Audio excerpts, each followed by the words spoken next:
Can't forget recording or this will not be available for YouTube. Alright, we're in Kuiper Belt, where we spent last session.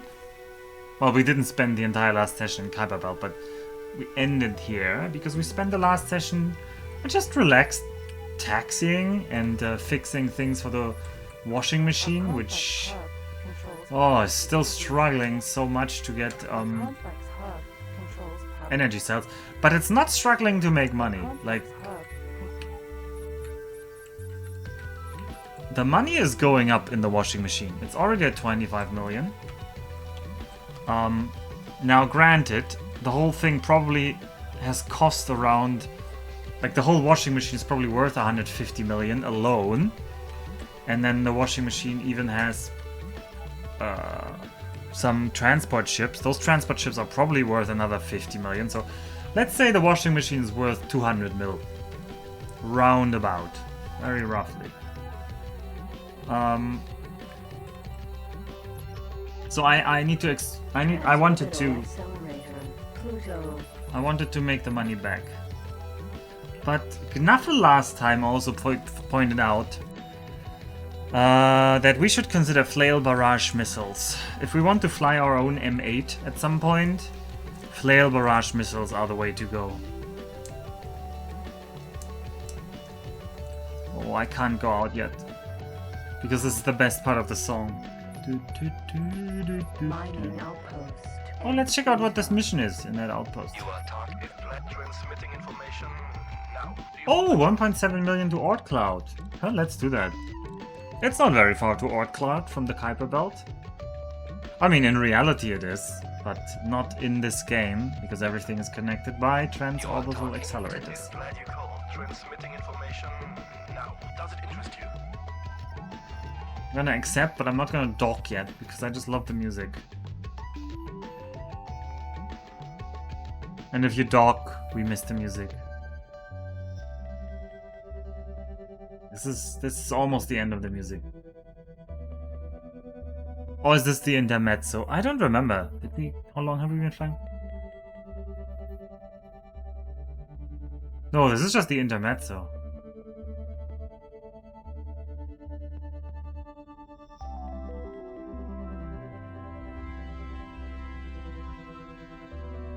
Anyway, we have some people to transport here. Successfully docked. Right, in the meantime. Transorbital accelerator. Pluto. I need to start figuring out who I have available in my ship here, and I need to send the people we don't need to training. So there is the game over. We will need high engineering, high mechanical, and sufficient fighting. So definitely... Well, actually, you have 54 fighting. Although, I think it's just gonna be fine. I think we just have great people overall here. So I'm not even sure who to send into training again.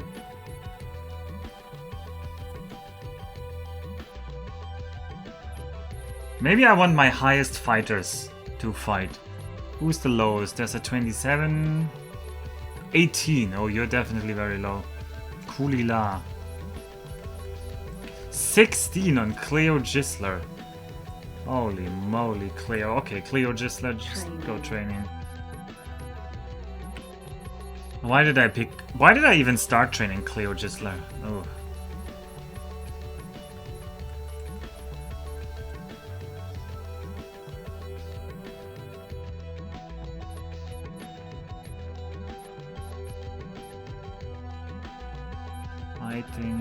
I think 18 was another one. Yeah, 18. Pretty low. Kulila.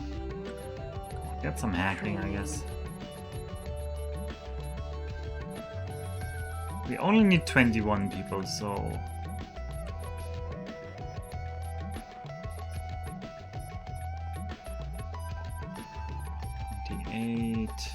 What's the lowest value here? 27? Here, Liebes, you go hacking. Training. Ah, the washing machine is out of energy cells again. Power distribution.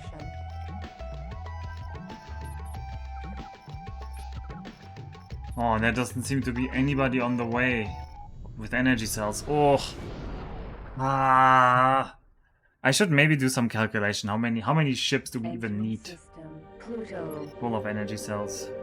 Transorbital accelerator. Or A complex hub controls power distribution. Wait, no, why are you running out? You still have and control 5,000 energy cells. exchange and central docking points of a large factory production facility. Or did you just get them delivered? Oh, you just got them delivered.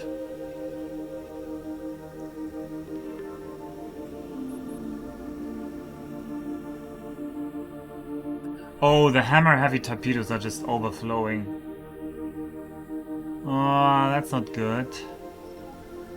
Do I not have anybody here who's just collecting? The Bald Joker. What? Who the hell is the Bald Joker? And why is he here?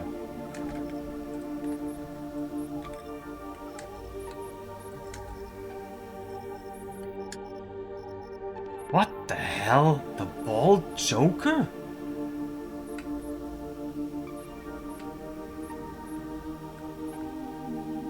I'm sure I had something in mind with the Bald Joker, but... Ah, yes! Yes! You're exactly the ship I was looking for! Yes! Yes! Waypoint. Add station. Washing machine. Load. Hammer heavy torpedoes. Up to... I mean, honestly, up to your maximum cargo space.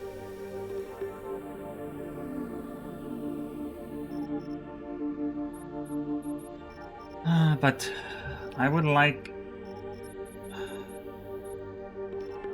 condition.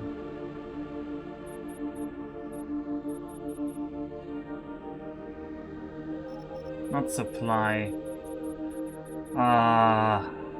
Trader settings? No.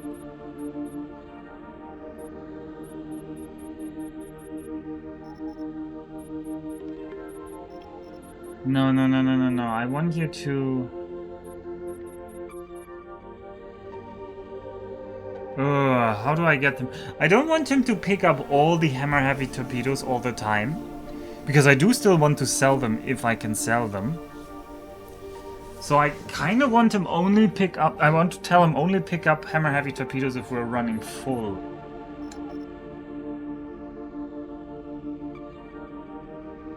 But this isn't supply. Maybe I need to do internal commodity logistics. In which case I would have to say your home base is this. And then I can try again. Internal commodity logistics. Home base products.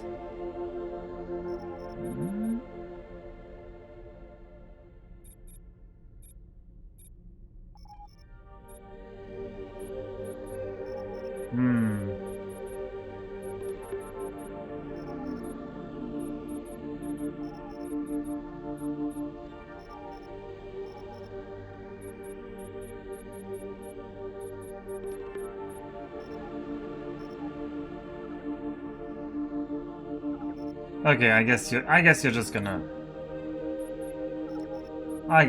gonna pick up this. Yeah, just load. Just start loading. You can only load 200? That is a surprisingly low amount. Well, I'm gonna worry about it when we have to worry about it. A complex hub. In the meantime... Oh, what? Who's fighting in season... Nikki is still fighting? Man, they say to this day Nikki is fighting that Duke's dangerous materials transporter. How? How, Nikki? Should I give you a different weapon? Do I even have other weapons on you? Yeah, you have more PACs. Particle accelerator cannon. There you go, Nikki. Have some more particle accelerator cannons. Maybe you'll finally win. Wait, did you just deal a lot of hull? You are actually... Those particle accelerator cannons are actually the difference. What? Well, congratulations to Nikki. Big congratulations to Nikki.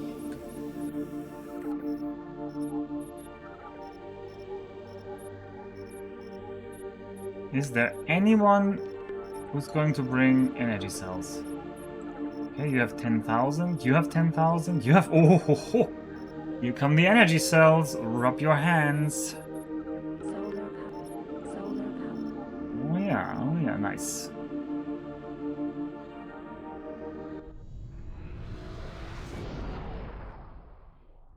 Entering system. Oort cloud.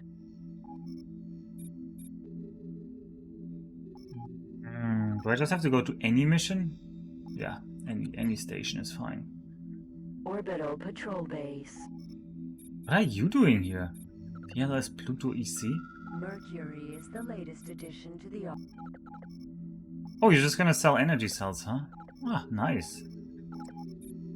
Show me. You've made 1.5 million. It's a decent amount. You probably almost made your money back by now.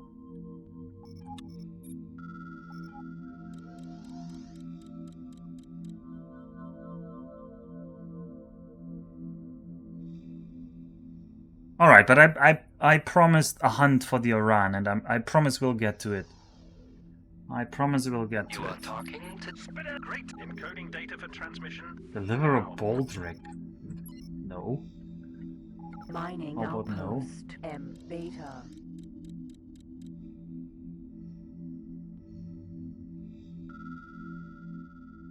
You are talking. What? There's patching through the information. You are talking. What? Patching through the information now. This might make you sweat a little. Are you interested? Okay, 50 minutes Uranus. That's a decent distance that we can do. Another $1 million.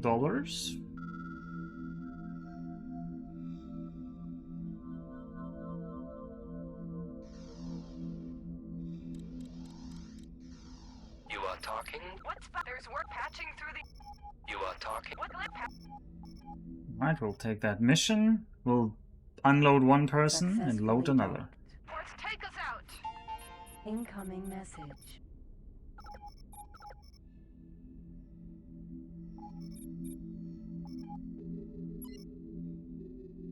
Transorbital accelerator. Pluto. Right. So the next question is, on the game over, how many boarding pods do we have? 10. Is 10 enough? Yeah, we need 7 at most. We might not even need any, because I'm not sure we can shoot boarding pods.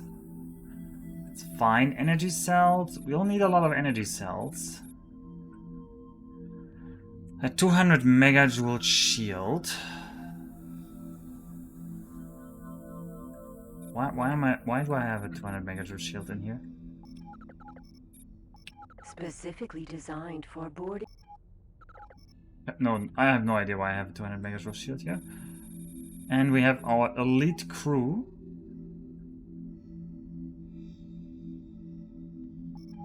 Yeah, oof, almost nothing that can go wrong there.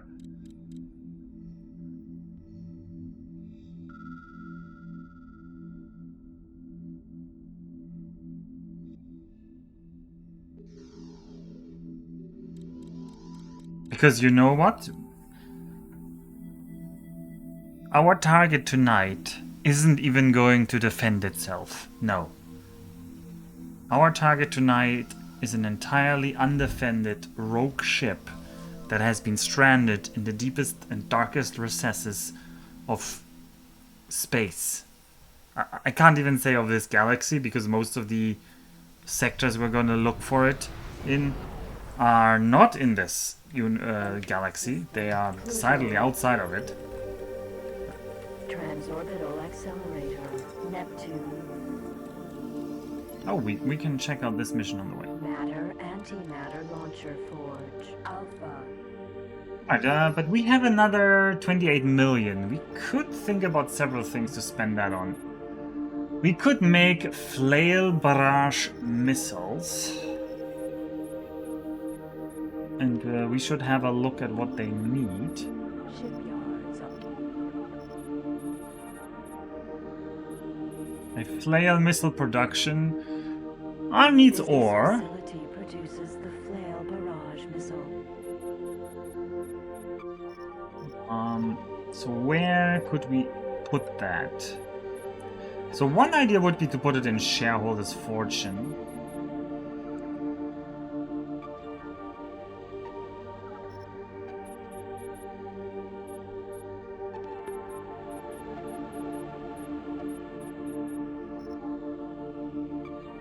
Wait, didn't this hold Anonfin? Is Anonfin dead? Anonfin?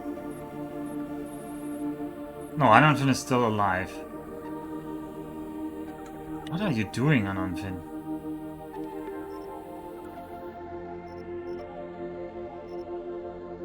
Why are you sitting there? Are you okay, Anonfin? Type replacement for the mule. It was almost Cellware for best price, low yield sidearms.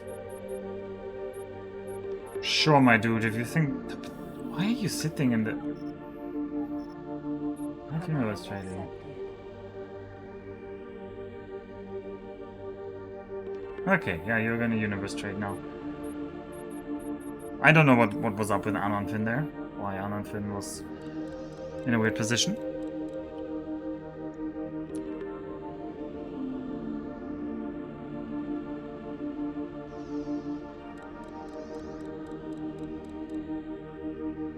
You are talking? What kind of patching through the information now? Are you interested? Oh, any station in Neptune. Yeah, that's on the way. We can do that. I mean, it's just 100,000, but it's 100,000.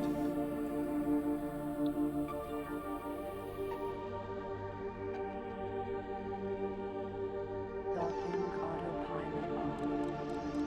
Incoming X5 when? I don't even know if they're planning to make an X5 right now. They seem to be happily expanding X4. Saul are afforded a special Oh, Huritas is ready again. I hate Huritas. connection to local trading network established. I hope we picked them up.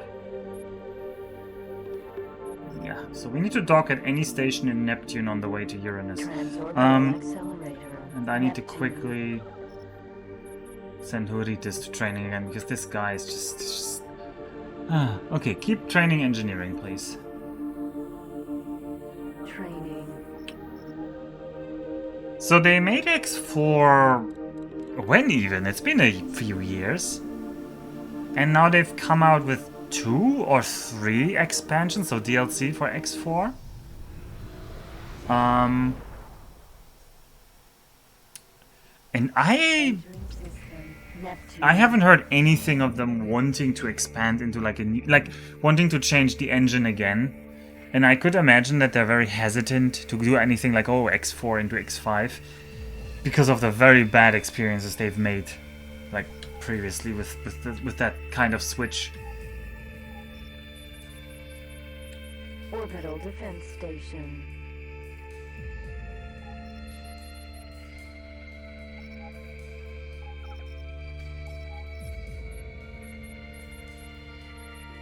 a complex hub controls power to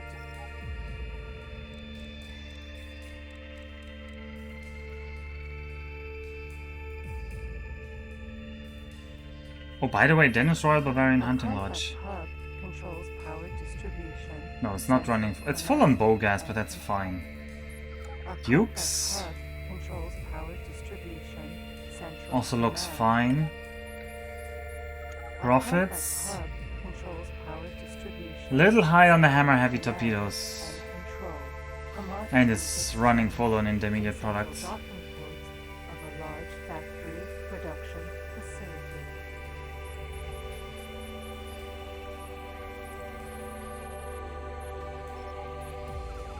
Shareholders? A complex hub Shareholders is full on Teladianium? What? Oh, I don't have anybody selling the Teladianium? complex hub controls power. Why? What is wrong with me? Probably they got killed.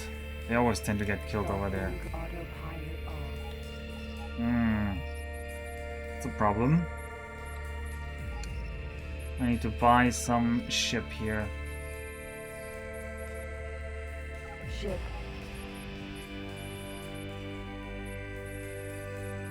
Boost extension. Install navigation command. Duplex. Oh boy. Engine 2. Install. Oh god. I need to dock. Successfully docked. That should have finished a mission actually. Why didn't that finish a mission?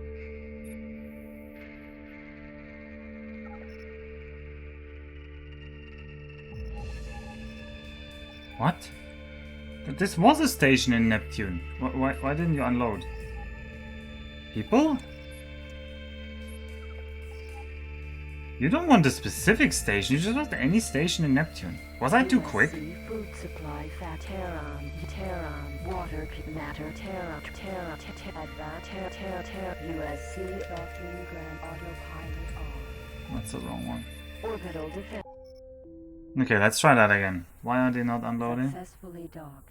Heroes of Earth and Sol are Incoming. Okay, I just literally didn't give them enough time to get off my ship. Transorbital accelerator. I'm a taxi driver. Don't dawdle when you're like getting out of the taxi. We've got places to be, money to make, ships to buy, complexes to run. Speaking of complexes to run, those Karg invasions everywhere are kind of becoming a problem. But hey, that's a future me's problem. Okay, this is a shareholders Caimans per freighter Teladianium S1. That's a mouthful. Shareholders Teladianium S2. And now you guys are going to. Your home is shareholders. Please don't show up and sell where for the best price. Teladianium. And so you.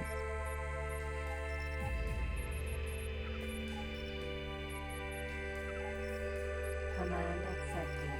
Okay, let's hope that works. There are two things constant in this world. The M2 for Rombi on the to-do list and perpetual postponement of the launch. And one of them is ending today. No, but Rombi, today is not the Artemis launch, right? It's not the moon rocket launch. It's just a regular launch to the International Space Station. And this one was not really postponed. I mean, it was postponed one day because of bad weather on the weekend or something. So they couldn't start. And by bad weather, I mean Florida was hit by a hurricane. And they couldn't start preparations in time.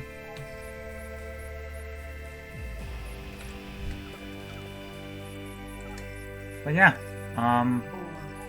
other than that,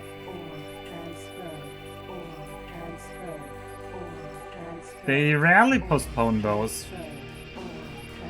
Like, it's not the same level of awfulness as with the Artemis launches. You can be a SpaceX fanboy and say SpaceX is actually better at building rockets.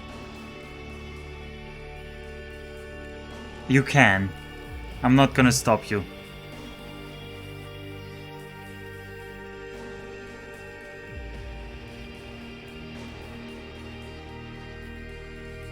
So one thing that's considerably annoying about Shareholders' Fortune is that there are so many pirates constantly going through it.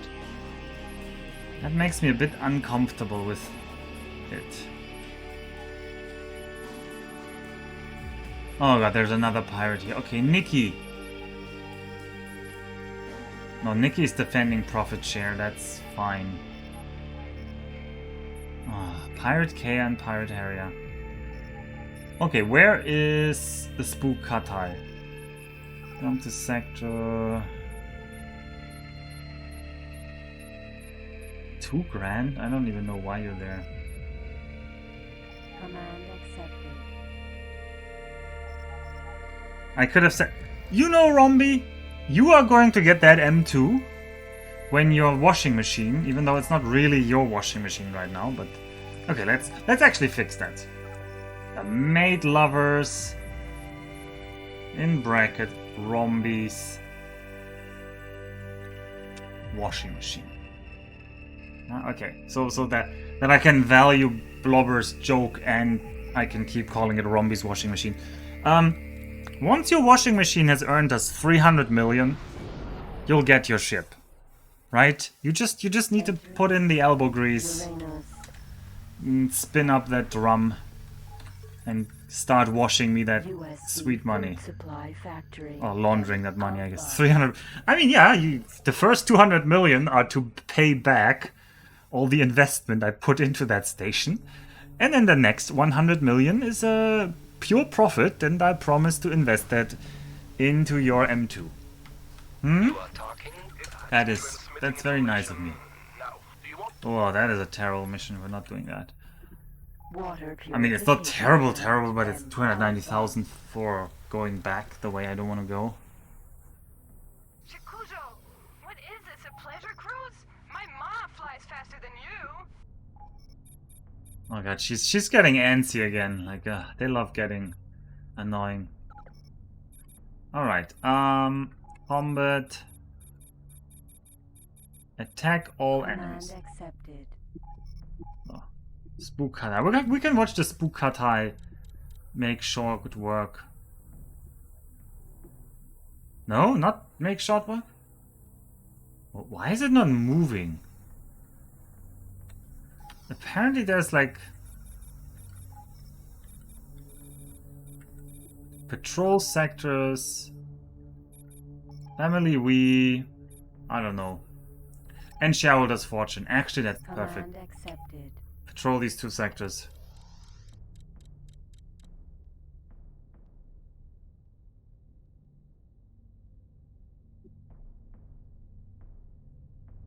And you're an M7. You should just mulch anything that comes your way. Let's watch it. Let's watch it mulch something. Hopefully it's just gonna kill that pirate Kia and that pirate Harrier. Hopefully they're just passing by. Yep.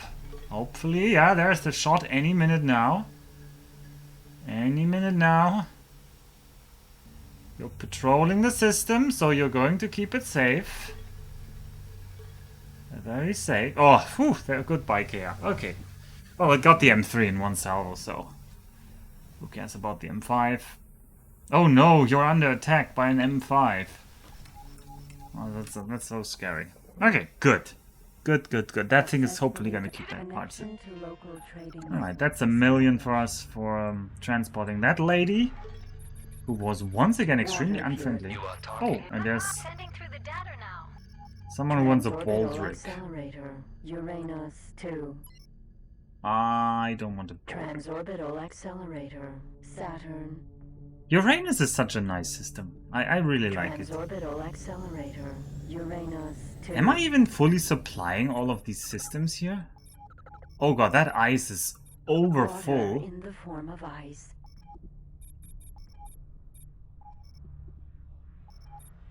Are there any water purification Water plants that are in like the form missing? No. I mean, there are like not enough water purification plants in this, Water in the form. yeah. In general. Water in the.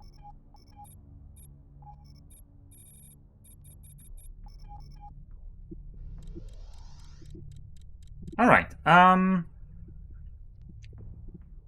we are going to look for a taxi job that brings us back towards the entrance of the Terran space. And once we are there, we are going to go on our very promised hunt. The hunt for the Aran. Aran? I actually don't know how to pronounce that word. I think just Aran sounds cool, but that sounds more like there's a W in it. Aran? Aran? How do you pronounce Samus's last name? Samus Aran? Samus Aran? Samus Aran? Samus Aran? Oh, how did I say it in Japanese? Actually, what is her name in Japanese? Hull plating production facility M Alpha. Does somebody know? Can somebody Google that for me? I can Google that on my phone, actually. Samus Aran. Samus Aran. Probably she has like a... nope. She is Samus Aran. Samus Aran. Incoming message. Oh no, it's Huritis who's ready, right? No, it's hard to You are install. talking? Are you looking for help? You are talking? I've got encoding data for transmission. You want the TS? So I think it's fine to call it her Ice Samus harvesting Aran. facility. You are talking? Because that's a Japanese way to Encoding say data it. for transmission now. Military people to Uranus 3. You are talking to the... That's where the money's Encoding made. data for transmission now. Solar power plant in Titan is kind of the direction I want to go, but it's... USC Food Supply Factory. L Alpha. Okay. No, we're just gonna take You are the talking? 5 million. There's probably Encoding nothing data for better. transmission now. Even though this isn't really on the way, but man, 5 million just for taxiing a bunch of people. I wish making money was that easy in real life. Success. Actually, I didn't, because then there would be hyperinflation.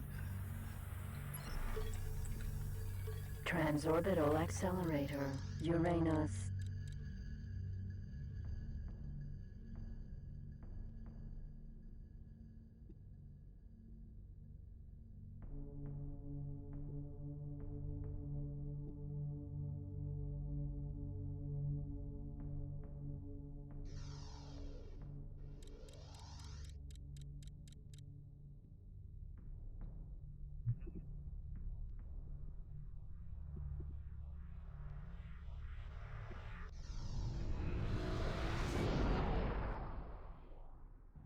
Entering system. Uranus. Alright, we need to go Vector Missile Manufacturing Facility. there. Alpha. to go to the Transorbital summons. Accelerator. Uranus 3. Ooh, this could be tight. I might have to boost though.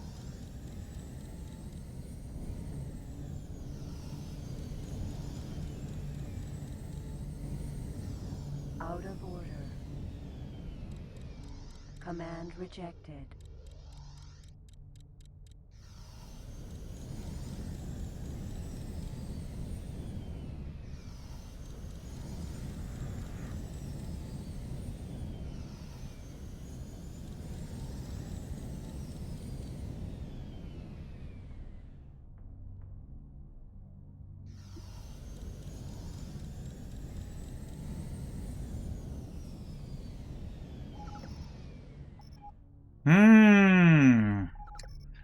Ooh, this is gonna be tight. This is gonna be tight. We are not the fastest ship for this mission. And Uranus 3 is quite far away. Oh, we just need to keep boosting.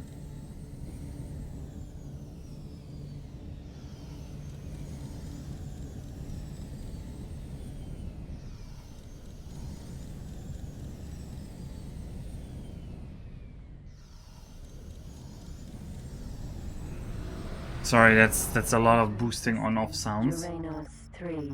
Ah, but now we have 7 minutes to get over there, so that's... Ice Harvesting Facility. Gamma. Gamma. Docking Grand Autopilot No. off. It's making the docking nonsense again. There we go. Successfully docked. Heroes of Earth and Sol are a force. Incoming message. 5 million. You are talking? Great, sending through the data now. Would you be interested? Ooh, you just want to go to Uranus for 3 million. That is pretty good. Antimatter Warhead Production Fab. M Alpha. You are talking? How much time do you give me? Sending through the data now. 27 minutes, that's plenty. We can easily do that. USC Food Supply Factory. L Alpha. Let's check out what the food supply factory is You are offering. talking?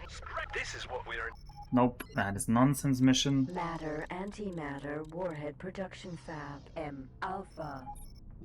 A complex. Ah, and Romney's out of energy cells again. I might need to think of a more permanent fix for Heroes Romney. of Earth and Sol are a for Connection to local trading network established. A permanent solution for the Rombi problem. Accelerator, Uranus.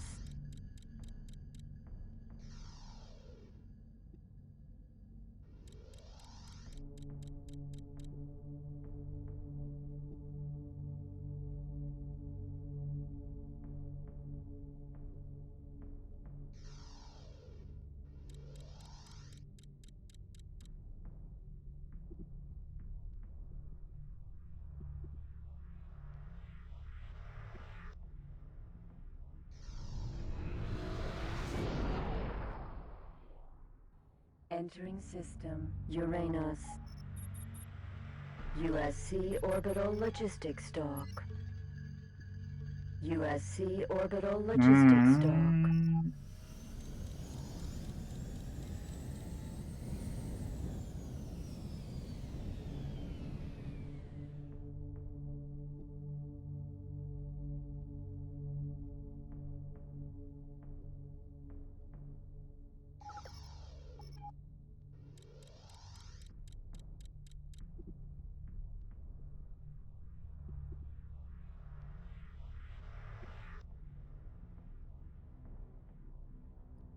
Alright, so after we dock with that,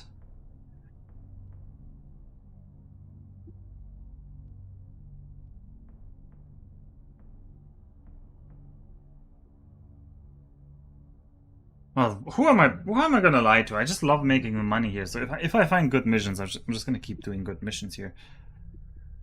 I shouldn't pretend that I'm really that I have the willpower to resist some money being offered here. Encoding data for transmission now. You may see some heavy challenges in this mission. Ooh, 3 million to go to Saturn. That is the direction we want to go, and it is 3 million. So, yes, sir. Please give me that mission. Docking autopilot off.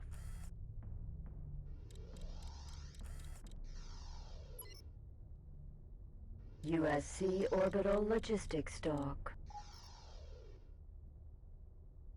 Successfully docked. Okay, I'm securely on board. Get me to my destination now. A complex hub. How are you eating so many energy cells?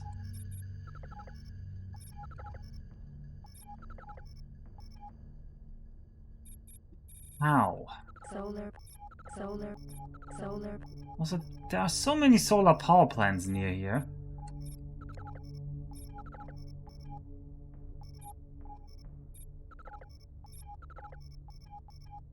I bet part of the problem is that they might just run empty. They go to a place. Okay, Rombi, how about this? I'm gonna allow you more energy cells, like... New price selected. It's fine to buy them a little bit more expensively. Maybe that'll help. Transorbital accelerator, Saturn. What is so time critical that these people will pay 3 million to go to another part of the solar system? Yeah. So I want to pay a visit to Kate Halter aboard US. So Kate Halter, huh? This guy. Oh god, I don't even know who our guest is. But yeah. I assume Jaco. Jaco really wants to see Kate. And Jaco is willing to pay absurd amounts of money. Like really absurd amount of money. Absurd. Absurd. Saturn. USC orbital support station.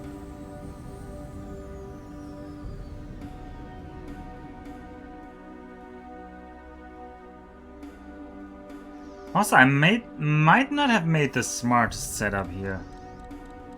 Oh well, we'll see in a bit. Once the fun starts. We'll see in a bit whether my setup was smart or not. I think it wasn't. I think it was decidedly stupid. Oh well, we'll see.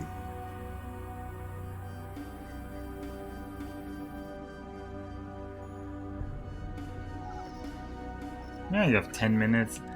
Jaco is gonna complain that Kate is getting, like, cold. Or something like. Wait for it. I'm not getting any younger here. Oh, he's worried that he's going to be too old when he starts getting over there to his Kate. I see. I've got encoding data for transmission now. Oh, you want to go to Mars for 1.3 million. You need a passenger transport to deliver some documents. I don't know, sure. I guess you're very fancy documents.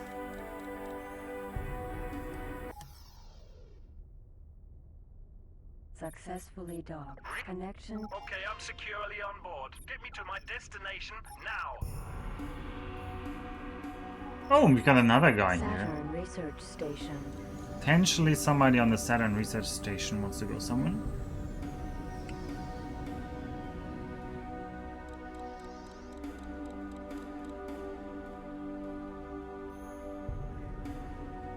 So how would I help Romby? Well, I increased the price for energy cells on Romby. Let's leave that on for a bit and see what the equilibrium becomes. Maybe that is enough to fix Romby's price problems.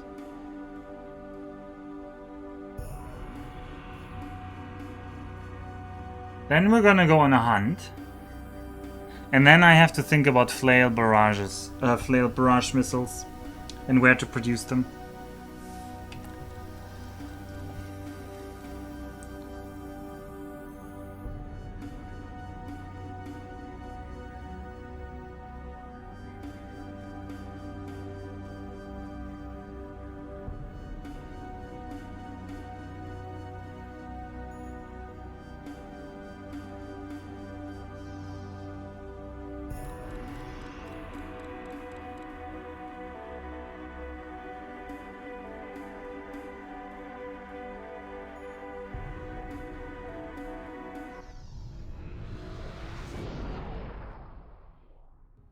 Entering system.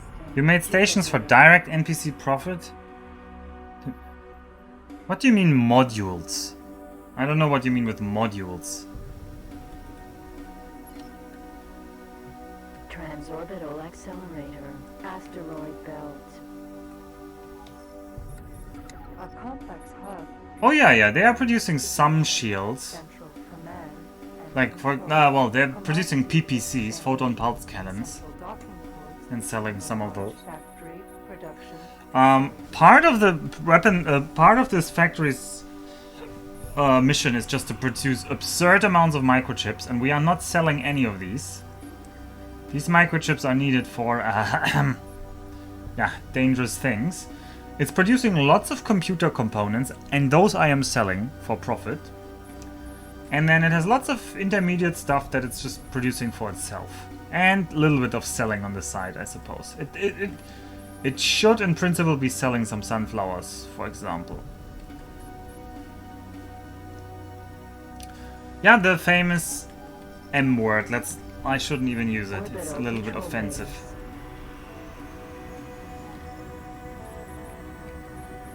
Hull plating production facility. M Alpha. You are talking to... I'm sending through the You are talking... There you want stuff. On the job. You want me to retrieve stuff. Transorbital accelerator. But yeah, right now we don't have to worry about microchips. We still have to worry about... Oh, the Xenon Hub needs some money. Yeah, let's give the Xenon Hub more money. Like, the Xenon Hub will need loads of money. Let's top up the Xenon Hub with like 10 million or so. Funds transfer. Because the Xenon Hub is... Oh, Romby's producing again. 20,000 energy cells. Central command and control. Let's see. Maybe that'll actually help now. I'm not sure yet though. You have to call them little people chips? Ah, A complex that would be funny if there was somebody offended by the word micro.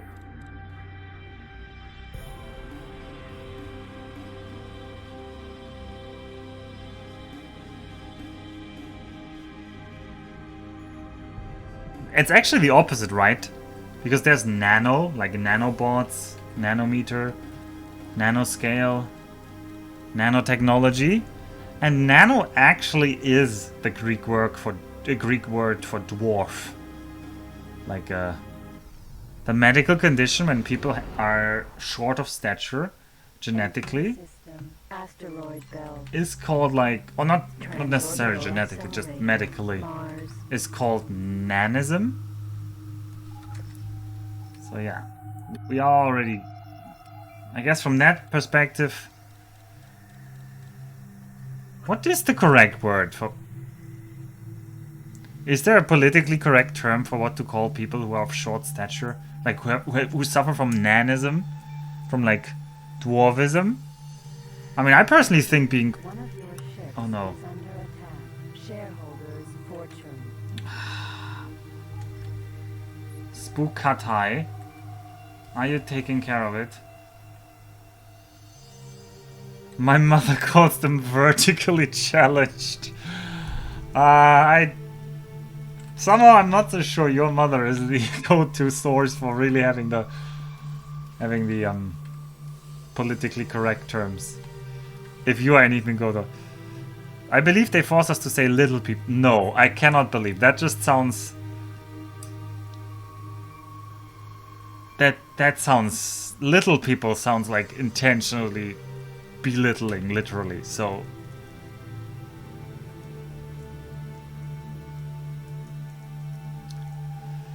Okay, but the spook kata is hopefully gonna be fine. The question is, did they kill anything else?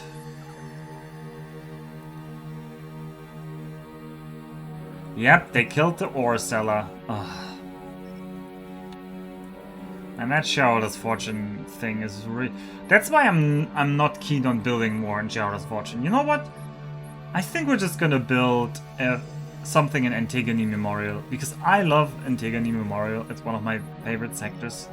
For odd, entirely weird reasons. And that reason is Transorbital accelerator. Mars. that in the first X Beyond the Frontier game, when you play it in German, the way that the computer lady that announces the names of the sectors said her name, I found that really cool. And that's the whole reason why I like that sector, and I'm not gonna let anybody else take that away from me. I second little people, but I'm an old man. Could be out of touch. I don't update my Newspeak version enough, it just sits in the taskbar. Okay, well. What do you mean it just sits in the taskbar? Is that some kind of metaphor? Is there literally a Newspeak? Whatever. App. Yeah, it's okay, it's 1984, yeah. Okay, then it's fine. Mars. No, I was worried there was actually a Newspeak. Starburst Shockwave cannon forge. Oh. Alpha. Newspeak app or something.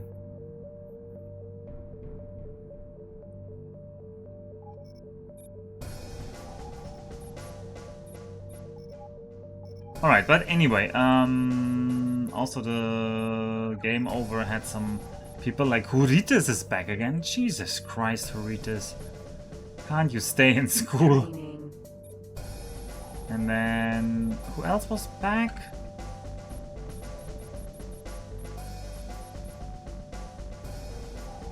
Oh, this guy isn't very good.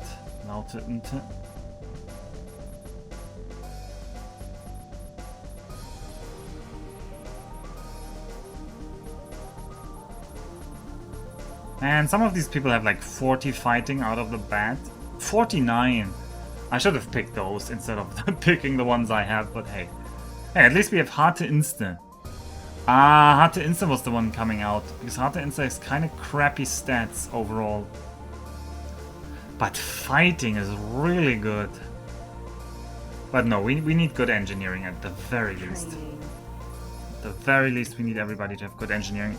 Especially for the mission we're about to do. Especially for that.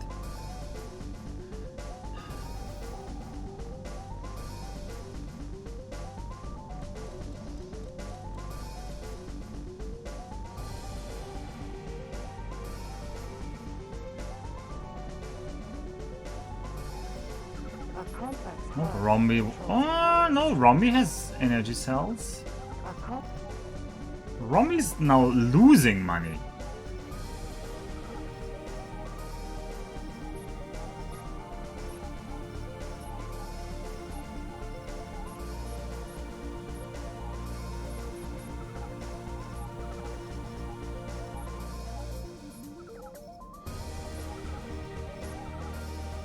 Might be because of energy cells buying. I hope it's because of energy cells being bought. How much are 10,000 energy cells? 10,000 energy cells are like 170,000-ish at most. Greetings, Mr. Anderson 7. Is the station stuff mostly for the microchip thing? No, it's also to make money. And it's also to produce photon pulse cannons for myself, so that I don't have to buy them, because sometimes if I'll eventually want to equip capital ships and I want a steady supply of those. So eventually I'll just stop selling those and I'll just start stockpiling those. Same with the hammer heavy torpedoes. Once I have some M7M, I can easily shoot that out. The quantum tubes are for selling, the microchips are for ourselves, the computer components are for selling, so that's about half-half. Dennis is also like a lot focused on making microchips. The profit station, that one is for profit, because it's producing Firestorm torpedoes and Hammer Heavy torpedoes, and the rest is just self-contained. The Duke's complex, also making money. Drag bombers, Telladianium, Nostrop oil, quantum tubes, low-yield sidearms.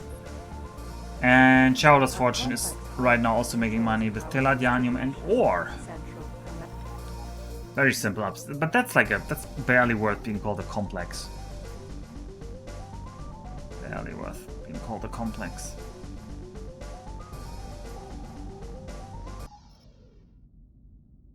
You could always just go to Jita, yeah. Connection to local trading. Ink products are not bought. Alright, that's not the message I was looking forward to, but okay.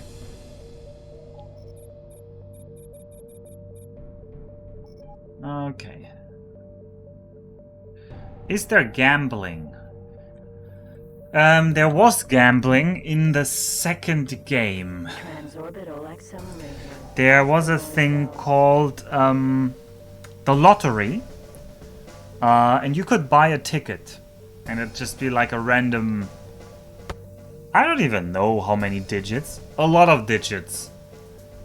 And if you won, you'd win like.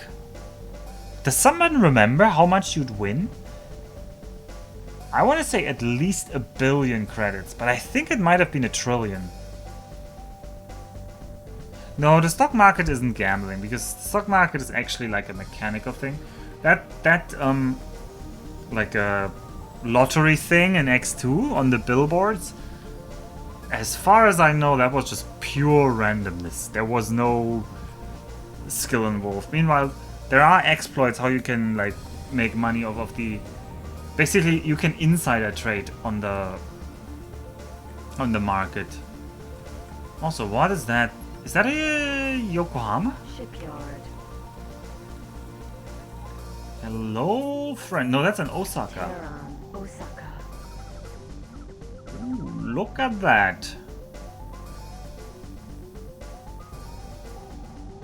I think it doesn't look bad. I think it doesn't look bad.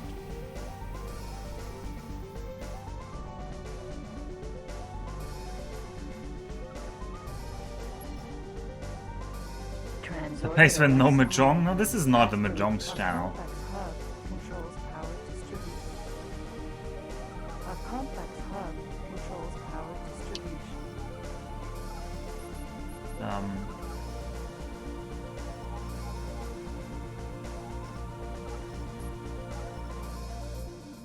Still so much ore needed.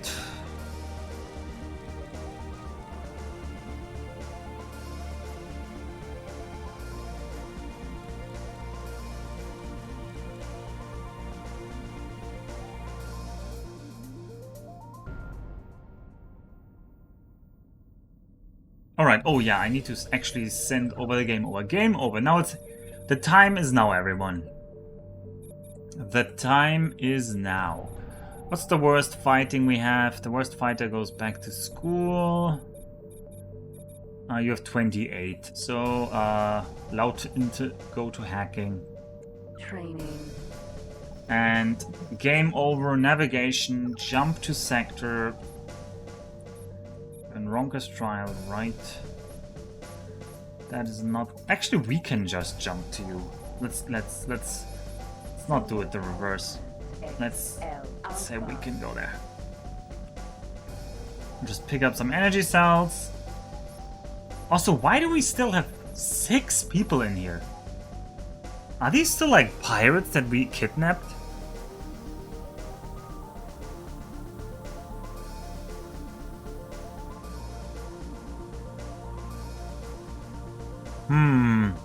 So you have lots of NES and SNES.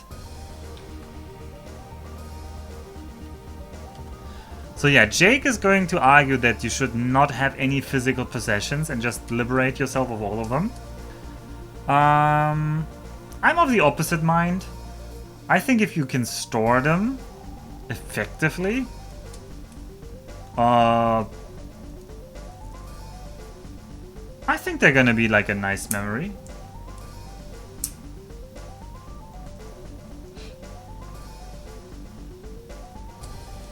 Hey Jake, you're talking to the same person, but you know what I did? I just put all of my stuff into my parents' attic. And I'm both a free man and I have my childhood intact.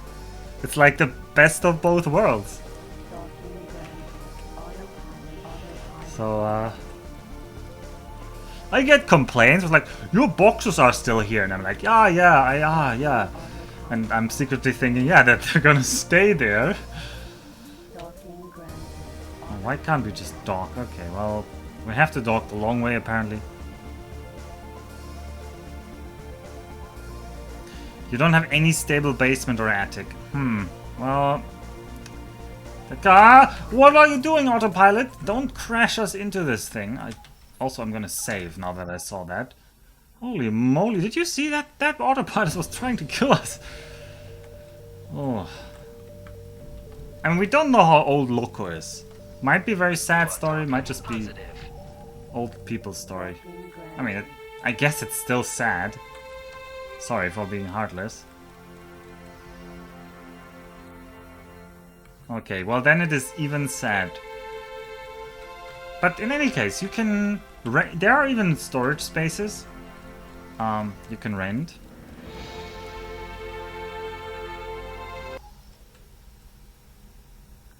You can rent a garage. Not a garage, but like... Yeah, my presence here, blah blah blah. We're gonna go to Ronkas. Ronkas is a terrible name because R is... What did I use? What letter did I use for down there? Was it G? No. What is there? Family is a terrible level. Deep waters? DDD? Nope. KK? Nope. K is very bad. L? Nope. I don't remember what was down there that was good. Wretched Skies! I think it was W, because there's not that many there. Okay. Oh no. I bet Huritas is back. No, Chris Pola is back. Anyway, we have to get ready. On multiple fronts we have to get ready. So while I'm gonna fly through here, let me actually prepare things. Wrong car's trial. Blah blah blah.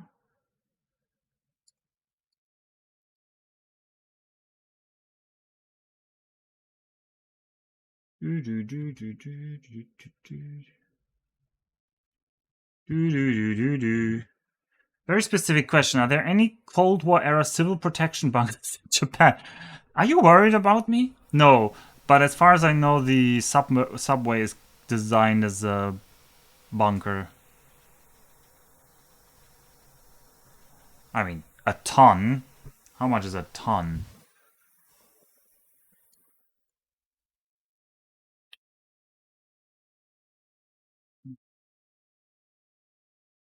Okay, am I gonna ram into anything? No. The nukes are happening soon then. Yeah, if you haven't been paying attention, the nukes might be happening soon.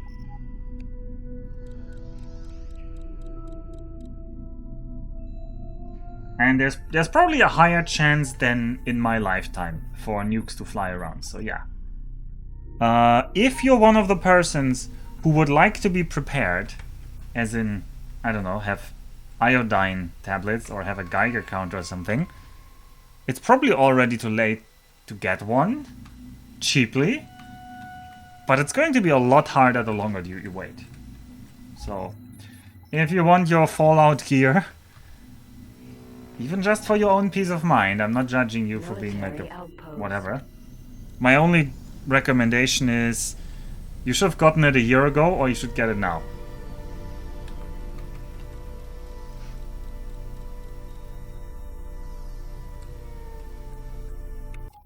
I mean, it never happened yet. Successfully. Okay, there we are. Bioseals have been removed and installation is complete. A little bit ahead Oh. of schedule. See, there we are. There we are. The stream just went live. I don't know if you can hear it. I don't know how I can make it louder. Actually, how do I make it louder?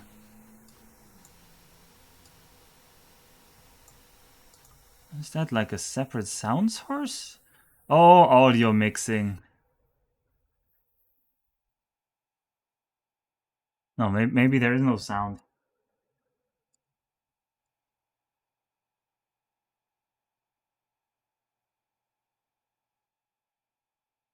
Okay, anyway,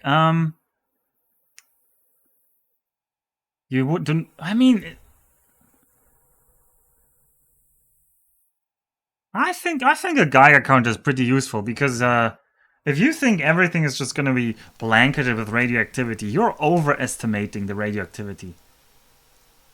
What launch is this? Are they trying to? No, this is. It says Crew-5 launch. And this is a launch to the. Let's open. So I'm also assuming this YouTube video is going to get nuked, but this is going to show the SpaceX launch coverage for the launch in Florida at 8:35 m EDT. Oh no, that's when the commentary begins in like 3 minutes. Yeah, the radiation is gone after a month or so, but it's very, very like irregular. Like if you can figure out that, oh no, that corner is really irradiated, better not touch that. That is really useful information. Also, why are you saying Oh, it's we're playing X. We're playing X. But there's also launch. So what is a man supposed to do? Right? I want to watch that. So you're gonna have to watch it with me. It's as easy as that. Actually, I should probably be capping the NASA stream because that one is actually free of copyright, as far as I know. On level 1. Don't miss the special offers. Anyway, do we have? Did some stupid person come? Yeah, we have one person too many again. Laute Inte came back actually. Laute Inte. No, to put it in.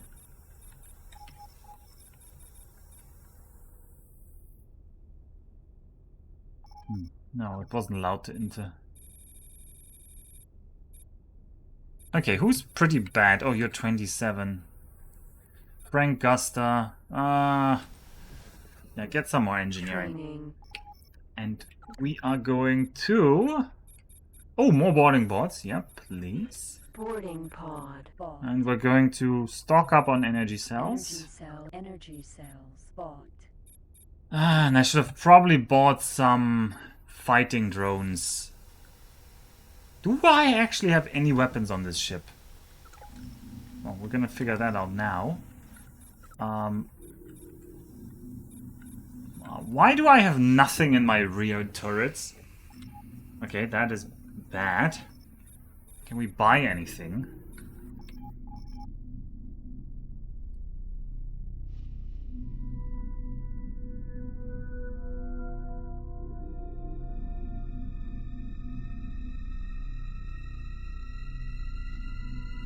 So yeah, I would want to be prepared, but also I'm in a terrible space when the nuclear apocalypse happens, if it happens, because I'm in Tokyo. So wish me good luck. Also, why did the stream just die? Huh.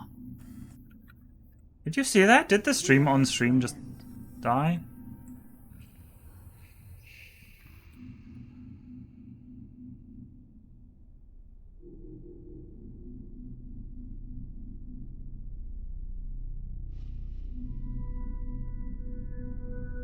Maybe there's still time to get onto the Crew-5 launch.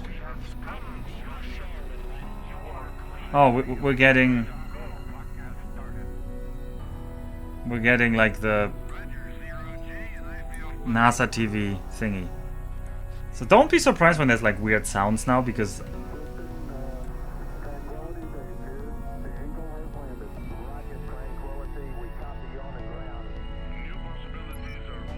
Actually, the problem is... Yeah, they're gonna now keep talking and yabbering, and I want to mute them. I want to mute them.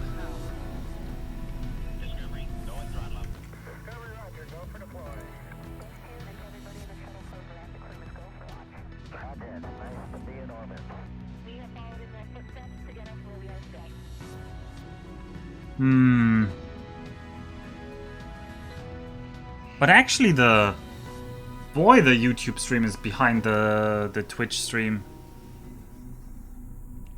You're looking live at the Crew Dragon spacecraft on top of a Falcon 9 rocket set to launch. Okay, we can't have that, right? We can't be like behind the launch.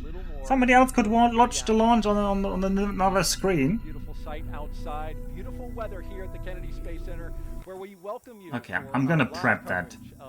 Also, I need HEPTs. I want some HEPTs. Somebody give me some HEPTs. Is NASA astronaut Bob Behnken, who along with Doug Hurley were the first astronauts to fly Crew Dragon into space. It's a Bob Behnken? I don't like him. I think he's very boring. But then again, most astronauts are extremely boring people. Like, they specifically get selected for being boring people. Blah blah blah. I have to mute them now. There's gonna be 4 hours of this yabbering, and we just want to see the rocket. We don't want to. We don't want to hear all the yabbering. It's actually kind of annoying. You see the astronauts there in their spacesuits after getting them fitted and tested, and those minus 3 hours and 23 minutes. The displays are configured for crew ingress on schedule. That's our launch audio. We're going to pause whenever that comes up. But tell me a little bit about those custom flight suits, Bob. Well, Daryl, I've heard those suits referred to as space tuxedos by some of the SpaceX team, and they are custom fit, and they are, you know, what the crew needs to wear in case there was any sort of an issue inside of the capsule. High energy plasma throwers in Trinity segment. We're gonna go there by those. Outside the capsule, but certainly something we're having inside the capsule. They pressurize, and that keeps them safe. Now we want to invite you folks who are watching to participate. No, it's not the iodine that's radioactive. It's the cesium that is radioactive. But that gets into your thorite, and you can flush it out if you consume enough iodine. Yeah, that's the cesium. And yeah, if there is a nuclear catastrophe, like you have about 10 minutes to get inside, and then you need to hunker down for as long as possible. Ideally 1 month. But even if you can just hunker down 3 days, you're already gonna cut the radiation you are gonna eat in like by 90% or something. Like it's very, very front loaded. It's very, very front loaded. And so you need to also make sure that radiation doesn't get inside, like especially dust. I'm NASA's Sandra Jones with NASA Communications. Oh, Jesus Christ. As we count down to lift off. Okay, I'm gonna go on autopilot here, and I'm gonna try to get us on some kind of stream setup where I can mute them. On console or headset in mission control are 6 key positions. The mission director is in charge of the room and tasked with making real-time decisions to ensure mission success. The person that you'll hear talking Window to capture, is the window operations capture. and resources engineer, who you'll hear us refer to as the core throughout the broadcast, and there you can see him on the screen. The additional you can positions watch are them. focused on vehicle systems, including avionics, navigation and control, software, propulsion, Blah, life blah. support, and communication with ground support teams. And NASA has its own team members in Mission Control Houston, where they've been preparing the space station for Dragon's arrival. We'll meet several of the key players later when we check in with them. And upon liftoff, today's ride to the International Space Station will take about 29 hours, with Dragon flying. Oh, great. Now my stream is slowing down. Also, are we still flying? Okay, we're still flying. Everything's fine. This is exactly how I'm expecting the stream to go. The entire way. And just like autopilot.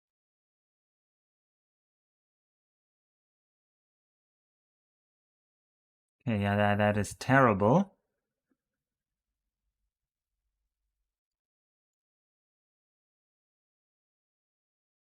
Hey.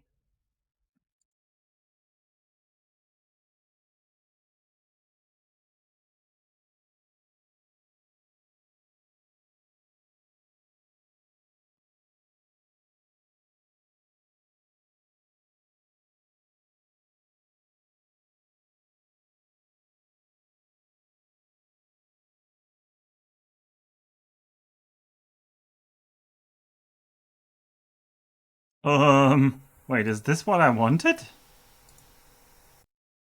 Okay, well, this isn't working, so forget that stream. Aircraft, the crew always No, has the option go or the away. ability to take manual How do I delete you? of the spacecraft Delete. if needed. So let's head back over to Florida as we await the crew's departure for the launch pad. Daryl? Sandra and Jesse, thank you. Oh, okay. Okay, that one is gone. That one is gone. No, that is not what I wanted. Why is it not? Okay. Okay, that is professionally looking. That is professionally looking. Oh boy. Ignore that Twitch chat that I have cut there on the side. I promise there's gonna be some X3 once. Oh god. Once I figure this out. Am I even still live? Have I been deleted? Okay, I'm still live. Okay. I'm sure this is entirely legal. I'm sure this is very legal. How about this? Nope, that's not enough. A little bit like so.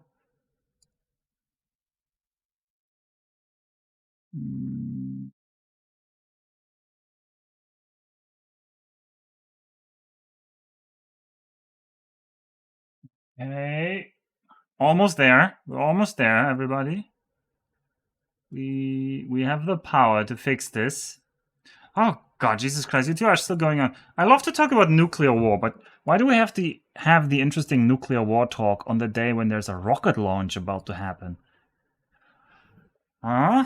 What about them rocket launch? No, that's not enough. Getting there.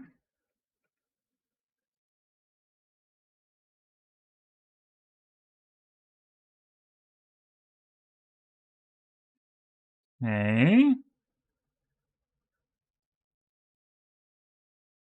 There we go. Okay, let's turn that stream on so that we can actually watch it. Now let's have some sound. We have some. Here's what they're going to be listening to. Oh Yeah by Yellow. Danger Zone by Kenny Loggins.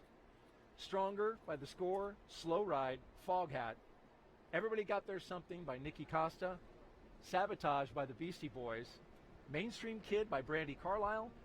And Don't Stop Believin' by Journey. It's a nice list right there. It's a wonderful mix. There's a little bit of a slow and relaxing portion of it, as well as something with a little bit of emotion as they head out to the launch pad. You know, man, they always say that music list that people listen to in their car on the way to the rocket launch. Oh, it's so nice. Like, I mean, this is a... was one of the songs we selected from AC/DC since we were both headed. Yeah, I don't want to listen. So, just the update. I don't even know if you can see my mouse. Probably not, because I'm not capturing mouse. But anyway, in that car, in there's the astronauts right now.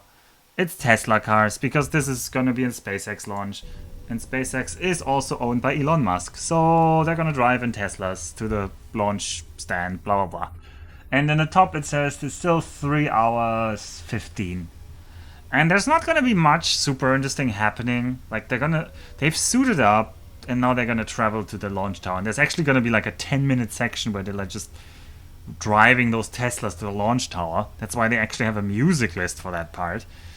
Because this is now the emotional farewell from their families, right? So this was the last chance where they could hug their families before they're going into space. There's 4 people on this ride, and if you watch this NASA stream with all the sound, boy, are they going to tell you all about them. But we are not. We're just going to have a little side glance on that, what's happening over there, and then we're just going to tune in when the actual launch happens. That is my plan for tonight. Hopefully one of the Teslas doesn't wig out and drive through a building at 150 mph. Yeah, that seems like it would be bad. Oh no, there's a nuclear... I just saw Mr. Anderson joke that the reason we're talking about is that there was a ballistic missile of North Korea over Japan, which is true. That is true. I cannot deny that that happened. That armored car doesn't look like a Tesla. I didn't pay attention, so maybe. In the name of Priest Emperor Tsar, our Priest Duke is delighted to welcome such as you aboard. Connection to local Alright, I want some HEPTs. How many? I don't know, we're just gonna buy all of them. Plasma thrower bought. Oh yeah, and maybe some shields. Let's get 2 gigajoule shields. This shield is not compatible with you. I know it's not compatible with my ship, but it might be compatible with the ship we're about to grab. Alright, finally, I'm gonna install these HEPTs here. High energy plasma thrower installed. I'm gonna tell my ship. Where is it? Honestly, our best bet is just to ram people. We're gonna save. It was camouflaged. Oh, and there's some... But these are historic pictures. Like the big... This is now picture in picture in picture. So... they're showing some old footage of the first crew launch with the SpaceX one. They're not using the Tesla truck. No, I don't think there are any Tesla trucks yet. Like, I don't know. I'm not following Tesla enough to have any, like... No. What did I do? Shift J? No. Alt J? Does somebody remember what my combination for unfocused jump drive was? If not, I have to look it up. Controls, game. Unfocused jump drive, Shift L. Ugh. The Tesla is inferior to the regular trucks. Too heavy, hence too little load capability. Oh, it's Kate Tice. I think Kate Tice has a nice voice. Can I say that? Is that still legal? Jump device charging at 10%. 20. I mean, we didn't get to listen to her voice because I have the stream muted, and it's gonna stay muted. It's gonna stay muted until... 80, 90, until I say it doesn't. So you can see... Unknown sector. Alright. We are now in an unknown, unfocused jump drive sector. So, our mission is to look around. We are on a hunt. On a hunt for an Aran. So we're gonna have a look at all the little lights. Also, there's people here. Oh, Jesus Christ, there's a Xenon station here. I'm not sure I want to hunt an Aran in a system with a Xenon station. Okay, let's not stay here. Device charging at 10%. 20. 30. So I think that Xenon station is going to spawn things forever. 60. 70, 80, 90. Jumping. Also, I didn't see any Aran. So, keep your eyes peeled, and if you see an Aran, tell me. Trinity Sanctum. No, we don't want to be a Jump Trinity Sanctum. device charging at 10%. 20. 30. Going back to X3, ramming for a moment. Did you ever blow up a station by tractor beaming another station into it? Yeah. Yep. That happened. When I built... Oh? Oh? Oh? Wait a second. I wanted to say that that looks suspicious, but... I mean, it still looks suspicious, but it's just 3 asteroids? Why are there 3 crummy asteroids in that weird alignment? Okay, any weird stations? No, no stations here. I should tell...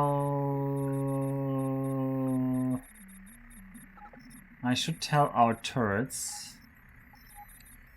Back turret, attack enemies. Because our back turret has the HEPTs. And I need to find that Aran.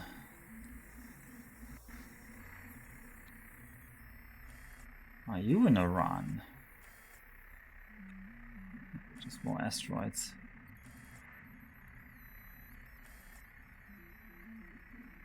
There was a pirate based in the unknown sector east of Legends Home.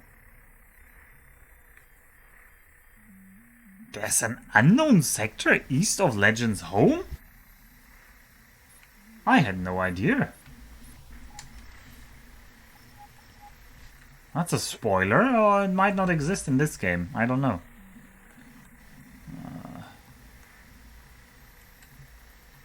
In AP there is. Yeah, there are slight differences between the map. Like, the map always gets expanded a little with every iteration. So this map is bigger than the Reunion map.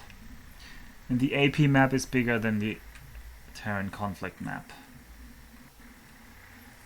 Yeah, I don't know what you think, but for me this looks like a lot of not Aran. Although I don't know exactly what the Aran looks like. Oh, oh. Oh, this is just asteroids. Oh, there's also energy cells for free. Should we pick those up? Oh, it's 25 kilometers.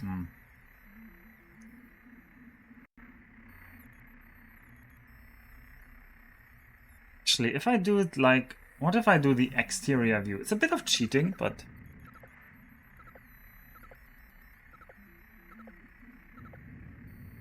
maybe that'll help. Ooh, that's not too bad.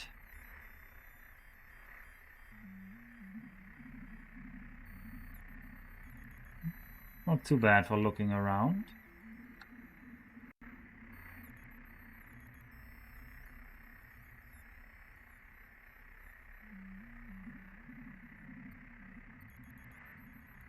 Some of the asteroids are rendering weirdly, but I don't think that's any Aran.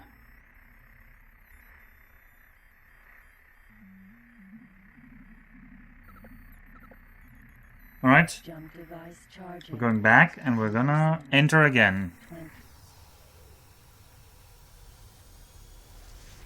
Entering system. Trinity jump device. How are they still going by a car park? 20, 30, 40, 50%. Oh, they're going past the 70, 80. vehicle assembly bay now? Jumping. That looks like this Entering system. Kennedy Space Center vehicle assembly bay. Where is that again where you can see... Oh, this is an unfocused jump drive. We are in an unknown sector that is not even on the map.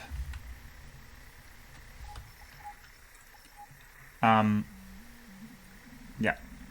Also, if the stream is struggling, please let me know. Oh yeah, they're re-showing also the trail of the Hurricane.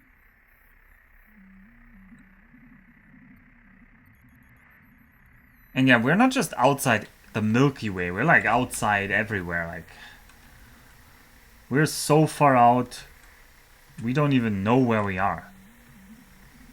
Like,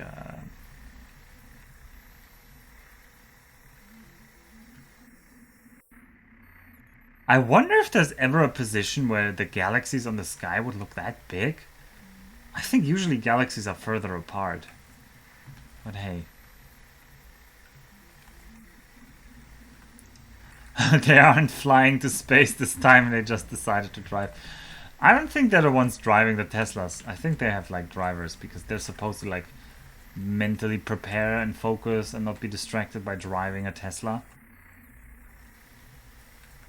Although it would be funny if it like would be expected of the pilot, like the pilot of the space capsule, it would be expected of him to drive.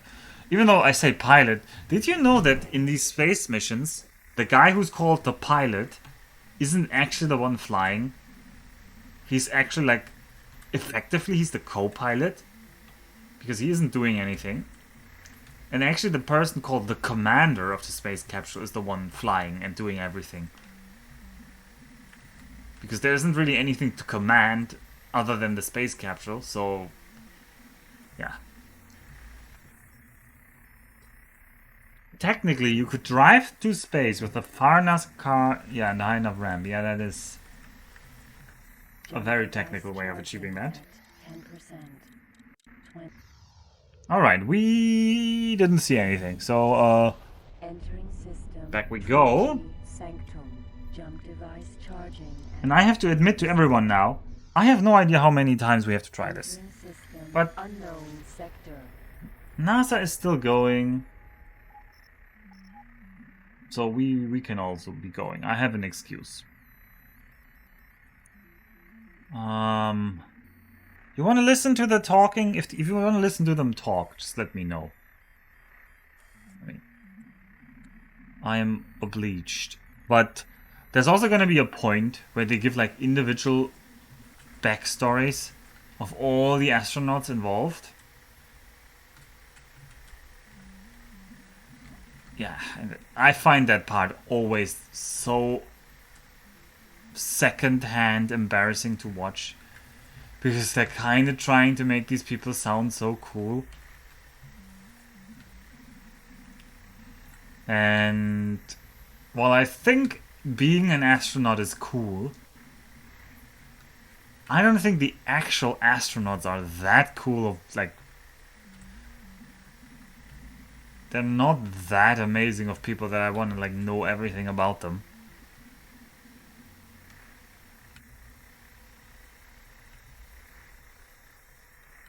Yeah, it is kind of very polished presentation nowadays. It is kind of like listening to ads.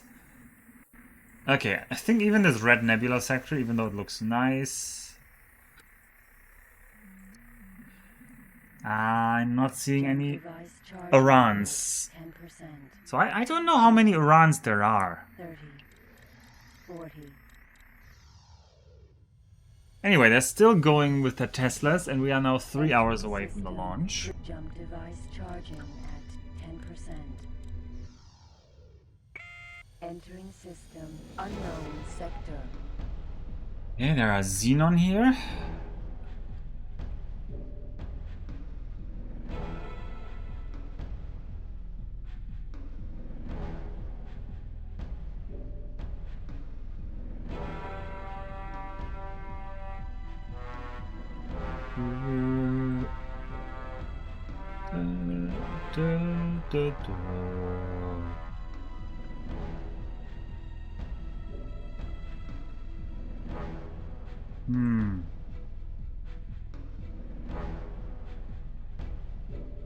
Are you in Aran?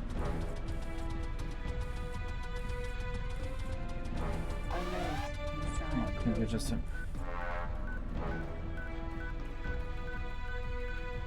Jump device charging at 10%. 20, 30, 40, 50%, 60, 70, 80, 90, jumping. Nope, there was no Aran here. Hopefully they save the game before they launch. They usually don't. Well, actually, I really don't hope that anything goes wrong with that launch. Because one of the interesting things about this launch is that there's a Russian cosmonaut on the launch. which is like one of the only areas where the US and Russia are currently still cooperating.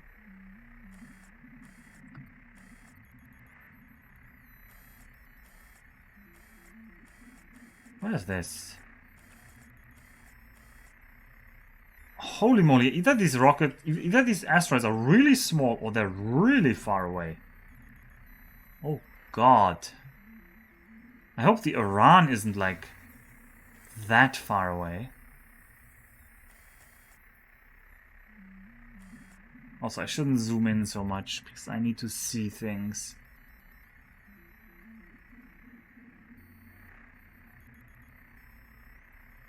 There's clearly something back there, but I think that's just rocks.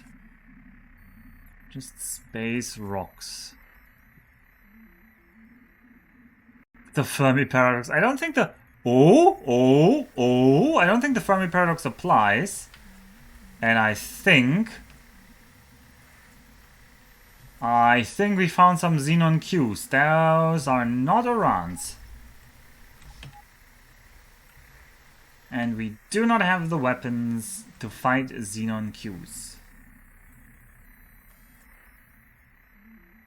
Like, literally, we are, like, really weak. To the point that I should maybe consider doing this in the Spook Katai instead of the... Jump device charging at 10%. Oh, they're arriving at the launch pad, by the way. There's the Falcon 9 rocket. Oh, hello, Avenue. Hello. And they're going to interview...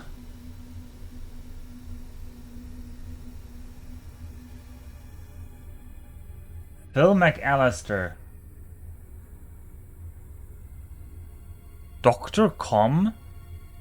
No, OR Com. Officer blah blah. Yeah, well, somebody from the space range. We don't care.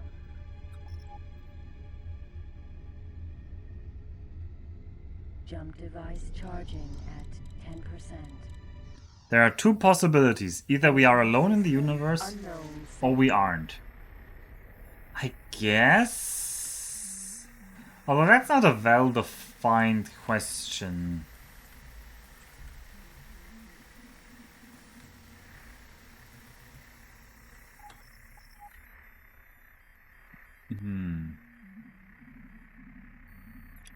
I mean, I'm glad we found some ships, but it was like just some xenon Qs. That wasn't so nice.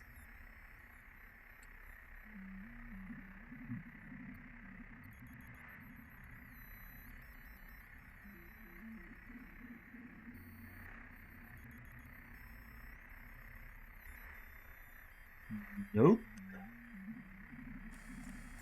No Arans here. Device charging at 10%. Both are equally terrifying, Arthur C. Clarke. I mean, I do really like Arthur C. Clarke. Although his stories are weird, right? Sanctum. Jump device charging at 10%. Entering system unknown sector. Why is this ship called the Game Over? Because when I first bought it and I took it for a test flight, the first thing that happened is that right coming out of a gate, I was rammed to death and I got the Game Over screen. And so ever since then, it was known as the Game Over.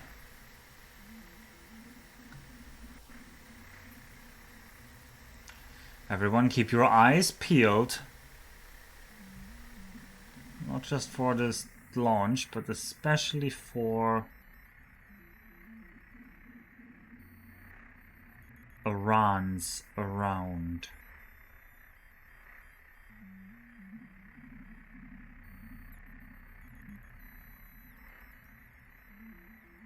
We'll just pick up some energy cells for free. Energy cells.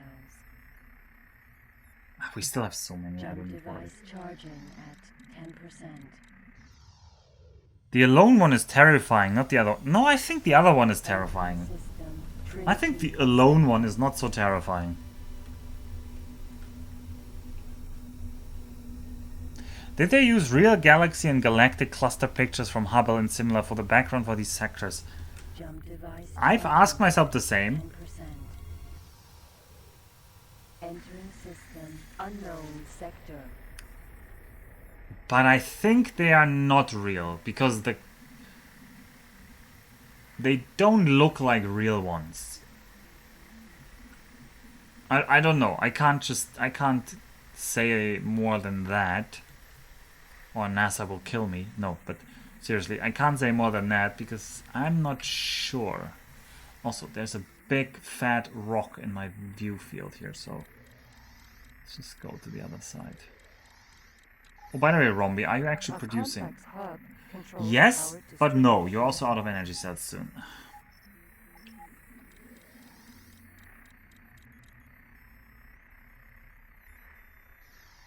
Oh, what are you? Are you in Aran?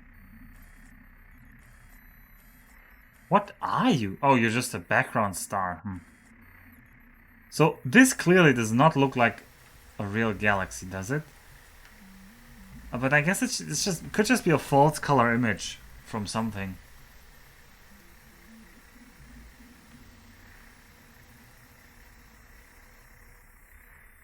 So yeah, I don't know. I honestly don't know. But in any way, even if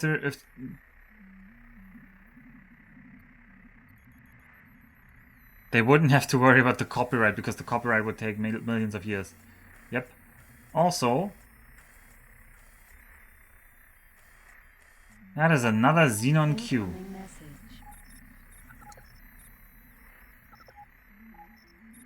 Okay, somebody's on Fishship's fake taxi. Reen Springer. Get more mechanical. Training. Incoming message. Matt Cult, similarly. We need engineering. Training. Why are the only ships I'm seeing Xenon Qs? I'm just gonna confirm. Wait. Yeah, that's definitely a Xenon Q. That is not an Aran. Charging at 10%. Oh, there they are. There they are. Look at them. Now they're going to do their penguin waddle. Yeah, look. They can't even like move in their suits. No, wait. That is the old historic photo, isn't it? Is that live? Look how they're waddling in their spacesuits. Look how they're waddling there.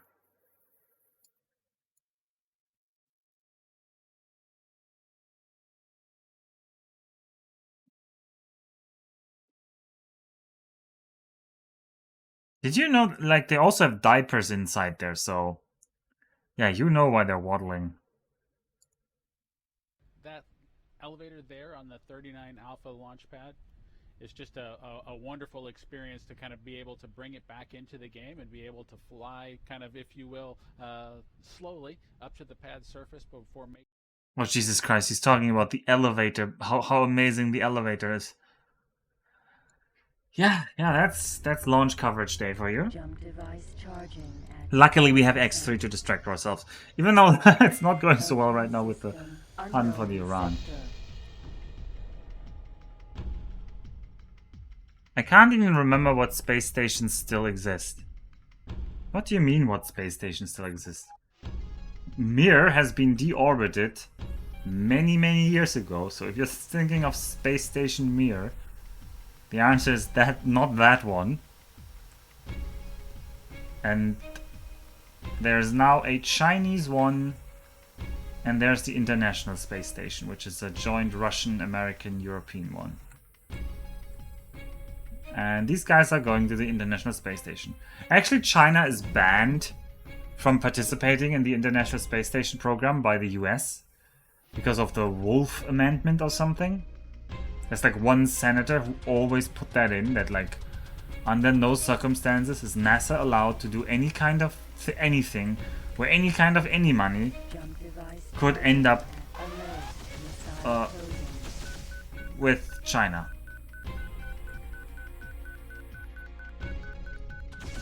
I mean, they don't know how long the ISS is gonna last. Also, we're being shot at, so let's jump out. Entering system. Trinity Sanctum. Jump device charging. But it's not decommissioned yet, and there's no concrete plan when they are going to decommission it.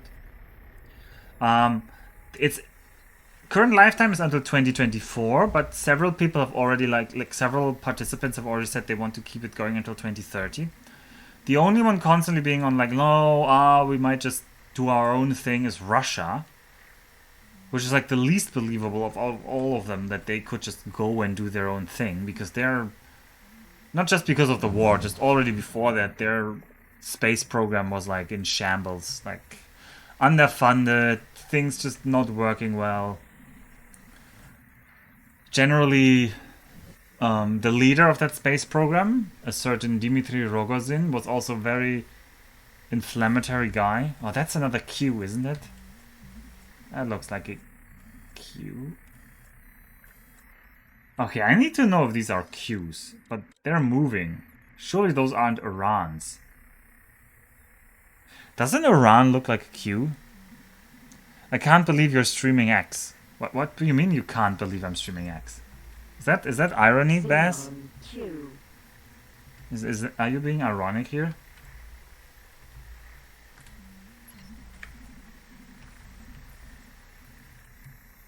Probably yes.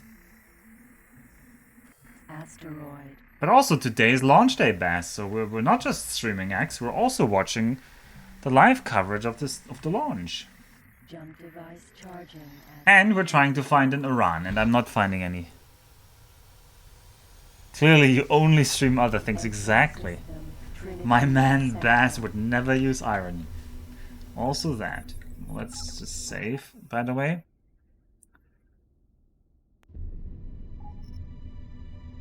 A complex hub controls power distribution. I mean, Rombi is not getting a surplus of things. Hub controls power distribution, central command and control. Also, Rombi is really not making any money right now. So, but that shouldn't be a problem. Even if we buy energy cells at 17, we should still be making a profit. What did I expect from an ex-German? Yeah. This isn't X3, this is Nancy Drew, and she had to leave the planet. Oh, they're now in the gangway. So they're gonna board the capsule now. And it's still, as you can see in the tiny corner there, I can't see, it's 2 hours and 48 minutes to launch. So they're now going to sit around 3 hours in that capsule on Earth. Just like sitting around. Like, I get bored if I have to sit for 3 hours and can't move in a plane. And they have to sit for 3 hours in the rocket now. This is an alternative ending to Haunting of Castle Malloy. Nancy boards the rocket ship. I don't remember there being a rocket ship, but hey, that's maybe a good thing, because that means soon I can play Castle Malloy without being influenced by all the things I know. Alright, we are once again in an unknown sector, somewhere far, far away. Those are just asteroids. Calm down, they are not in Aran. Man, you know what would be funny and sad if there wasn't an Aran here? But no, there must be something like... This is the reward. This is basically the main reward for the Gona plot. It's the unfocused jump drive.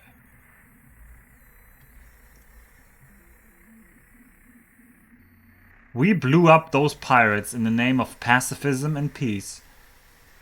For the pacifist Goners. With a weapons-grade warhead. And we deserve some reward for that. No, seriously though.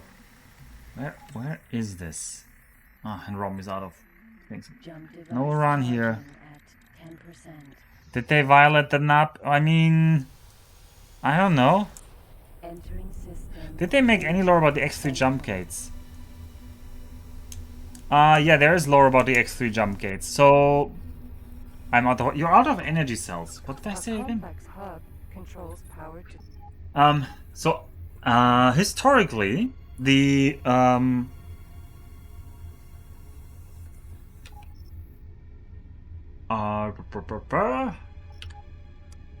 in the first game, the background story was that, Earth, so the human race itself, created the first jump gate, which was pulled to Alpha Centauri, and then from there they expanded throughout the whole universe, and that they built the jump gate network. But that was later revised in either the second or the third game, so either in X2 The Threat or in X3 Reunion. And now the jump gates, only the first gate was built by the humans, only the one leading from Earth to Alpha Centauri. Every other gate was already existing and had been built by a mysterious, nebulous race only known as the Ancients. I think they're called the Ancients. And these Ancients sit in the background, they don't really do anything, they just made the gate network. And concerning jump drives, so only Earth has jump drives. Like, Earth developed the first jump drive. The Xenon have jump drives, that is established by lore, and they have jump buoys, so they can put down a jump buoy and then their ships can jump in with the jump drives. The Kark have 3 point-to-point jump drives. They are the only race that can do that. They don't need anything. And we, right now in this game, have the unfocused jump drive, which is a special type of jump drive that essentially allows us to travel from any sector outside to a random space. So we're just unfocused. We just jump somewhere randomly. So I have no control where I'm landing, which is why I'm constantly going there. Also, somebody asked if there's gambling in this game, and I guess now that I think about it, unfocused jump drives, it's kind of like gambling because we're trying to find the jackpot and we're not finding it yet. Also, blah blah blah, make money. Yeah, I'm trying to also make money, but that is part of the game. But right now I'm trying to capture a big prize. What is that red dot? No, that is just the background. Man, people said, oh, it's so easy to spot the Aran. Am I just blind? From what I know about economics, it's all gambling anyway. No, that is entirely wrong, Bass. It's all insider trade. Sure, from the outside, if you have no idea what's going on, it's all gambling. But if you have the right friends, nothing is gambling. And no matter what happens, you're gonna win. That's what the economy is.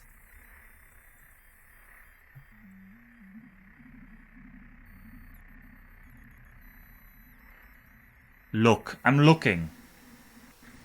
Isn't that just the house always wins? I guess you're right. Okay, it is gambling and the house always wins.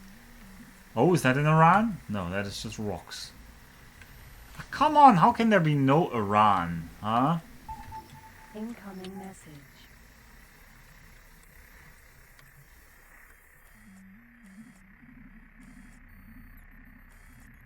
And these rocks over there are far away.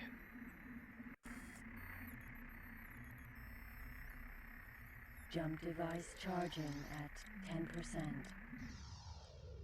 So yeah, there we also see the, on the left, she in the stream there right now, is the Russian astronaut. There's a Japanese astronaut and there's 2 Americans on this mission. Her name is Anna Kikina or something. Yeah, it says Kikina on her shirt. You're making my cynicism even worse. Jump device charging at 10%. It is what it is. Let's not get too political here. We're here for the space. And maybe for the nuclear war, but we're not here for becoming communists, so Be careful what Baz tells you. He might turn you into a communist.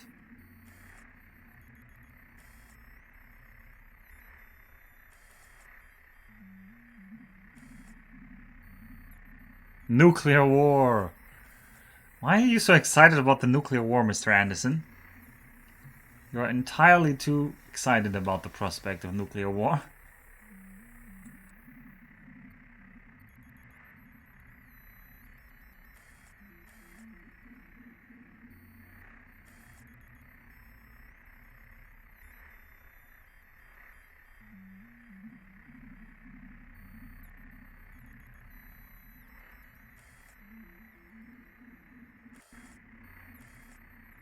You know what? I didn't know this would take Jump device this many jumps. 10%, 20, 30.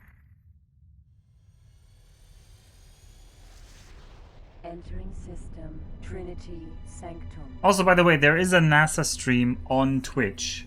I mean, that is what I'm showing in the top right there, with Twitch chat. So that's where I usually hang out with launches. Jump device charging at You get all the joy of Twitch memes, by which I mean it's terrible. Oh no, Huritas is back. Nobody likes Huritas. Laut Inter. Well, Training. nobody likes Huritas. What is up with these rocks sometimes spawning so far away? Big enough Twitch chat and you'll be ready to leave the planet too. Yeah. Yep. But you'll have to grant it to Twitch. They're making money, they're not going under.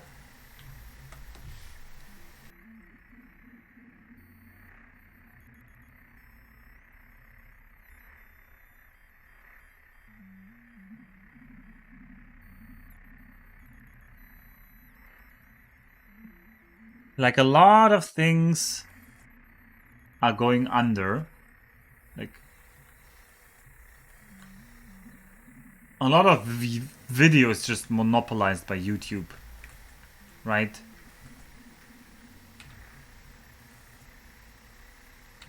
So the fact that Twitch kind of still exists in this semi-independent form, a bit amazing. So this part here, actually, this looks like an image, right? Like this galaxy in front of us. This could have been an image. Those Twitch actually making a profit? Yeah, I don't know.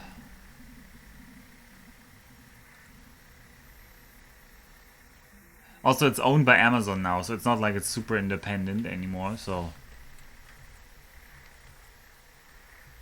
I mean, these look ugly. Like, this one looks ugly. This one, I'm gonna say this isn't the real image, or this one, or this one. Ah, this one might be in the middle here. But this one on the left here, this is probably some planetary... This is probably some nebula in this Milky Way and not actually a galaxy. So if somebody is very good at identifying galaxies, or if you're very good with coming up with the name... Also, why are we focusing in on that bum over there? Like, literally. Is there such a thing as the... Well, be creative. What would an astronomer call this nebula? Is this the Colibri Nebula? Or something like that? The J Nebula. Okay, yeah, we can turn it. It's the J Nebula. Oh, no. Now I'm seeing something very bad here. Let's jump out of the system. Let's jump out of the system. This light coming out at the tip there, that is not Twitch safe to be looking at. 60. The Viagra Nebula. Yeah, well, we're out of there. 20. Triplet entering system. I thought the recent questionable Twitch changes involving revenue split and super chats were desperate to compete with YouTube. I mean, YouTube definitely has a big split. But Twitch is still better for streaming in some regards. Like, the integration of Twitch with, like... The gold mine that Twitch is going into, in my view, are things like crowd control. Because that kind of integration is really really elevating the thing.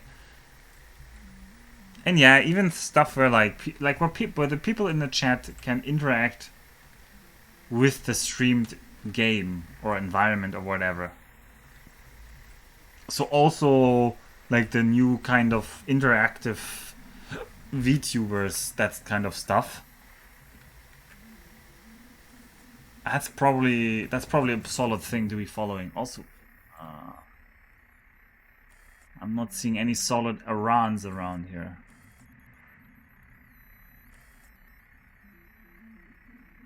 It's all about the chat interaction for me. That's why I don't have interest in big streams. I mean, yeah, I don't like big streams either. Like, I feel like a lot of fun is lost in a big stream. So yeah, definitely not a fan there. Some people do definitely want to get to 2K, 4K, 5K, 10K. I don't even know, 50K. This NASA stream I'm watching here right now is 15,000, and the chat is actually relatively mild for 15,000. I think a lot of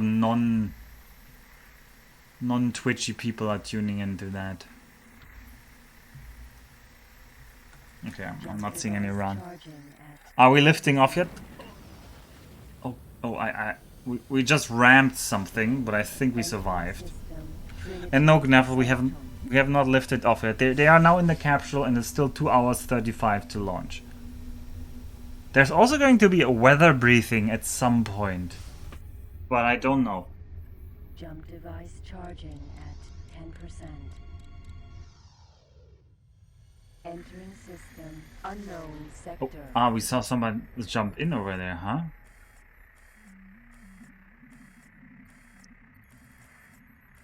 That's another Xenon queue. I mean, considering we can't defeat a queue.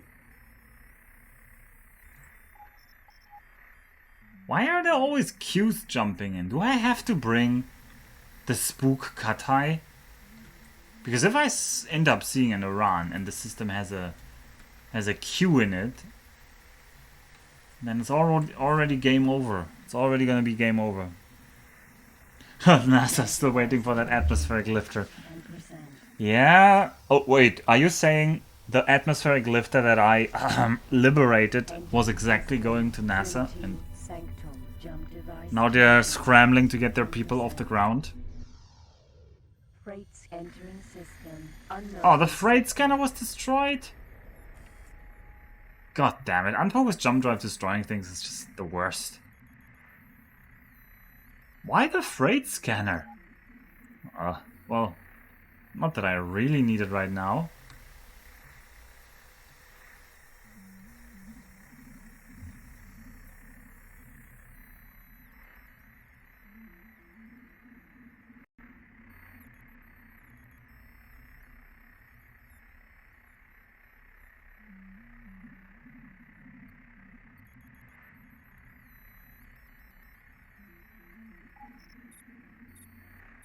And Rombi's still out of energy cells.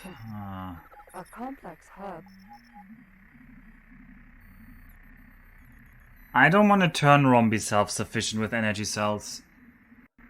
But I might have to. But I really don't want to. I want to be buying energy cells. Could have been destroyed when you did that hit and jump.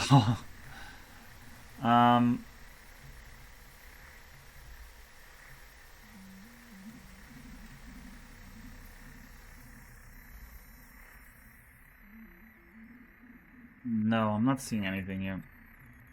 Jump device charging at 10%.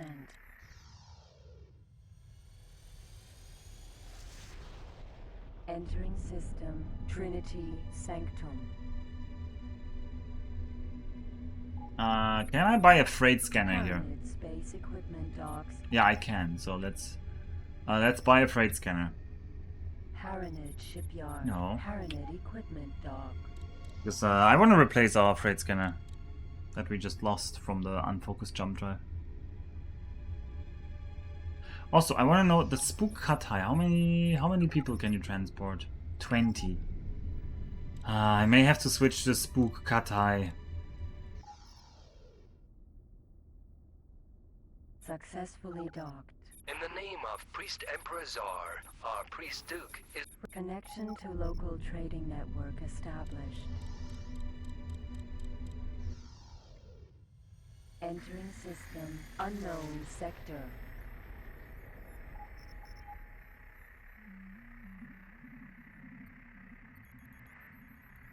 Oh, there it is again, the J Nebula, the Viagra Nebula. Let's not look at it too closely. I mean, or very closely. Let's not look at it in the wrong perspective.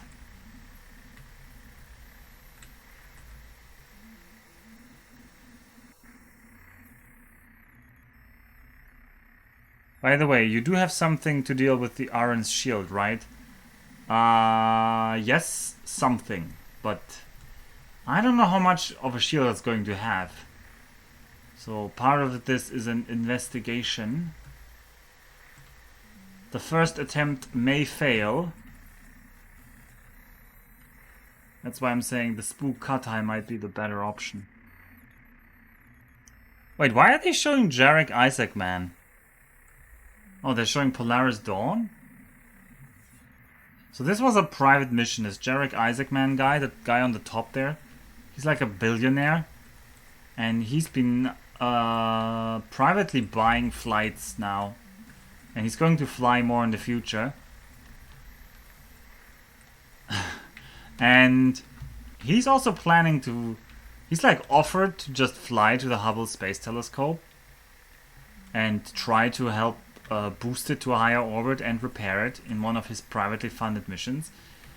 Because I guess he just wants to be a cool astronaut, and he can't be it the legal way, so he's gonna do it the money way. Which is fine by me. Like, I'd rather he spend his money on boosting Hubble than, I don't know, buy a mansion or something. Like, I don't know why people hate so much on billionaires going to space. Because plenty of billionaires are doing a lot more idiotic stuff with their money. Right. Imagine getting Twitch banned for a nebula. Yeah, that would be just my luck. Device charging at 10%. Okay, they're oh, the ninjas. Yeah, people in Twitch chat keep calling the people in black ninjas, which are like the flight attendants who are helping to check out the thing. Nebula safe for work. Yeah, exactly. It's in the name.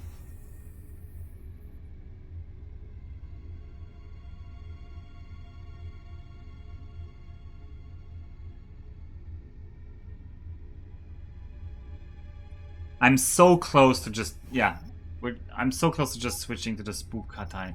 I think we're gonna spook. I think we're just gonna spook.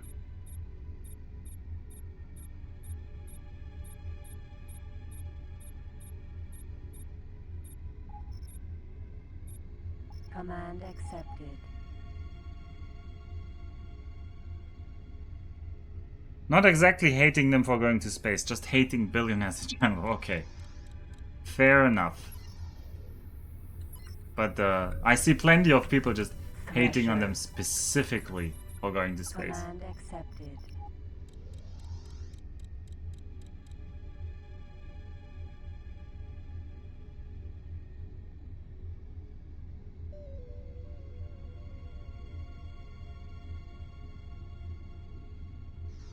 Look at that beautiful thresher. Okay. Command accepted. If I put these two ships side by side, who do you think looks cooler? Huh? Anybody want to chip in? We have the thresher here. And underneath we have the game over. The game over is decidedly smaller. Like the Thresher is a huge ship for an M7. Is this the first manned SpaceX? No, SpaceX has launched This is maybe the 7th manned spaceflight by SpaceX, I want to say.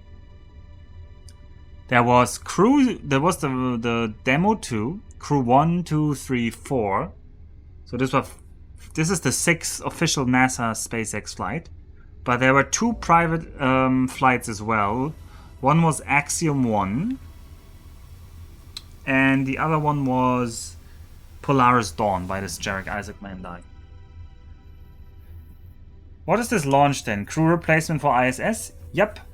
Also, yeah, people, yeah, there's no dependence on Russian Soyuz anymore. They're still using Russian Soyuz, but in principle, they could get all of their people to the International Space Station just by using the SpaceX flight capsules. They do want to also have the Boeing ones, but the Boeing Starliner has been like in development hell forever. Anyway, we are going to take from the game over. We're gonna... What? Why can I not transfer? Why can I not transfer guys over? Does somebody know? What? The reality of existing threats urged the Boron Navy to consider a more robust approach. The Thresher Heavy Frigate is the result, currently one of the most... I guess you can't transfer them through space? Okay, then we need to go somewhere. Where can we both dock? I guess the... Paranet equipment dock. Does the equipment dock have 2 slots? I don't remember. Do you think any of the SpaceX launch disasters were deliberate sabotage? No. I don't think any of the space... Also, SpaceX didn't have that many. Boeing had a lot more. If you want to have the conspiracy theory, it would be Boeing. Okay, how are we gonna do this? Docking granted. Command accepted. Okay, this is turning into an operation, but... A complex hub.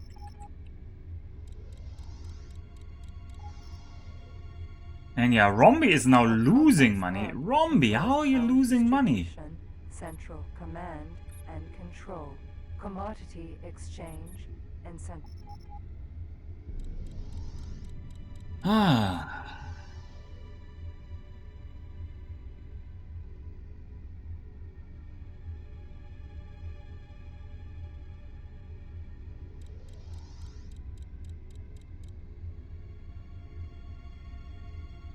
There's a hull breach and all of the builds are getting sucked into space. I mean, that would be fitting. That's the level of competence I expect from Rombi. We're not gonna get that M2 for Rombi at this rate. It's We are scanned. Who's illegal goods detected. Aran security suggests you leave. What? You said no illegal goods detected.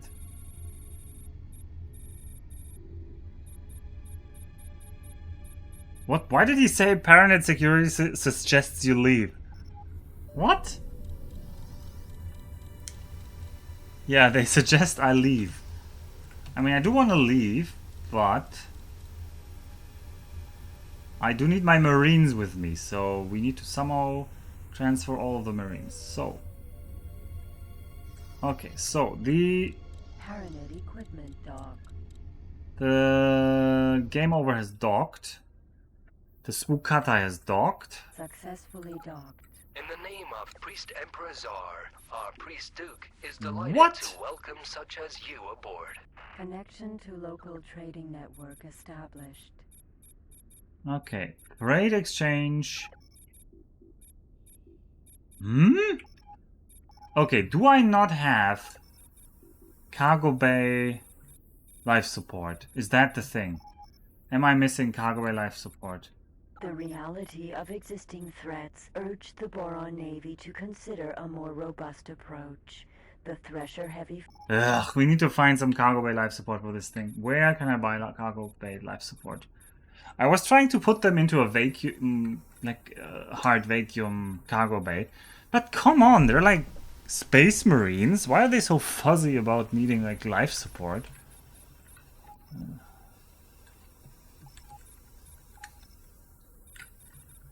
This Who's life selling it? support system allows you to transport living creatures, passengers, and even slaves in your cargo bay. The vault, that's not very close. The moon, that's not very close. Merchant Haven.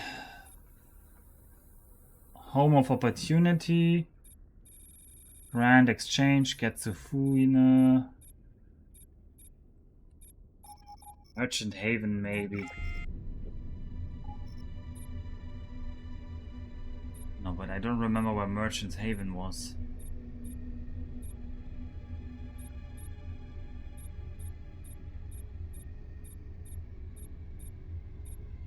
Yeah, you're there. Ugh. Oh well, we're just gonna go there. Jump device charging at 10%. I was going to suggest a lack of cargo life support earlier, but I figured you wouldn't make such a mistake. Yeah. This outpost serves as a remote operating base for...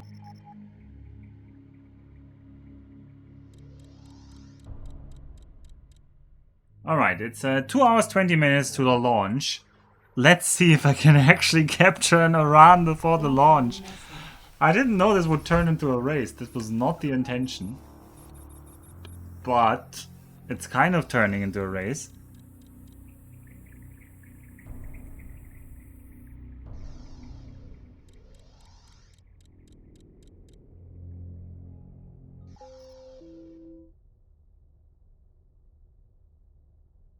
Successfully docked. On behalf of Chairman CO, the Teladi Company are delighted for the opportunity. Connection to local trading network. Let's get all the advanced satellite. Energy cells bought. Energy bolt chain gun ammunition. The energy bolt chain gun ammunition sold. I didn't need any of that, right? Yeah. Crystal Jones, the deputy manager for NASA CCP ground something. I mean, you know you're stuck in life when your title is anything like deputy manager. Or maybe I'm the only one who sees it that way.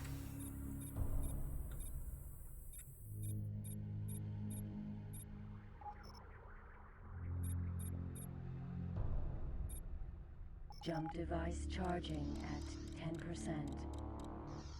Wait, did I? No, I didn't buy the cargo bay life support. Why didn't you stop me, guys? I just went to the military station. Entering Unity Sanctum. I shouldn't be dissing people on NASA TV instead of focusing on my mission here.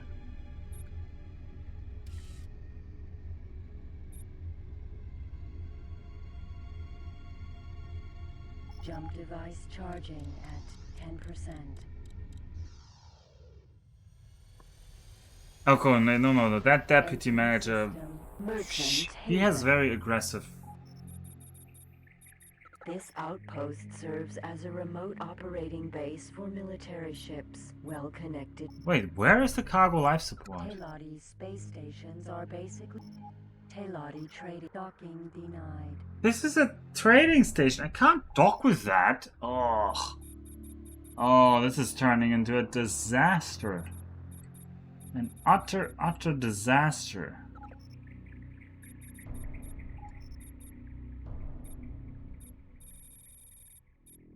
This life support system allows you to transport living creatures. How about being an assistant additional deputy manager? Oh god, yeah. Okay, trading station, Anarchy port, trading station, military, Mercury military, no, that's quite far. Moon military base, no. Strong Arms HQ, I don't think Strong Arms likes us enough. Unknown sector military base, now that is Earth. You can't dock with pirate bases. Okay, I just need somebody to help me buy it. Okay, Mr. Who's our... Where's the commissar? Commissar, this is kind of your job here. You buy everything? Yeah, you have kind of everything we want. Do we want some extra 2 gigajoule shields? The 2 giga... Doesn't fit. Alright.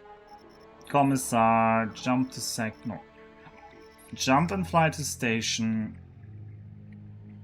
Merchant Haven. And fly to the Ladi trading station. Command accepted. Hopefully SpaceX remembered the cargo life support system. I'm not sure they count the humans as cargo though, because they do have in the Dragon capsule they do have like a cargo compartment underneath, and they are transporting like scientific experiments to the space station with that as well. Training.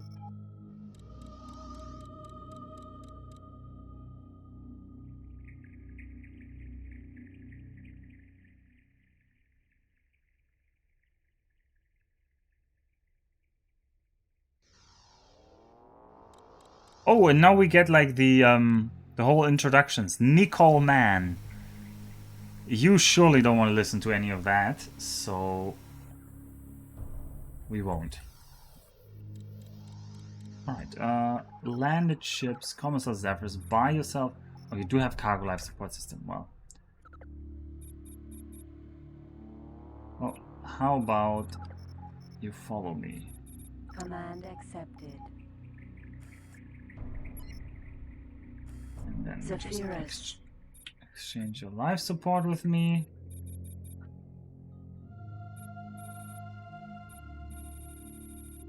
Oh, don't tell me. Oh no, oh no, it's fine, yeah. Cargo life support system transferred. Okay. Actually, you had more that I didn't have, right? What else do you have that I don't have? Ore collector, well, I don't need that. Yeah, that's fine. I want you to, once again, dock at this Teladi trading station. Command accepted. And we have to jump back to Trinity Sanctum, which is becoming quite expensive on the energy cells, but hey, what can I do? I'm just bad at this game. That wasn't Trinity Sanctum. Jump device charging at 10%. What do you know about liquid state machines, Alpha? What do I know about liquid state machines? System, Trinity Sanctum. You mean like, drinking? No, actually I know what you mean. It's a kind of machine learning system, right? All those crew bios will hit hard if their ship explodes on launch. All those crew bios? Hail? Hi? Hi. Oh, hi. Hi.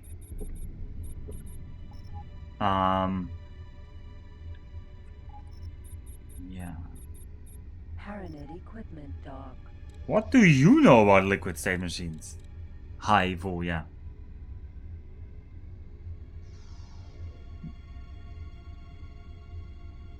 Oh, biographies. Oh, I thought you meant like... I thought bio was like a shorthand like for their bodies and stuff, like their biology. I thought you were saying like if it explodes, all of their body parts will hit really hard. And I was really confused why you would say that. Successfully docked. In the name of Priest Emperor Czar, our Priest Duke is delighted to welcome Alright, such as Koichi you aboard. Wakata. Connection to local I mean, that's true, I guess, yeah. established.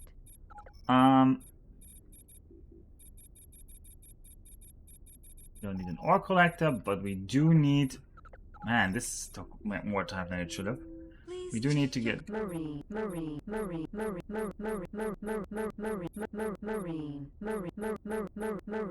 transferred. Oh no, I should send one over that is like the worst one. Who's the worst one? 29? Marine Cornell or... No, we're not sending over Itman Koknik. Marine Cornell, you're gonna Marine sit this one out. Transferred. Marine transferred. Right, we have 20 Marines on our ship now. That is one less than I would want, but I can't fit 21 on this ship. Which is sad, but I don't want to stand there without weapons, so... Speaking of appropriate weapons, do I have something that can strip? Do I have some, like, safe, low-power weapon?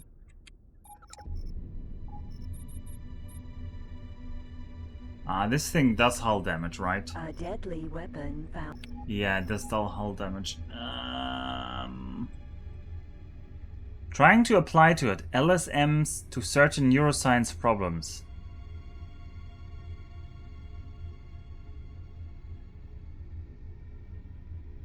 His name is basically hello. What? Koichi Wakata? Does that sound like konnichiwa to you or something? Because to a Japanese person, it would not sound a lot like konnichiwa. So, yeah, I don't know why Koichi Wakata would be hello. Trying to apply to neuroscience problems. Why would you use liquid state machines for that? I guess there are people who say that it's a little bit similar.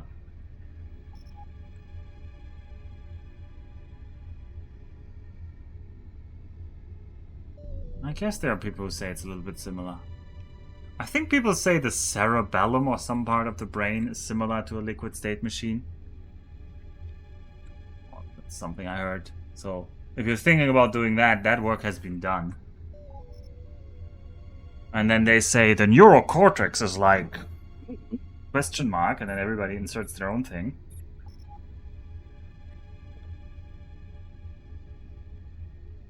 Anyway,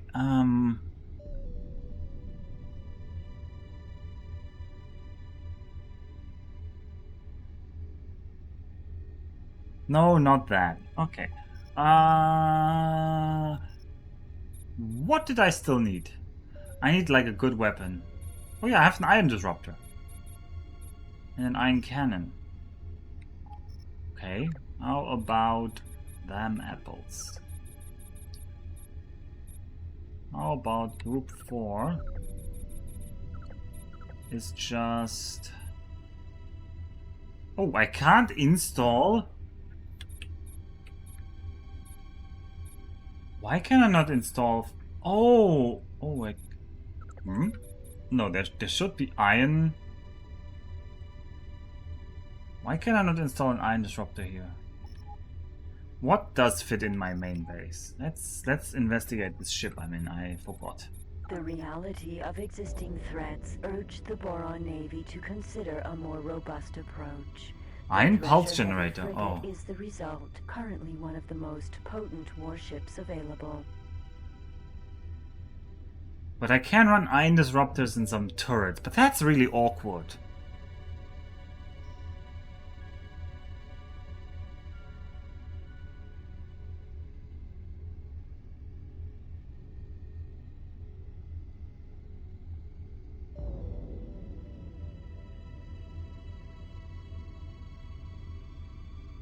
That is really awkward. Maybe you don't have an iron life support system. Well, we still have... If I have some HEPTs and stuff... Paranid space equipment docks are locations in Paranid territory.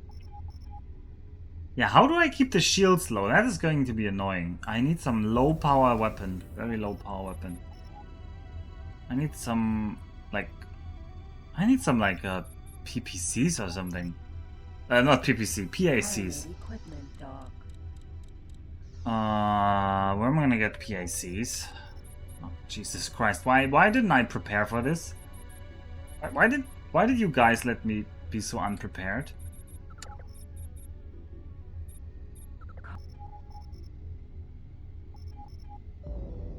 Are there any? This laser production complex produces several types of light ship weapons. those are kind of crap.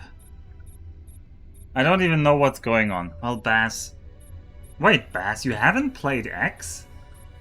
You're German. How have you not played any of the X games?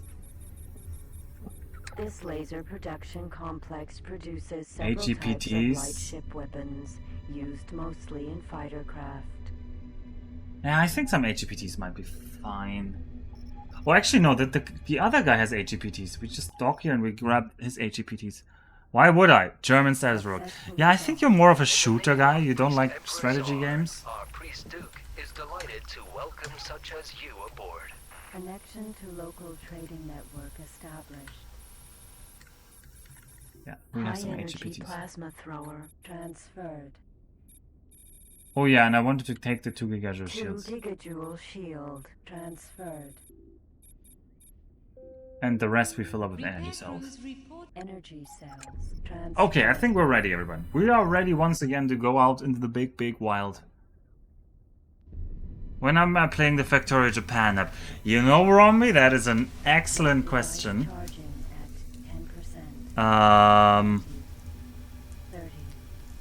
40, Let me check. If the weather is bad this weekend. 60, 70, 80, 90, jumping. Unreal Tournament Bass. Unknown sector. It was a thinly veiled insult, yeah. I mean, was it even veiled?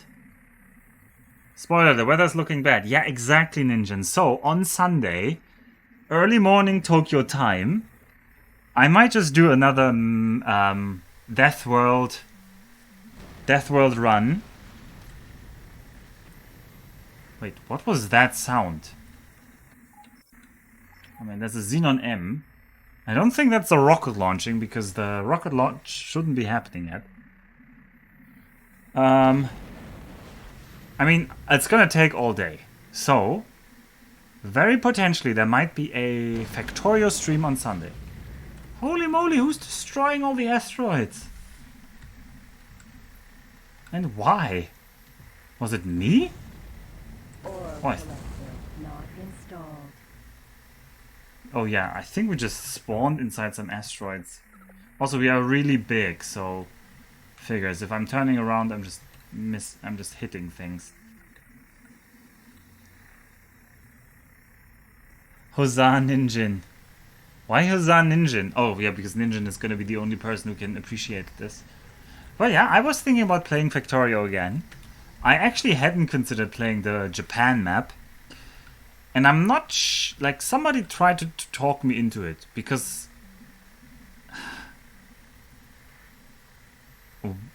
won't the Japan map necessarily be easier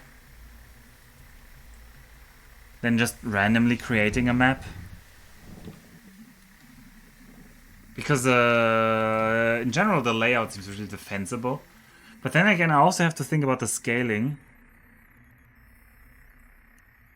Maybe you attack rammed Aran and you never noticed. No. Let's not imagine that. That would be mean.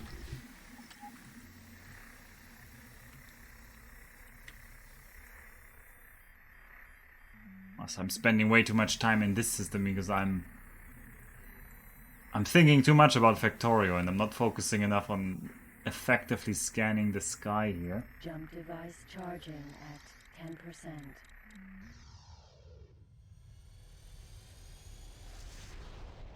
Hey, Romy, that's not me destroying the ships. That's this game's tendency to just have your ships explode or randomly fly into problems. Also, holy moly, Knuffle, where's this Aran that you promised me? I don't know if you promised it me, but... Can it even spawn yet? We need to meet some secret conditions to spawn the Aran, also while we are very close to the...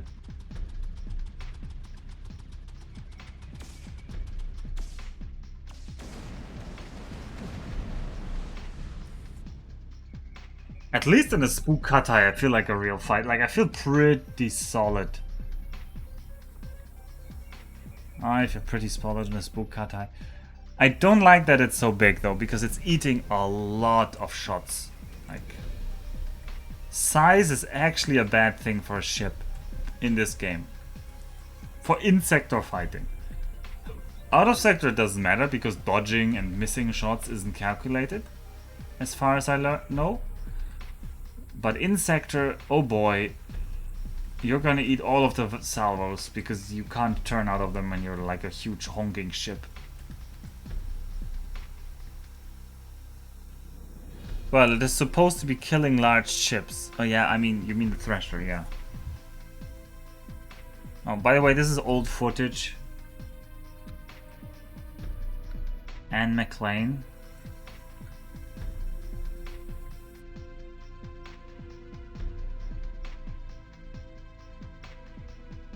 That's Bob Bankin. Okay, they're making very emotional footage right now up there. But it says live. Yeah, I mean, the stream is live and they're sitting in their capsule, but you know, they have to fill 2 hours somehow because it's still 2 hours to launch. Wildfire missile. Cargo bay now contains wildfire. Why did I pick up a wildfire missile? That's not what I was interested in. Jump device charging. So they need to fill those 4 hours with stuff. And they always fill it with the same thing. Trinity sank jump device charging. So if you've never seen one of their live broadcasts and you are into space and rockets, it's interesting. But seeing it the 5th or the 6th time, I think, oh, this is the 6th time because this is Crew-5. Yeah, that kind of tends to like take the fun out of it. Okay, there's a Karg station that we could kill. Like, I am now in a ship where I don't need to worry about, like, I don't need to shy away from almost anything that we can encounter out here. Unless we run into an M2, I can probably deal with anything. That is an M2 that we don't want. I do actually want to run an M2.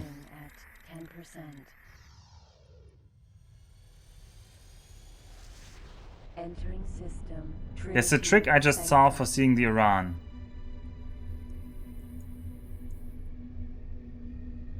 So for us that are not massive nerds, why is this launch relevant?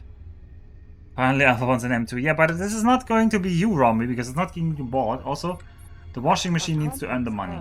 Controls power distribution. And boy, is the washing machine not earning the money right now. Jump device charging at 10%. Did you want the tip for seeing it? Nah, not yet. For now, it's fine. Unknown sector. I mean, it's not on my radar.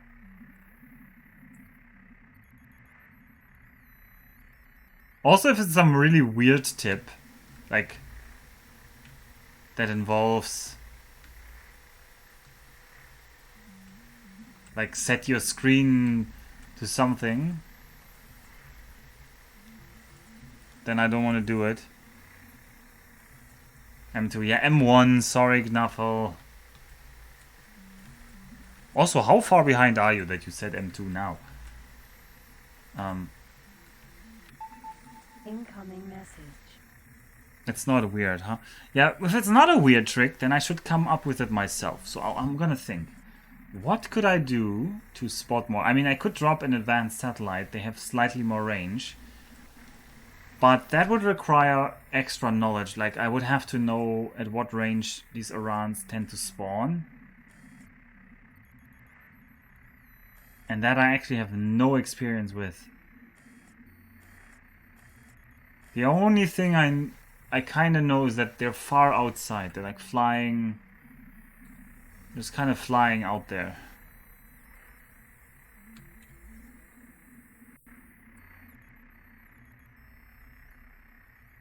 No, I'm gonna try one. Device charging at 10%. Surely the engine lights would be super obvious. Yeah, I'm thinking it should be super obvious. Jump device charging But 10%. did somebody keep count? Entering system. Unknown sector. How many have we like checked out now? Oh, is that another J? A Q? No, those are just L's. Okay. There's some Xenon L's over there.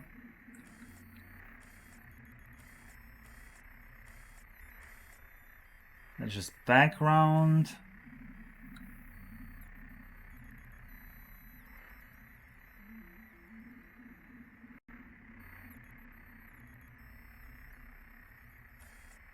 Yeah, not a massive nerd, says Ninjin.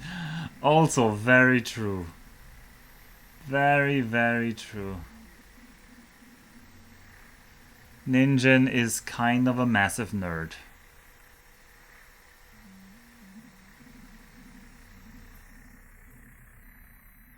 I mean, I actually don't know. I haven't met Ninjin. Ninjin keeps evading me. Ninjin is too much under the yoke of the head of the family. But other than that, my impression was Ninjin is kind of a nerd.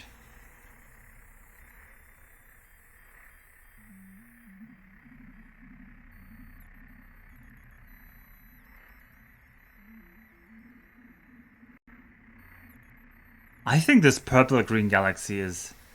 Oh, you prefer the government at home. Oh yeah, okay. Charging at 10%. I see. Entering system. Trinity Sanct jump device charging at 10%. Entering system. Unknown sector.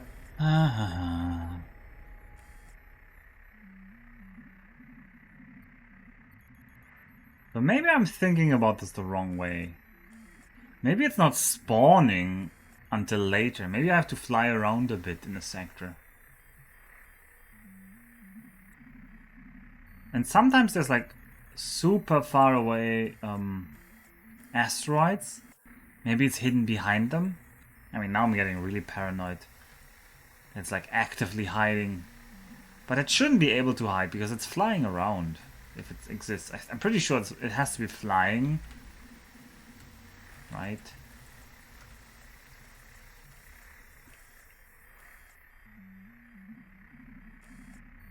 Government at home. Now I have to use my PC computing power to oppress myself.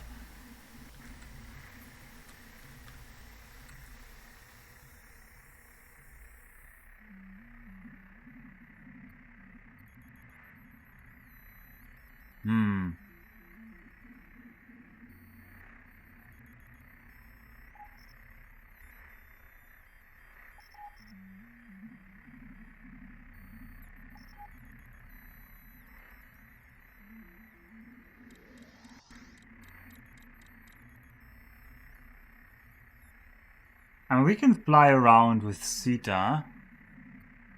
Maybe it'll be easier that way. Maybe we would see if something moves.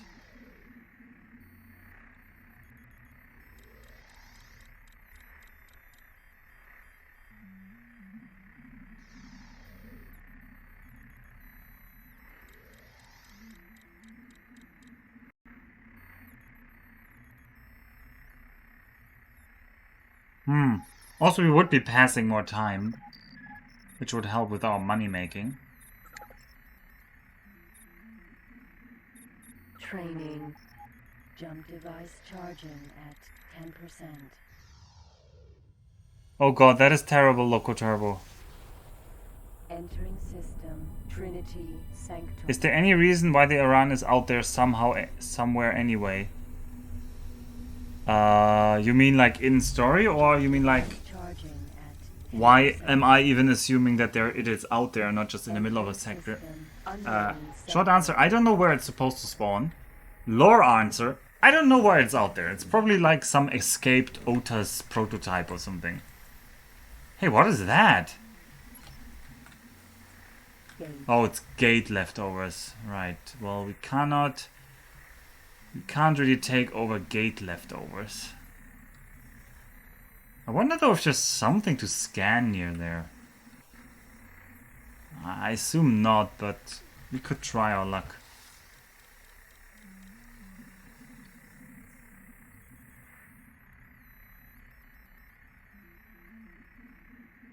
Well, I'm still not getting the joke, but I'm not gonna beg for an explanation because that's gonna ruin it. And it's apparently already pretty bad.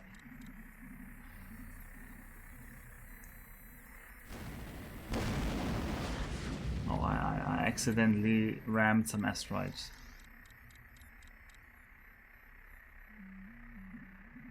So, there is some half-destroyed gate here. Sadly, that's doing nothing for us.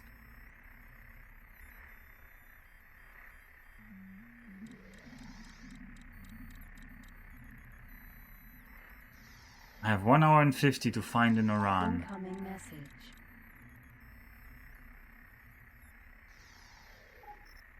A complex hub controls Rombi clearly is not getting enough energy cells. At 10%. Can you destroy gates? No. Entering system. Trinity jump device charging at 10%. Entering system. I mean, it's funny that you can't. But you'd be ruining your own galaxy by that. Like, there's no way to recover from... If you destroy too many gates, there might basically be no way to recover. Like, you could soft lock yourself. Oh, there's Bill Nelson. Bill Nelson is not a NASA administrator. He's one of the guys who designed the Artemis rocket, because he's in the Senate, and he has no knowledge about rockets.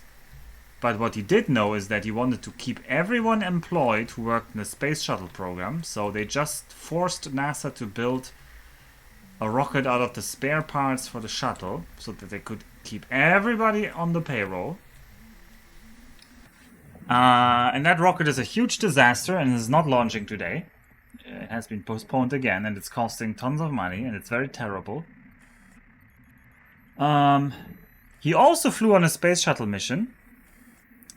There was a program where NASA was flying senators and congressmen on space shuttles as like 6th or 7th person, basically in the slots that are not that important.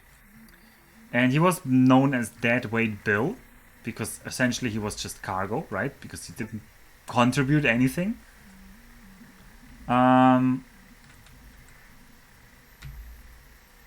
Yeah. Needless to say, I am not a big fan of Bill Nelson. Like, nowadays he's saying the right things and he's kind of moving in the right directions. I don't want to pretend that it couldn't be worse. It could definitely be worse. But man, he is a politician through and through.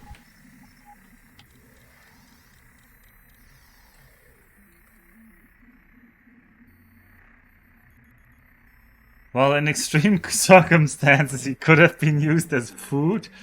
Well, I guess. But if you've seen the pictures of him when he was flying the space shuttle, he looked extremely lanky. Like, he wouldn't even have been good food. He is also 80, yeah. That is another thing. Like, he's only appointed because... I mean, I shouldn't get into politics, but... Cargo bay now contains energy cells. I think he's appointed because he's like a good friend with Biden. Asteroid.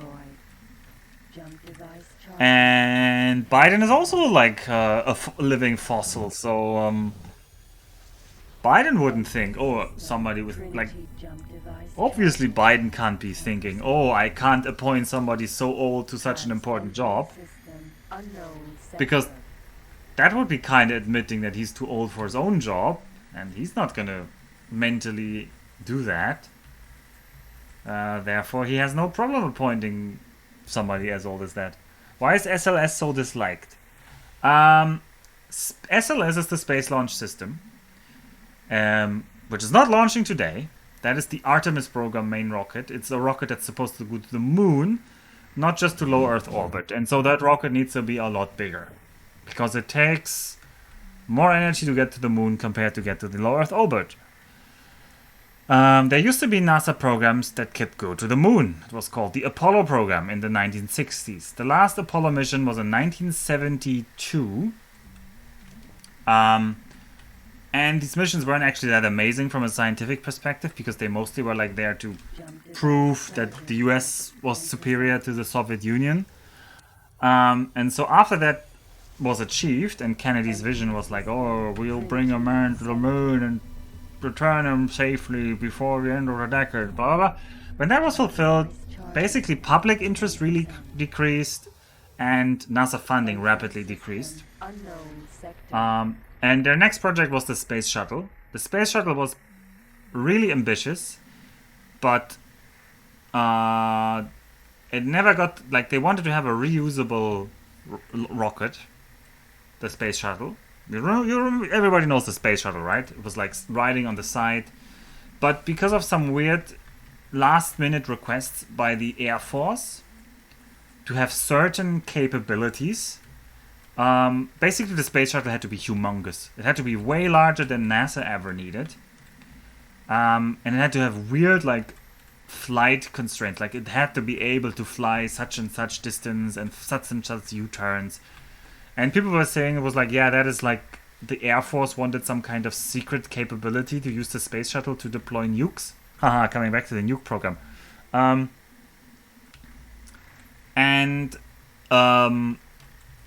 That's why this the space shuttle was like kind of garbage from the start. Like they also had the problem with the heat shields, that whenever it came back, the heat shield was like slightly damaged, and initially they skimmed on repairing the heat shields, then some people died, and later they went really over it. But realistically, the space shuttle would have needed more iterations. They just said, okay, it's done now, we're gonna go produce 4 of them and we're gonna fly them too early. They just went for it too early. They didn't iterate enough. The problem was hard, but it could maybe have been solved. And also they were really forced by these Air Force requirements, and because otherwise they couldn't get enough funding, because they needed both the military funding and the civilian funding. How casually some people died, maybe. No, that's, yes, but that's not the main problem. So the space shuttle is actually really amazing because it had such strong constraints. The engines of the space shuttle are really great. Like, they're one of the best engines ever. And they were like reusable engines, right? Some people think like SpaceX is famous for like now having these reusable rockets. But of course the space shuttle was reusable. Like the flyer was reusable, and even some of the side boosters of the solid motor boosters were like reusable. They recovered them from the ocean. So when the space shuttle was about to retire, or was done, they were looking for the next big project, and so they wanted to like either go back to the moon or go to Mars or go to an asteroid, and it kept changing all the time. So there was the Constellation program with the Aran rocket, and this went on for several years. But it was like the Constellation. No, the Aran rocket was killed in 1999 or something, or in 2000 by Bush, who then NASA then turned it into the Constellation program, and then that was cancelled in 2008 or 2009 when Obama came in. And at that point, basically, they had nothing. They had like spent 20 years after the development of the space shuttle. So space shuttle was like early 90s that it basically was operational. And then they had spent 20 years basically getting nothing done, because constantly programs kept getting cut and re-envisioned, and the target kept changing back and forth from the moon to Mars and so forth. So 2008, the then NASA administrator had to change the plan again, and then the Senate got really heavily involved, and the idea was, okay, we're gonna sell this idea to the Senate of a rocket that they cannot cancel. So everybody in 2008 already knew the space shuttle is going to retire, because the space shuttle had killed too many people at that point. Which means a lot of people were going to go out of work in many districts for many senators. So, because running the space shuttle program was very expensive, which is one of the reasons it got cancelled. But one of the reasons it was so expensive was also that it employed so many people, because it was ridiculously technologically challenging. So they came up with the idea, hey, you know what? We have these old engines for the space shuttle that were designed to fly hundreds of times and to throttle down to very little percentage. Like they're like super over-designed. So why not just use these old engines and put them on a rocket and just burn them up? Like, put all of these reusable engines on a non-reusable rocket and destroy it every time we use it. Like, they're basically burning through the stockpile of space shuttle engines. And they're also using the old space shuttle side boosters. And the core stage is, the body is new, so they had to develop new things. But the basic technologies are related to the rocket that lifted the space shuttle into space. And so the whole thing from the beginning wasn't conceptualized as, oh, this is technically the most sensible thing, or this is going to advance our space shuttle. No, this is, how can we keep the people that are currently working for the space shuttle program, which is way too big and way too expensive, how can we keep all of them employed and kind of do something with that? Like, it was like completely in reverse. So as expected, or not expected, I don't know who you ask, that program just is so over budget. It is like, it was supposed to launch in 2017, now it's 2022, so it's like 5 years behind schedule for even the first rocket. NASA isn't even admitting how much each individual rocket launch is going to cost, but individual estimates put it at like $2 billion per launch, which is 2,000 million. Whereas, for example, today's launch on the SpaceX rocket that's bringing astronauts to the space station is going to cost maybe 90 million. So it's like 20 times more expensive than any other rocket launch. Of course, it's going to the moon, but even for that target, it is way too expensive. They only produce like one rocket every 2 years. So their whole idea of, oh, we're going back to the moon, this time to stay, is completely ridiculous, considering they will only be able to go every 2 years or every other year, and they can only stay on the surface of the moon for like 3 weeks. So the whole, oh yeah, we're going to go to the moon, this time to stay, is like, yeah. I mean, you're saying Elon is right. Yeah, I'm saying Elon is our only chance right now for sustainable space development. Elon and Bezos, but Blue Origin are kind of crappy at what they're doing. So both Blue Origin, which is a company founded by Jeff Bezos, and SpaceX, which is the company founded by Elon Musk, are like private companies by billionaires who are also space nerds. But Jeff Bezos is not really involved in Blue Origin. He's leaving that to the engineers and stuff. So, meanwhile, Elon Musk is basically like spending a lot of his time personally doing stuff at SpaceX. So SpaceX is doing a lot better than Blue Origin, but both of them have like explicit goals to like, they're just doing this because they think that's the future. And Elon actually wants to make life multiplanetary. He has this weird plan to just colonize Mars as a backup plan. So like if Earth dies out, that there's a second home of life in the solar system and stuff like that. Anyway, very nice. But SLS is really crap. It is not going to be the thing that helps us get to the moon or to the Mars sustainably. I don't hope it burns and crashes, because that is not going to help anybody. So I do still hope that these missions will succeed. And I do kind of hope that they help put people on the moon again.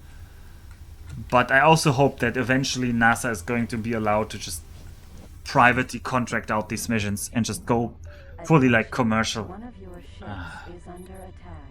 Seize well. In Seaswell? That must be Nikki. Oh, Nikki, I hope you can kill them. I mean, these are just M4s, but... I mean, Nikki has 800,000 shield. Surely Nikki can survive that. Elon Musk is a nutcase. I mean, yeah, you can both be a nutcase and a genius. Those two things are usually quite related. I actually think he's very, like... he's clearly very socially inept. Like, also, if you hear him talk, especially one of his if you listen to his much older talks, like, yeah, he is a nerd. Like, he is also a real nerd. He's also a real, like, nerd, where it's, like, really awkward person. I only did genius and nutcase, not the successful part. Oh yeah, we all like to pretend that we're genius underachievers, right? That's the only blanket we have. But yeah, SLS, so the Space Launch System, that is the NASA big moon rocket. Very bad. So, one of your ships is under attack. Seize well. Yeah, Nikki, you're dealing with it. This story, however, is actually relevant for today because when the space shuttle had to retire because too many people died and they just couldn't safely run it anymore, and all the safety precautions that they did put in also hugely increased the price of every mission to the point that it was unsustainable. NASA had no rocket to launch people to the International Space Station. So the only reason that actually after the Challenger disaster that the space shuttle was allowed to launch again was because they just needed certain things. They needed to bring certain modules to the International Space Station to finish building it, like more solar sails, some extra modules. They also definitely needed the space shuttle to service the Hubble Space Telescope because they need to like replace gyroscope and the computers from time to time. And yes, SLS is made by Boeing. Boeing has... I mean, I don't know, anything that Boeing has touched in the last years related to space is like just crap. Because Boeing is also related in the story that's coming up. So when they were completely out of like everything done, they just stopped the space shuttle program, and there was no way for US astronauts to get to the International Space Station with US things. So they had to rely on Russia. So they had to fly on Soyuz rockets, which are the Russian system that's basically been flying since the 60s. It's like super shoddy. It's like, well, not shoddy in like a bad word. It's like, yeah, it's this is a destroyed gate. This is not an Aran. It's super old but reliable technology, basically. Yeah, this is where the commies come in. But Russia charged them through the nose also for those flights, and they were looking for. They were like, oh, okay, we need to have a rocket that we can launch our own people again.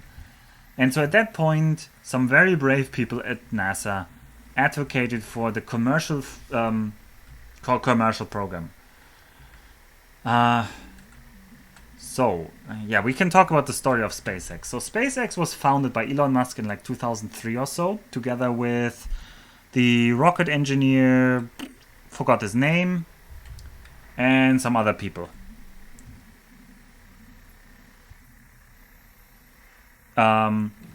And they first launched a small little rocket. They made it on the third try or something when they were almost out of money. And they had some small, like, private contracts to launch satellites. But their big haul early on was a NASA contract to deliver cargo, only cargo, not people, to the International Space Station, in a program that was called the Commercial Resupply Missions or something. Commercial Cargo? Commercial Resupply? Something like that. Which was the first time that the US government was actually, like, handing out a space contract like a really commercial contract, because so they were basically saying, okay, here's this amount of money, we want such and such many deliveries for this amount of money, or bid, give us your bid for how much would it cost, blah blah blah, and then they're going to pay you the money and you're going to do deliveries. And that sounds really simple. Oh, you preferred Armadillo Aerospace. Yeah, but John Carmack wasn't really doing that much there.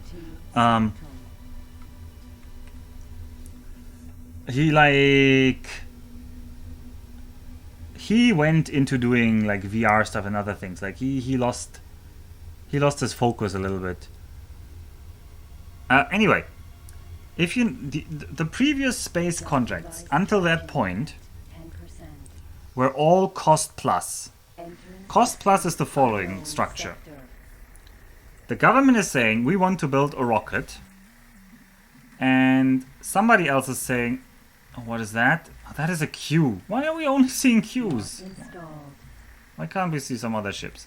And then Boeing is going to say, oh yeah, I will build you the space launch system. This is actually what's happening. I will build you the SLS for a cost plus contract.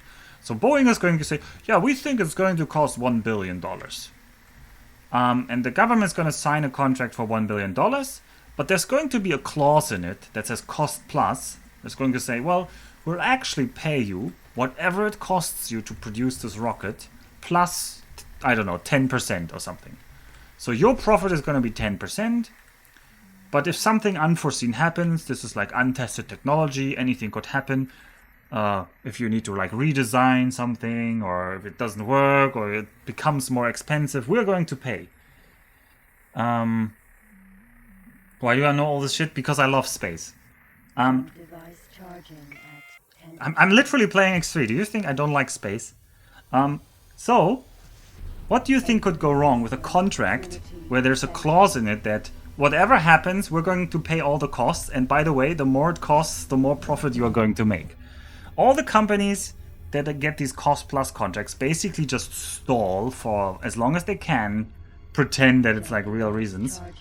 The costs of any contract that is signed under this cost-plus structure, it just explodes, because there's no incentive for the people that are building it, like for the company that got the contract, there's no incentive for them to like actually be cheap, because no matter how expensive it gets, they're going to get the money back. I mean, but this is a very central thing to the story of what is happening in space right now. This is not like a small detail, because this cost plus contracts are the difference between SpaceX and Boeing. Because SpaceX has been running, SpaceX basically got this cargo resupply contract on a not cost plus, like on the normal commercial contract. So they just got a sort of money, and they had to make do with that. There was no incentive for them to increase the cost artificially, because they wouldn't get more money that way. And this is really what's pushing down the prices right now. This is why SpaceX flights are so cheap. And Boeing actually entered into the same contract also. They said, oh yeah, we can also do commercial contracts. But they were supposed to launch in 2018 with their Starliner. And yeah, it hasn't launched yet. It had a lot of failures. SpaceX is already on flight number 5, as you see. Today is Crew-5. But they haven't even launched once.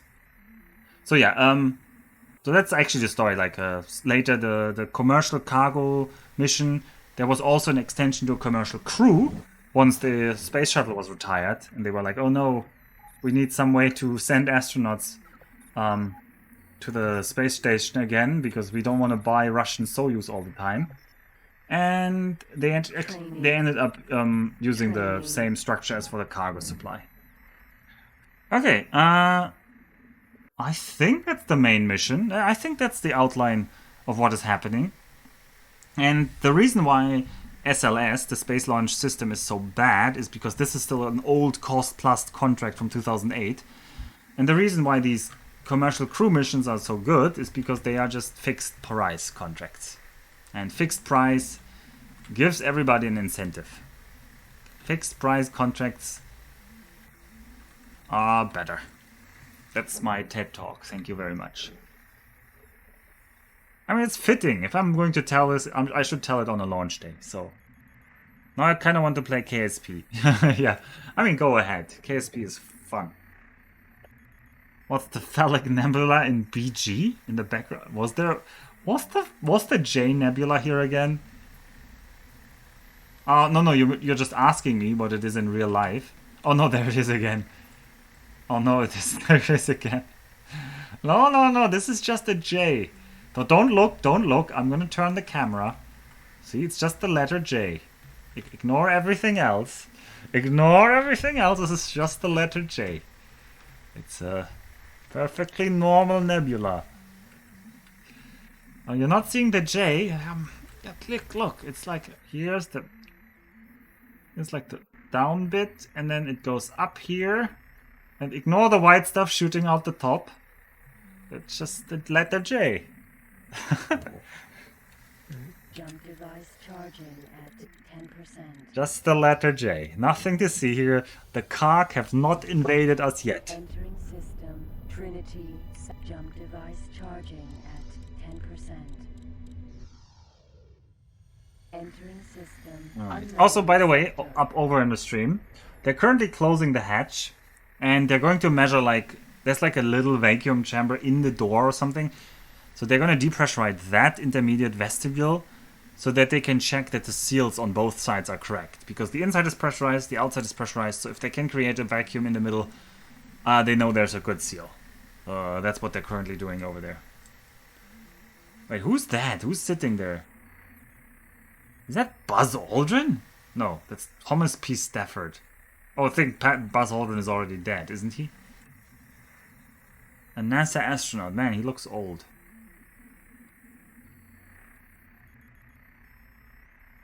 Speaking of old, we still haven't found the Aran.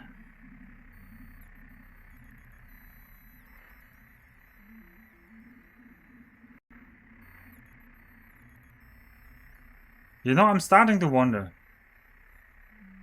Ignore the white stuff shooting off at me, laughing like crazy. Well, I'm glad. I'm glad you had a laugh. I'm glad. Okay, what's over there? Oh, let's just fly towards those satellites. Wait, are they a lot closer than I think? Oh yeah, they are a lot closer than I think because they're just a lot smaller than I thought. He ain't dead yet, Chief. No, Buzz Aldrin is still alive. I know Buzz Aldrin got like really crazy. Not installed. He got like really crazy. Like a conspiracy nut, basically. I remember, like what is it with old engineers always becoming like insane? Like I'm confused why that is such a consistent thing. Oh, what is that video right now? Entering system. It's a still from... I have no idea what that image is. Also, I want to say, I am not a real space nerd, because there are people who are really insane. Oh, I bet it was the Steppard guy. Somewhere.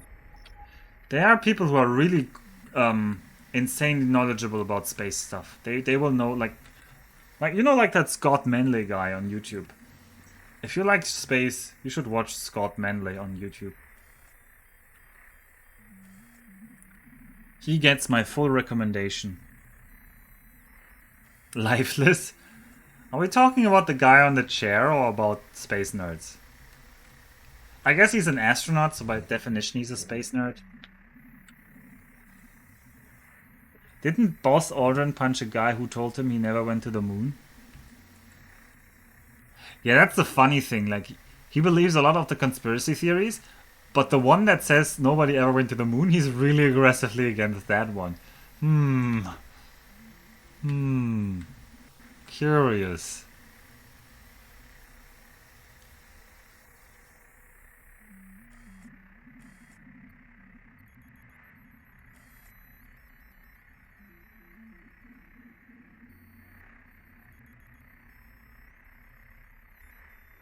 I wonder what it smells like inside that capsule. Jump device charging at 10%. And I don't mean that Nicole Mann had too many beans as her final meal. Entering system. Trinity Sanctum. Jump device Just like, at 10%. what kind of smell is inside a capsule? Entering system. Unknown sector. Oh no, it's the nebula again. Why does this nebula keep spawning? They don't have many nebulas to spawn, I think. Oh!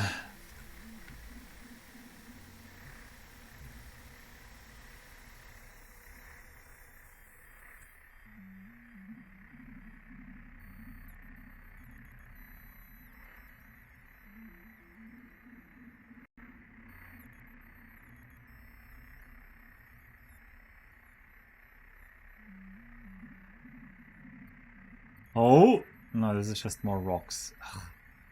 Sometimes I feel like the rocks look like they have some structure, but then they are just rocks. Jump device charging at 10%. Maybe the Kark Nebula is pointing the way to the Aran. It's not the Kark Nebula, it's the J Nebula. Trinity Sanctum. I really like the design. Have you tried the alternate camera mode to look around? Yeah, I have. Earlier, but I didn't feel like it helped a lot. I assume it just smells like a new car or something. Yeah, but it's been to space. I mean, yeah, it's faster to rotate my screen with this.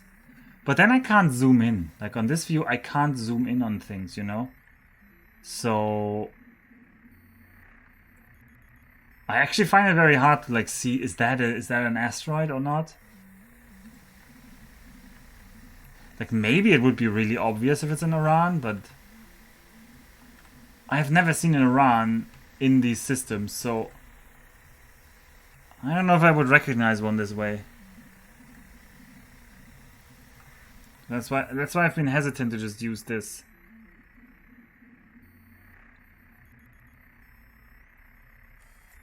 For example, this looks like, oh, there's something there. But then I need to zoom in and it's like a ring of asteroids. I mean, if the idea is just look around with the view. I mean, yeah, you can also zoom in on an asteroid. I don't think... I mean, an asteroid is going to give slightly more view. But not much more. And this is the same problem, right? Like, I'm not sure I'd recognize the Aran here. I find it's very dark.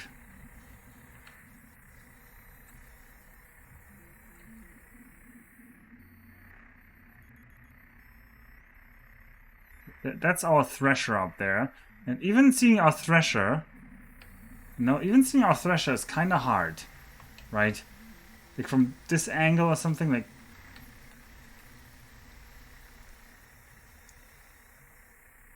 The lady looks like she has a split tongue when she talks. Which lady? Jump device charging at 10%.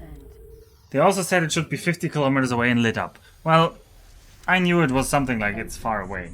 Jump device charging at 10%. And yeah, 50 kilometers is definitely farther away than we can rotate. System unknown sector. But actually, I don't find this very bad, because I can zoom in this way. But maybe it is so obvious that you just want to really quickly check the system, like in seconds.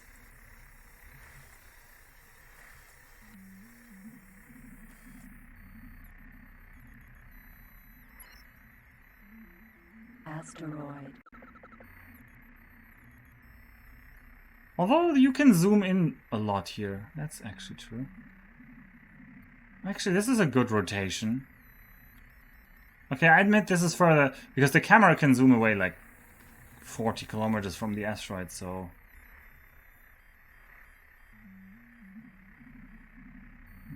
I mean, there's a cog structure in the middle there.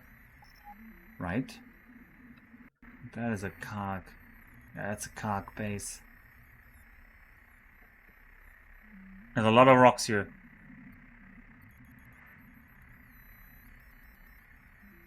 Isn't that actually unrealistic? So many rocks in the constellation. Oh yeah. Asteroid densities are hella unrealistic everywhere in almost any portrayal. Jump device charging at 10%. As we all see the cog structure.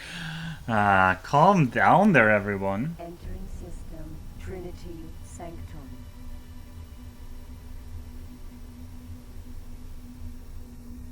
So at around 1 hour, they're going to retract the arm, and then they're going to start loading the rocket. That's when it's actually starting to get interesting. Jump device charging at 10%. And yeah, I'm I've been hunting the Aran for unknown sector. For a while. I don't even know how long. Actually, time is really flying, isn't it? Asteroid. Time sure flies when you're having fun. Yeah. Not seeing anything amazing here.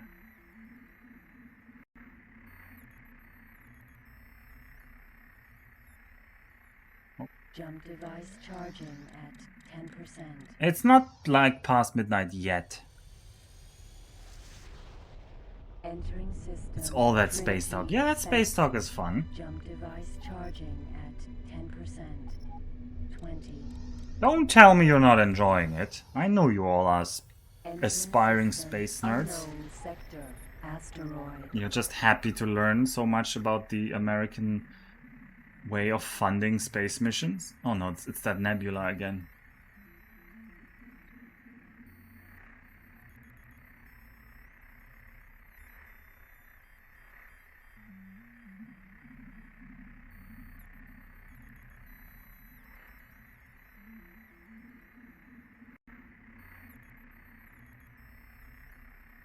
Yep, there's just nothing here. Device charging at 10%.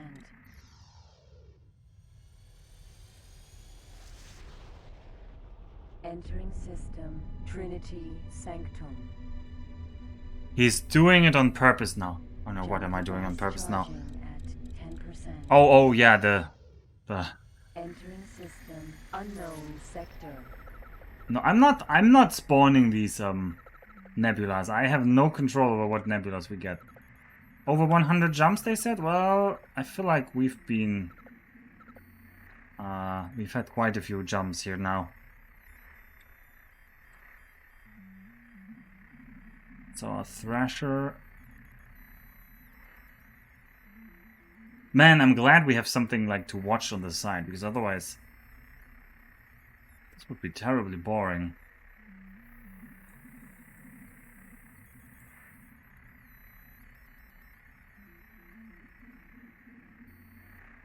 It should be obvious, they say. Well, it's not obvious to me. Charging at 10%.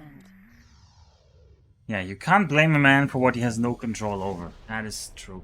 Also, they're still checking the seal. Sanctum jump device charging at 10%. Entering system. Unknown Right. sector. Asteroid.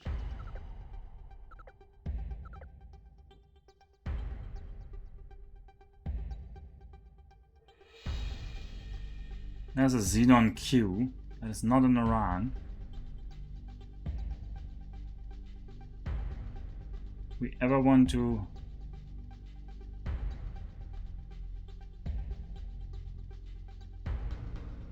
destroy Xenon Q, Charging at 10%. we can do it here. Okay, I need a quick water break. Entering system. Trinity Sanctum. So I'm gonna let you guys watch a bit of NASA with sound while I go take a quick water break. Control room is ready for launch. Sandra? Enjoy. Thanks, Shaniqua. That's great news. And while Crew-5 is launching today, just a few months ago, we were launching another crew to the International Space Station. That is, of course, Crew-4, who launched in April. The Crew-4 astronauts currently on board the International Space Station have spent nearly 6 months conducting scientific research in areas such as materials science, health technologies, and plant science to prepare for human exploration beyond low Earth orbit and to benefit life on Earth. Such research also lays the groundwork for future exploration of the Moon and Mars, starting with the agency's Artemis missions. Dr. Chow Lingren was born in Taipei, Taiwan, but spent most of his childhood overseas in England. He was an instructor and jump master with the U.S. Air Force Academy and also has a doctorate in medicine and served as a NASA flight surgeon. After he was chosen as an astronaut, Lindgren flew on Soyuz and spent 141 days in space during Expedition 44 and 45. He has a wife and 3 children and is the commander of Dragon Freedom. And up next is fellow airman Bob Hines. He was born in Fayetteville, North Carolina, and has a wife and 3 daughters. He has a Master of Science in Aerospace Engineering and served 21 years in the U.S. Air Force as a test pilot and as a fighter pilot in the F-15E. He came to NASA as a research pilot where he flew science missions in the WB-57. He's the pilot for NASA's SpaceX Crew-4 mission, which has been his first space flight. Now, there's a couple mission specialists on board Crew-4, one of which is Jessica Watkins, who considers Lafayette, Colorado her hometown. A talented rugby player in college, her team won the national championship in 2008. Watkins was a postdoctoral fellow in the Division of Geological and Planetary Sciences at the California Institute of Technology. She completed several internships with NASA, including one testing system designs for the Mars Perseverance mission at JPL. She became an astronaut in 2017, and just like Bob, Crew-4 was her first flight to space. And the second mission specialist is Samantha Cristoforetti. She was born in Milan, Italy, but now lives in Cologne, Germany with her partner and 2 children. In 2006, she earned her fighter pilot wings and flew the AMX attack fighter at a base in Italy. In 2013, we're at the dating app part? into Nice. space aboard a Soyuz for a long-duration spaceflight to the International Space Station. And several years later, she was awarded the Knight Grand Cross of the Order of Merit from the President of Italy. Crew-4 was her second spaceflight. This 4-person crew is currently preparing for Crew-5's arrival and also their return back to Earth just days from now. And while Crew-4 was on board, they received a visit from another Dragon. SpaceX's 25th resupply mission to the International Space Station launched on July 14th, carrying over 5,800 pounds of science, research, hardware, and other crew supplies to the orbiting laboratory. Dragon Imagine stayed on saying things station in for pounds. a little over a month before being packed with critical research and hardware to be analyzed after a safe splashdown off the coast of Florida on August 20th. Now let's head over to Daryl at Kennedy Space Center. Daryl, how are you guys doing over there? Well, thank you, Jesse and Sandra. Well, we're having a beautiful day here at the Kennedy Space Center. You can see behind us, we're at the Launch Complex 39, where media are gathering, getting ready to count down the final hour as we get ready to watch Crew-5 launch into space. It is a big day, and especially here at the Kennedy Space Center, where we have just been cranking out the launches, Bob.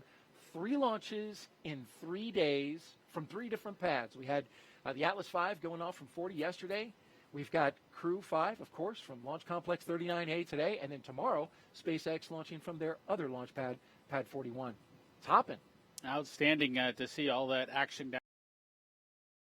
Alright, that's all very quaint, but we don't have to listen to Bob Bankin's kinda grating voice, if you ask me. We have just been cranking out the launches. Why do you find that funny? So no local trouble. This rocket has 2 parts. It has like the white part down there, and it has like the black interstage in the middle there. And the part basically below the black bit, so the like 2/3 of it, that returns and lands somewhere. But this one is not going to land at the pad. It's going to land at some ocean drone ship. But the upper part where the humans are in, it's going to space. So that upper part is not propulsively landing anywhere. The lack of scientific seriousness. Oh, don't be such a snob. Just give me an asteroid. There's also a Xenon base near that asteroid. Rasher.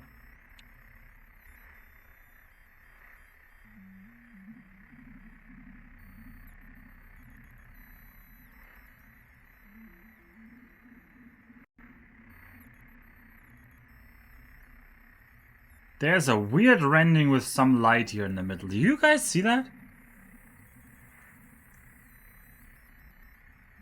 This is a broadcast for the general public.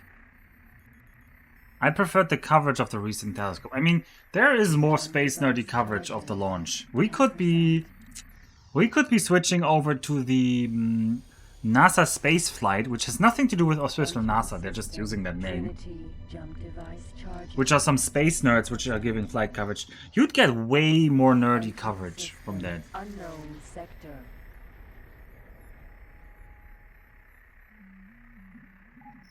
Asteroid.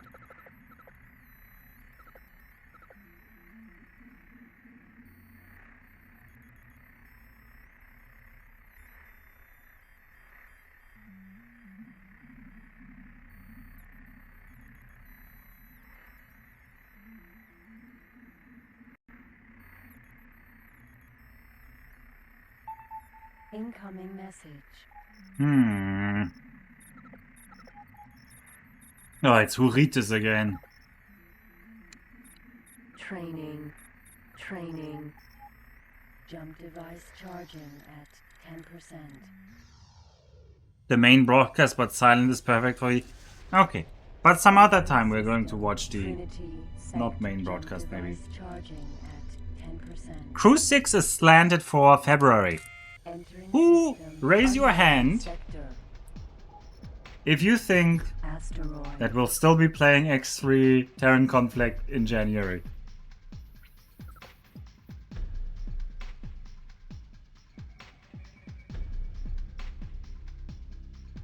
Or because I'm sure all of you have like the utmost faith in me finishing this game very quickly, right?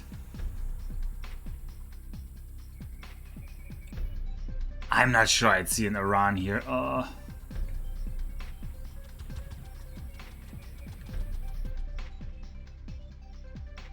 Jump device charging at 10%.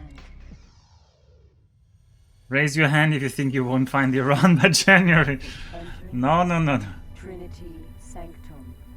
You'll be playing this game for the rest of your life. Oh, that sounds like a death threat, Baz. X is essentially a cost plus contract for you. Jump device charging. I wish. Entering system unknown sector.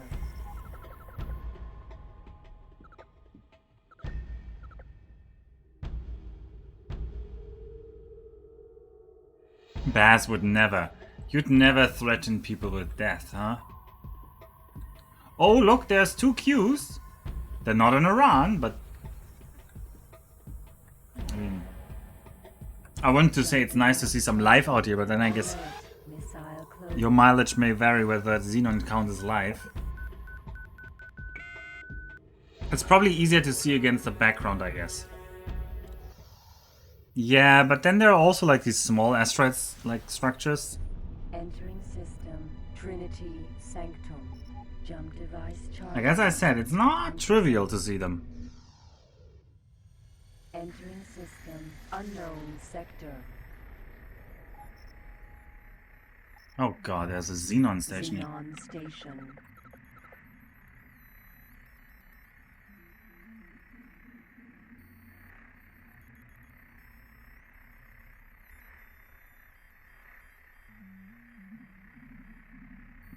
Also, I want to be clear. If John Innsbrucker is doing the technical announcements, we're tuning into the sound, yeah? Just so you know. Charging at 10%. I hope you didn't just shoot out some of our System Trinity people. No, you didn't. I shot a rocket. I don't know why. Because I had... If this SpaceX launch explodes, I will edit it with X3 alert missile closing thing. Because I have no respect. Yeah, that would be pretty respectless. 10%. You can't use the word respectless in English, I think. Unknown sector. Oh wow, did we just find it completely empty? No, we did not. We're just far outside. Asteroid.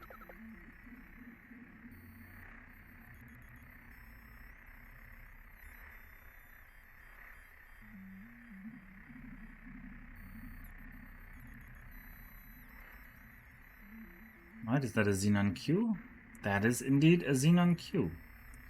Because why would any ship that is here not be a Xenon Q?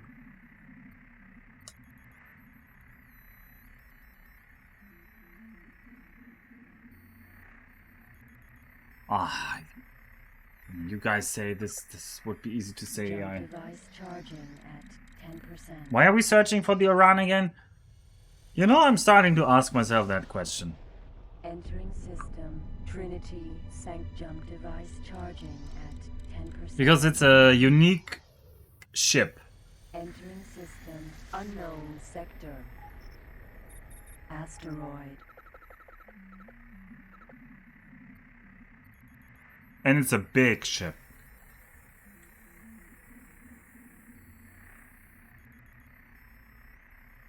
I mean, I guess in principle nobody asked me to board an Aran. So I technically have no real incentive to do it other than me wanting to do it, but that's good enough.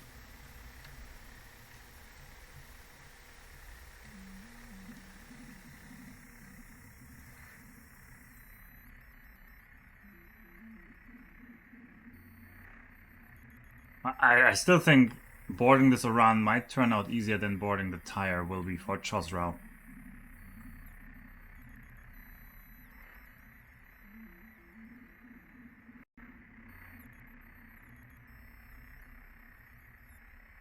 Jump device charging at 10%.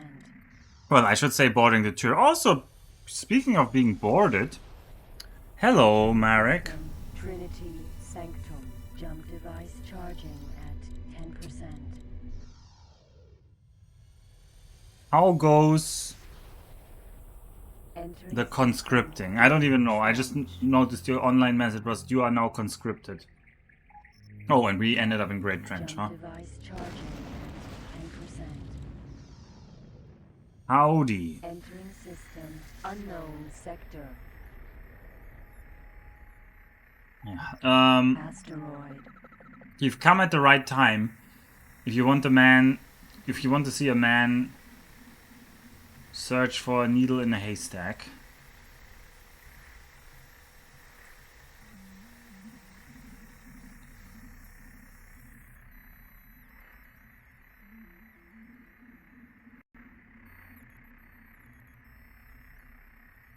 Jump device charging at 10%. You recently bought X4 Foundation, but you were playing Star Sector.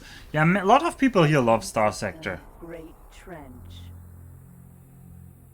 A man, a plan, but no Aran. Yeah.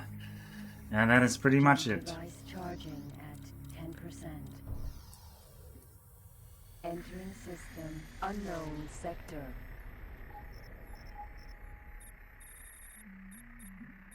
Asteroid.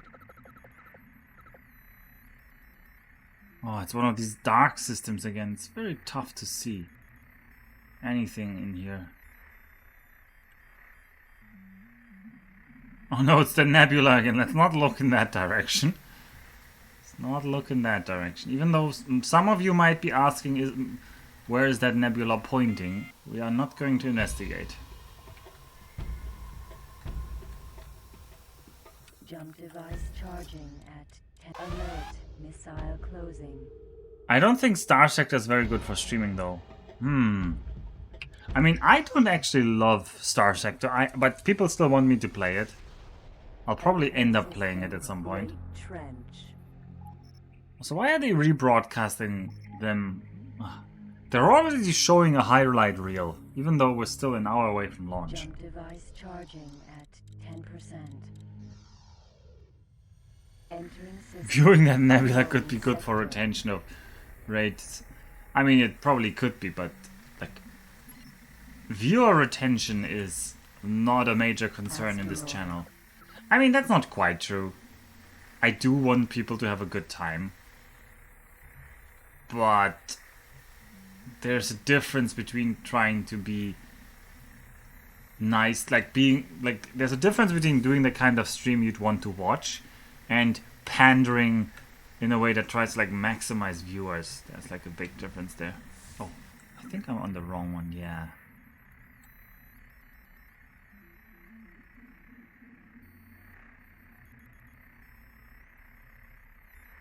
Viewer reduction strats is where it's at, yeah. Well, I'm also not... I don't think I have to worry about that either. Oh yeah, I'm not seeing any spaceships. Device charging at 10%.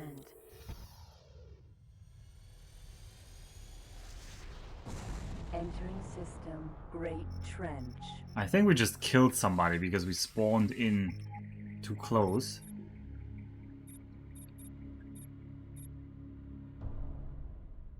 Oh well, it happens. Jump device charging at 10%. Get started earlier. Yeah, have one viewer immediately start thinking about viewer reduction threads. That is the only way to be sure. Just Immediately make sure you stream Draken, or I don't know.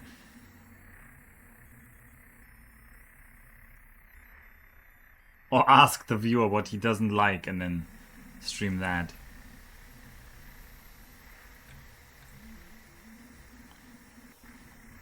Like hunting for Arans, I thought this would be like super fun.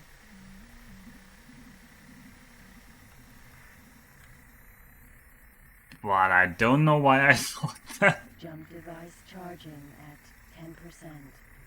20. And then Rombi is losing money. 50%. 60. 70. 80. 90.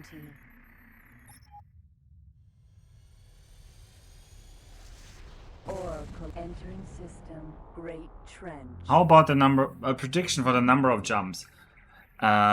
We could do it, but I don't want to count. Jump device charging at 10%. I just killed someone. Oh, whatever, it happens. No wonder Ninja isn't trying to meet me. Okay. It's true. Asteroid. I mean, I wouldn't accidentally drive over Ninja. I mean, at least not intentionally.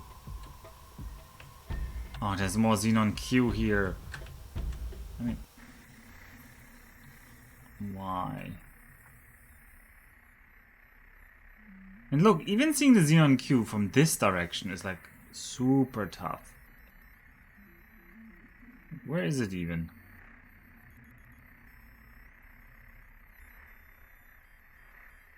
It's there, huh?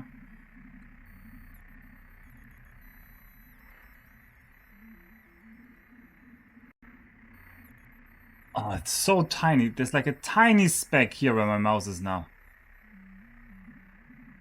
But that is tiny, tiny, tiny, tiny, tiny.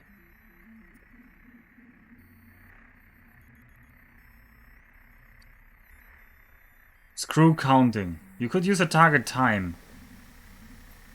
I wouldn't intentionally accidentally drive over an engine. Reassuring, yeah.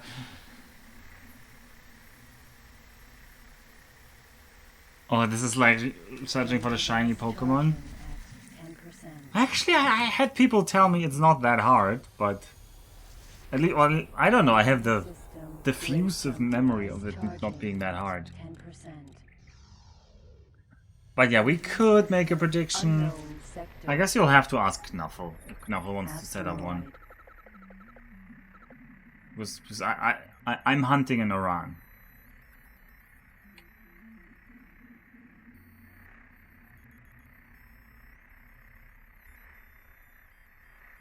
I could set up a prediction, I guess.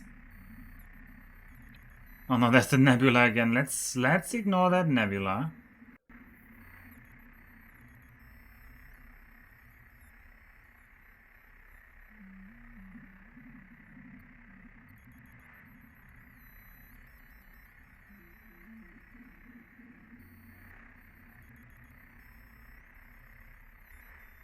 Fine. I mean, no, don't put it 24 hours. Make it 20 minutes or so. Like at T minus 20 or something. So in the next 30 minutes. So don't make the timer too long. Like Jump device charging at 10%. And only make it about finding it, not actually capturing it, because we might not. Asteroid. Like, I don't know how long that will take.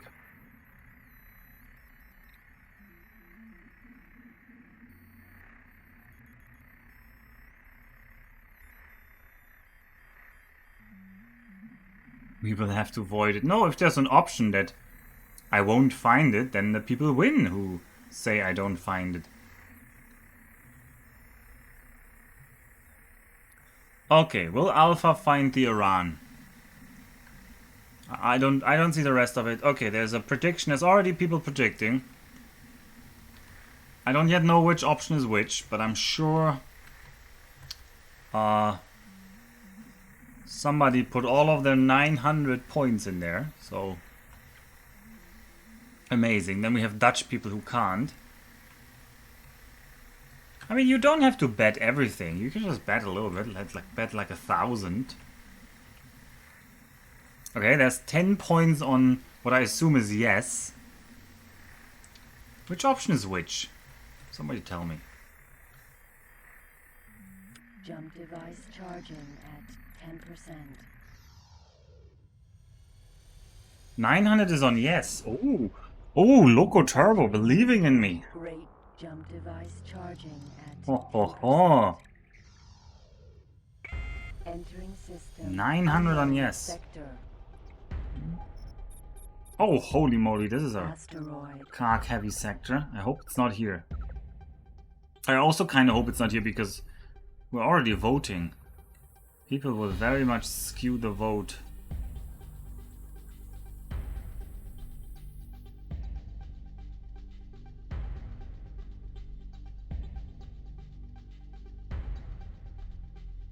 More like believing in the RNG.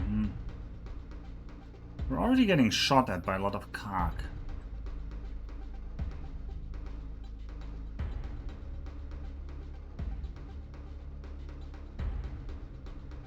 Alert. Missile closing.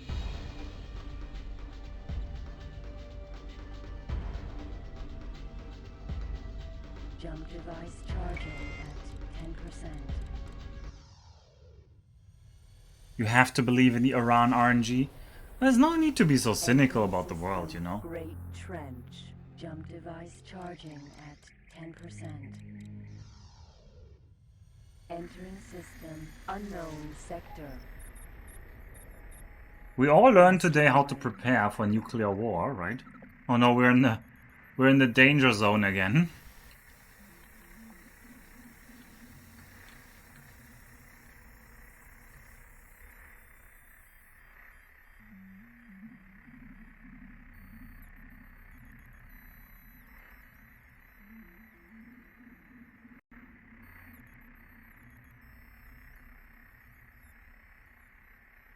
Jump device charging at 10%.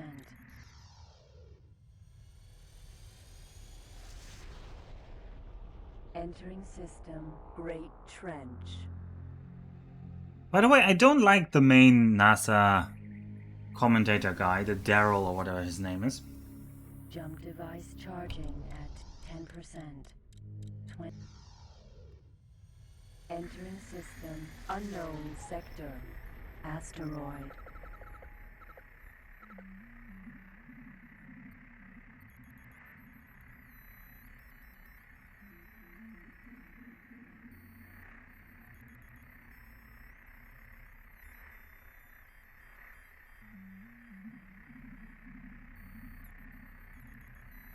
Alright, voting is about to close.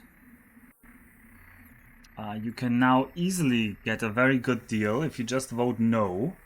And you'll get all of Loco Turbo's points, because right now there's more points on yes than on no. Crazily enough.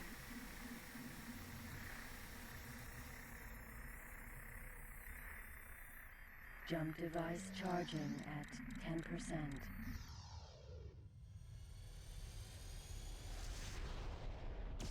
Entering system. Great trench.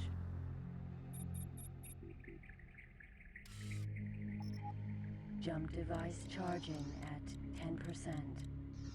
Last minute bettors might be waiting for the end. Unknown sector.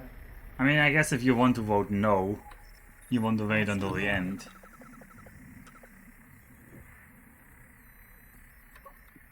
But...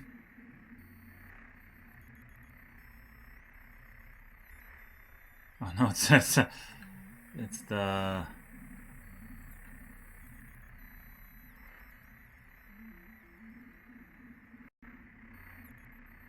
the vigorous nebula again.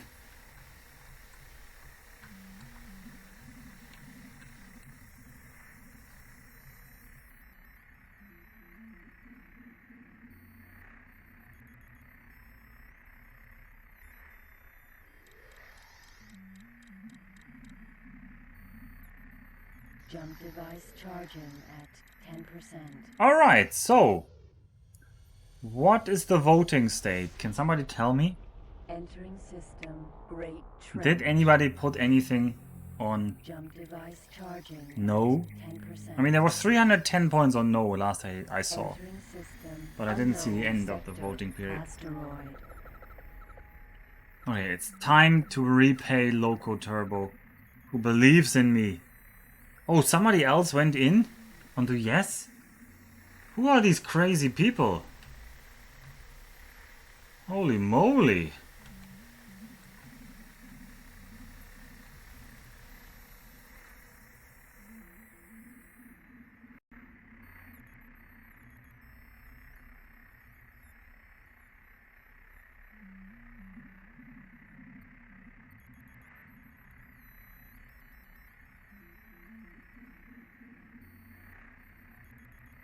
Jump device charging at 10%.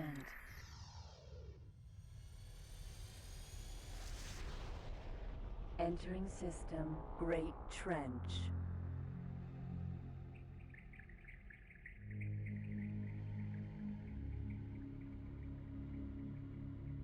Jump device charging at 10%.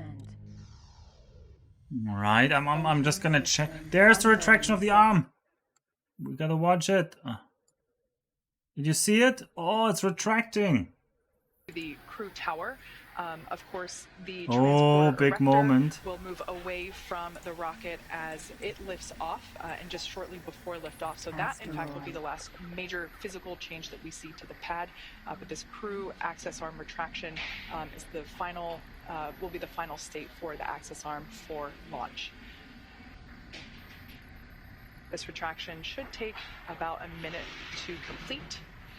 Now, as I mentioned before, the range continues to be go for launch, monitoring the clearance area around the launch pad, as well as air and sea space around the flight corridor. And of course, here at Kennedy Space Center, as you see on your screen, the conditions are gorgeous. Everything continues to be acceptable for launch. Many things go into consideration, such as ground winds, any rain that might be in the area, as well as potential for lightning, any thick clouds, and of course, as I mentioned before, downrange landing zones. We have mentioned before that we've been tracking those, but everything continues to look green for launch. At this point in time, everything is looking on time for our liftoff at noon Eastern. We can see that crew access arm continuing to retract. Pretty cool shot there from inside the arm on the right-hand side of your screen as we see Dragon slowly move out of the frame. So with all that being said, the teams are ready. We will begin the propellant load at T-minus 35 minutes. Okay, T-minus 35. We are getting excited here at SpaceX headquarters. The energy is definitely starting to pick up outside of mission control. But with that, let's hand it off to Daryl to check in back over there at Kennedy Space Center. All right, we don't want to hear Daryl. That was interesting enough. Okay, so we saw crew arm is retracted. Everything's going according to Keikaku. Everything's according to Keikaku. Translator's note. Keikaku means plan. Entering system. Great trench.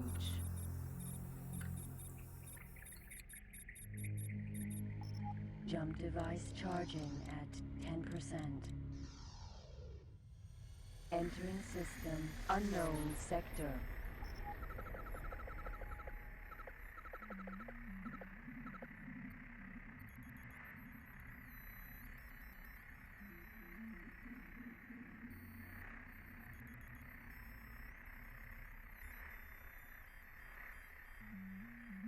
So, yeah, about that Aran.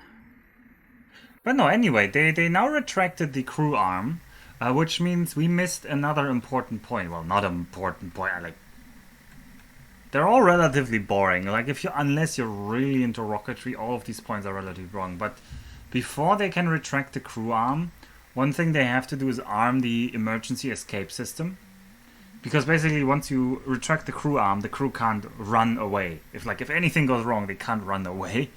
So, they'll need a way of getting away, and especially before they start loading any propellant, because a rocket loaded with propellant is basically a giant explosion waiting to happen.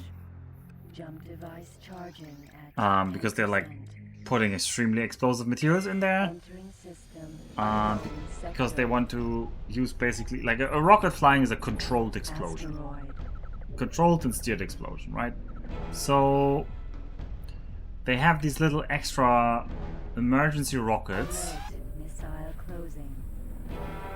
inside their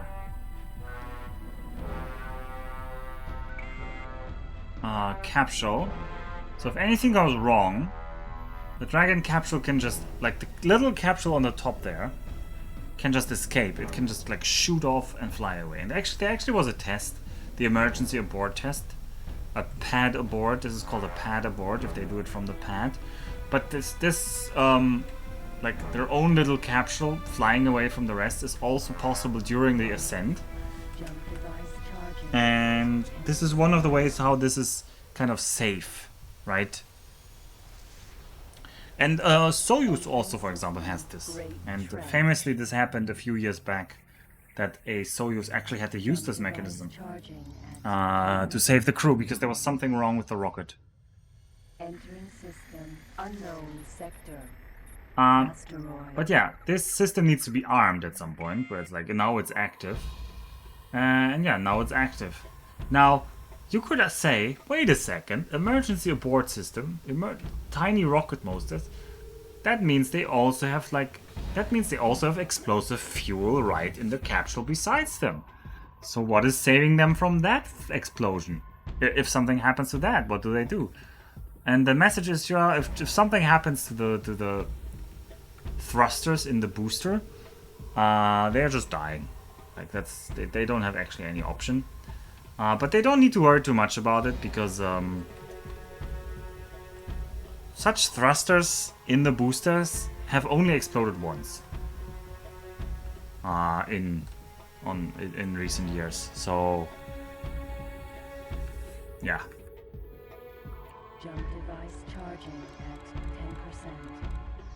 If the rocket explodes and kills your car, it's just a virtual... No, that is entirely the wrong way to play. No, I understand most people will do that, but where's the commitment? I guess I have reloaded plenty of times in this game as well. But that's also because it can be hard to just survive.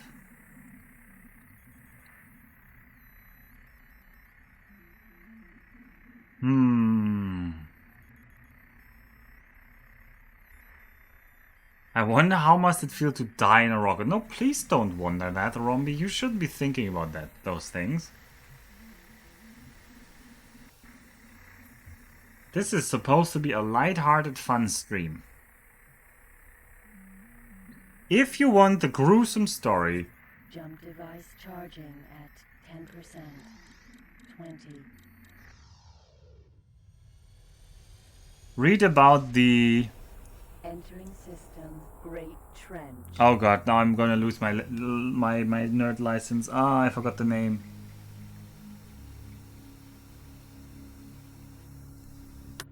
The Challenger catastrophe. And I'm gonna double check that that's the right one, but I'm gonna admit that I'm not 100% certain.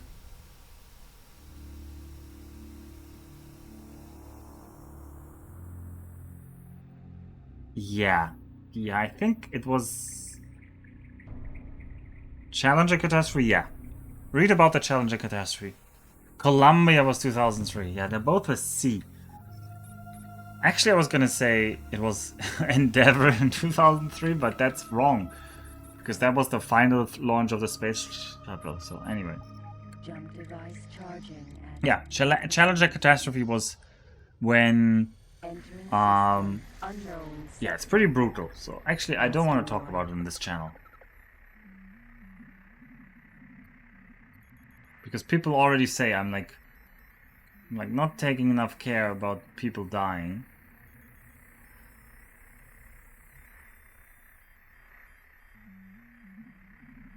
There were all the astronauts burning to death. Well, there were only 3.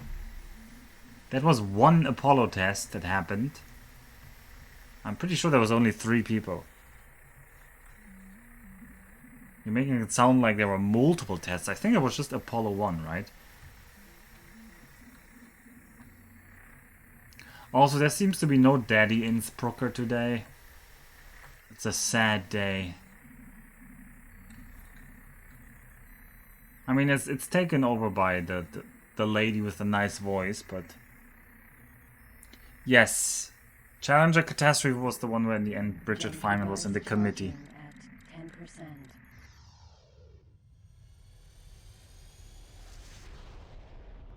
Entering jump device charging at 10%. Entering system unknown sector.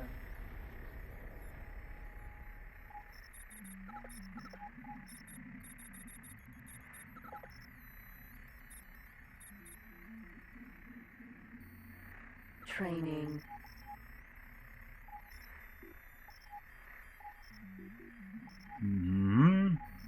Asteroid. The famous rings, yeah. There was also at least one Russian that probably died in...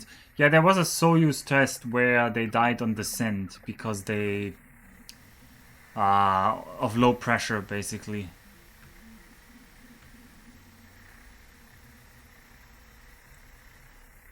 And they didn't have any pressure suits.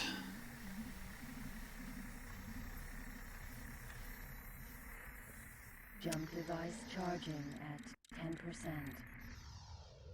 Alright, the loading should have started now.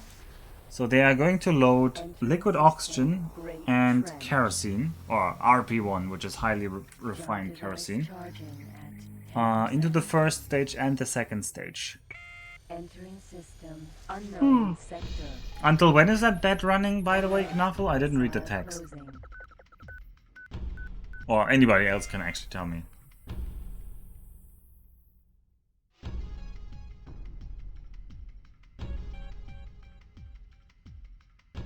T-minus 20, okay. That's, I want to give people those that voted on one, but...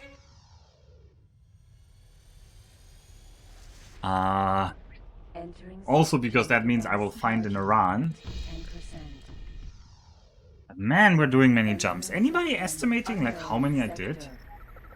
Like what do you guys feel like? How many have I done? It's not 100 yet, for sure.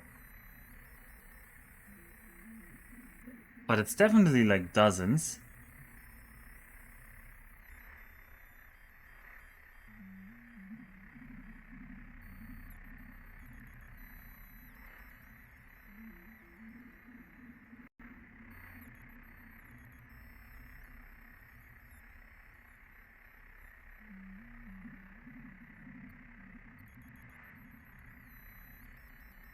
$60, huh? Okay, well, feels higher than, feels like more than what I would have guessed, but 5 minutes per jump also feels low. Yeah, also that math is completely wrong. It's 24. Your number is 24, not 60. I think 5 minutes is too long per jump. I think 5 minutes is too long.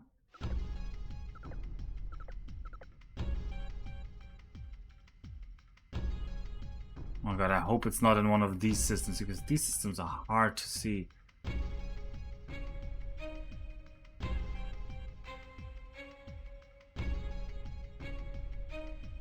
Nah, I wasn't wasting that much time. I was like scanning around. The turning rate isn't that bad on our ships. Also, yeah. She's now explaining the loading. Yeah, it says fuel loading up there. You see? In progress, fuel loading.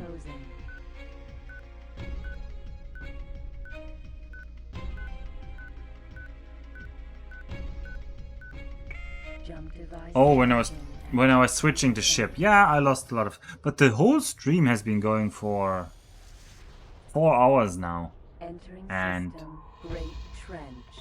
I think we've been hunting this thing for 3 hours or so.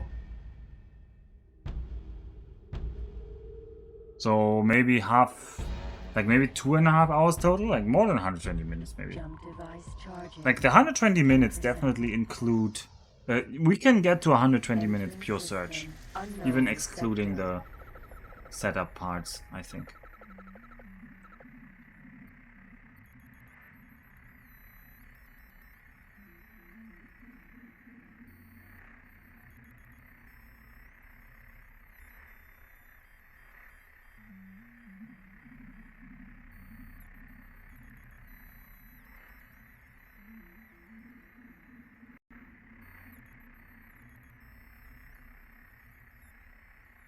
Jump device charging at 10%.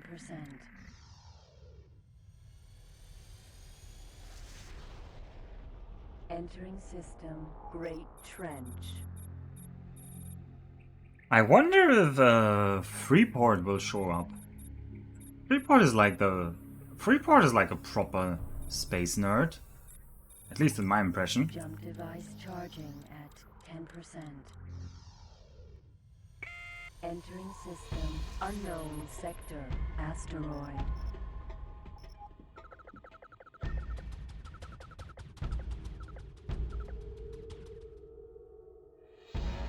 Alert, missile closing.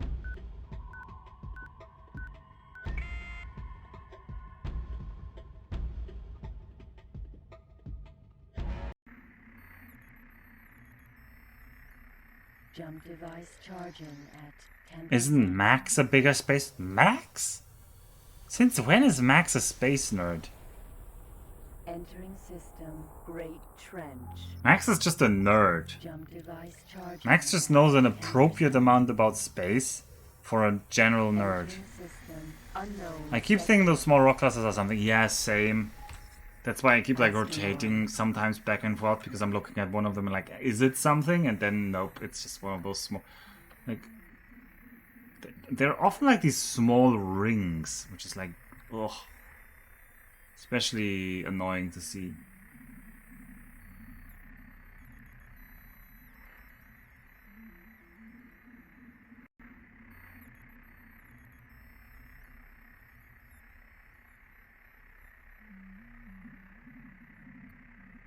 Jump device charging at 10%. Hey, how is this space? Oh, hey, Jashili.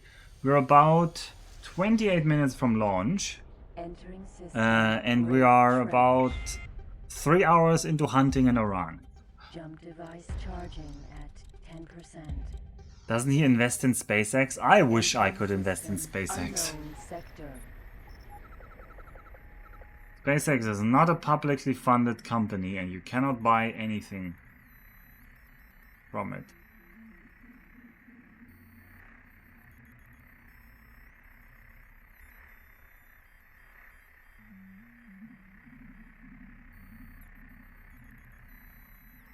Elon Musk doesn't want SpaceX to be publicly funded because he doesn't want it to be profit oriented. His main goal is to use SpaceX to create Jump device charging at 10%. a colony on Mars. And that's not a joke. Like, that's not a joke people tell. That is literally his goal. Entering system, Great Trench. Also, we keep killing people when we come back here. A complex hub controls. Hey, Rombi has 30,000 energy cells. Maybe this is the point where it all turns around for Rombi?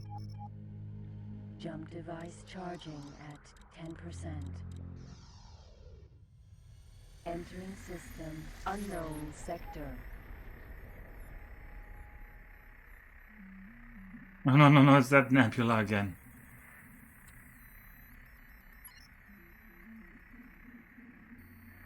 Asteroid.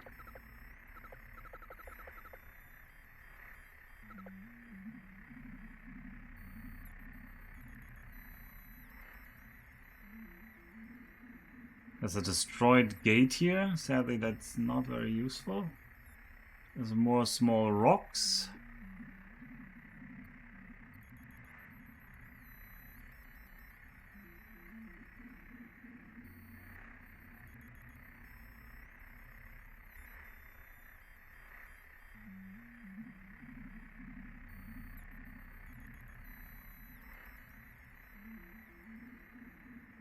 Isn't it owned by him and some hedge funds through backroom deals? What, SpaceX is owned by Max? Like, not stock listed, but also not solely owned by Musk? Yeah. He sold some parts to investors early on, yeah.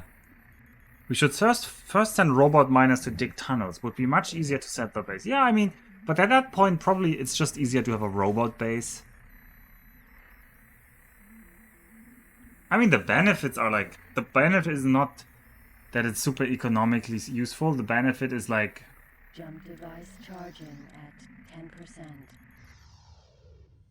I mean, yeah, it's good for science. It's good for refueling missions that go further. Like, it would be much easier to launch missions to, let's say, the moons of Jupiter or something from Mars than it's from Earth. But then again, how would you produce anything on Mars? So yeah.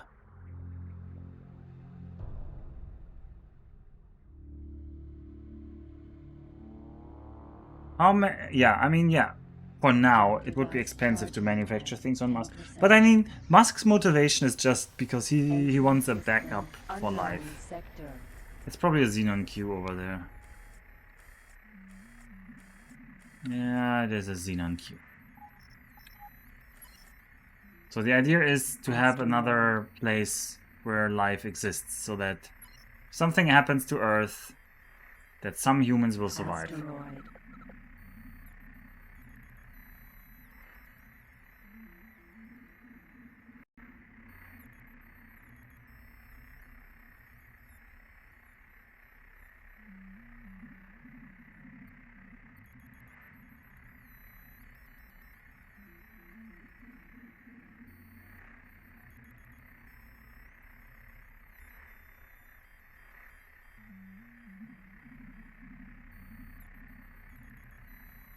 Yeah, that down here is just a Xenon Q.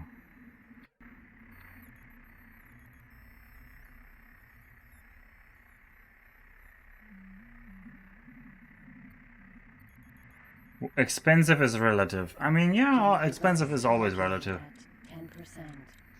He's a megalomaniac and wants to be remembered in history. Okay, that's your read on the things. I don't have the same read. I don't know what joy people get out of bashing Elon Musk. But that seems to be a hobby recently. Unknown sector.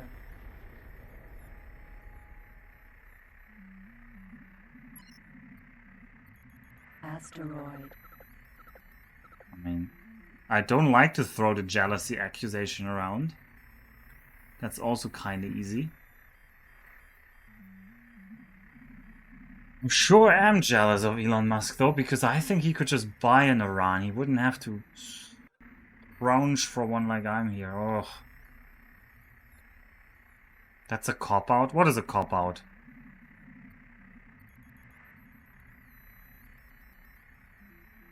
Oh, that I didn't call him jealous? That I didn't call Mr. Anderson jealous? Okay, Mr. Anderson, you're just a jelly sad man. Hey, Mr. Anderson. Entering system. I think that's actually the other way around. What is a cop-out? Entering system. Unknown sector. Asteroid. I mean, I think Musk is a megalomaniac because he's trying something mega. Like, something way larger than other people would dare to try. In that sense, I definitely agree he's a megalomaniac. I don't think he's primarily driven by prestige, because there are way... like, there's way easier things to become, like, famous and prestigious and stuff like that. Device charging at 10%.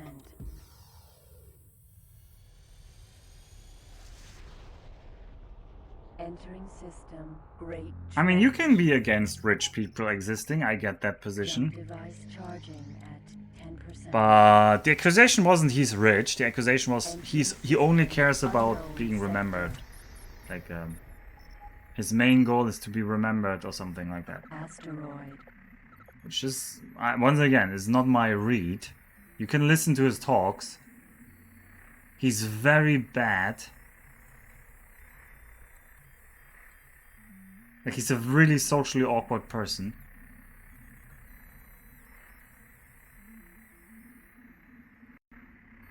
Yeah, I don't even think he cares much.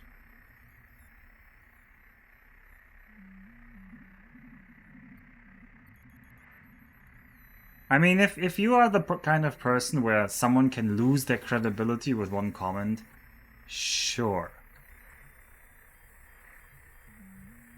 Is that something, or is that just rocks? God damn it, how can I see it? No, that is just rocks. Jump device charging at 10%.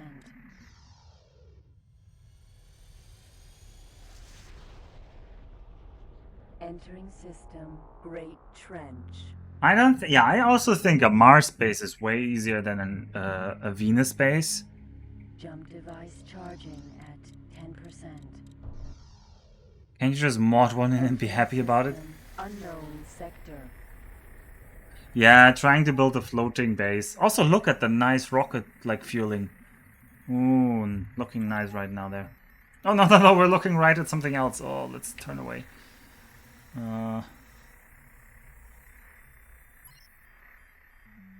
Asteroid.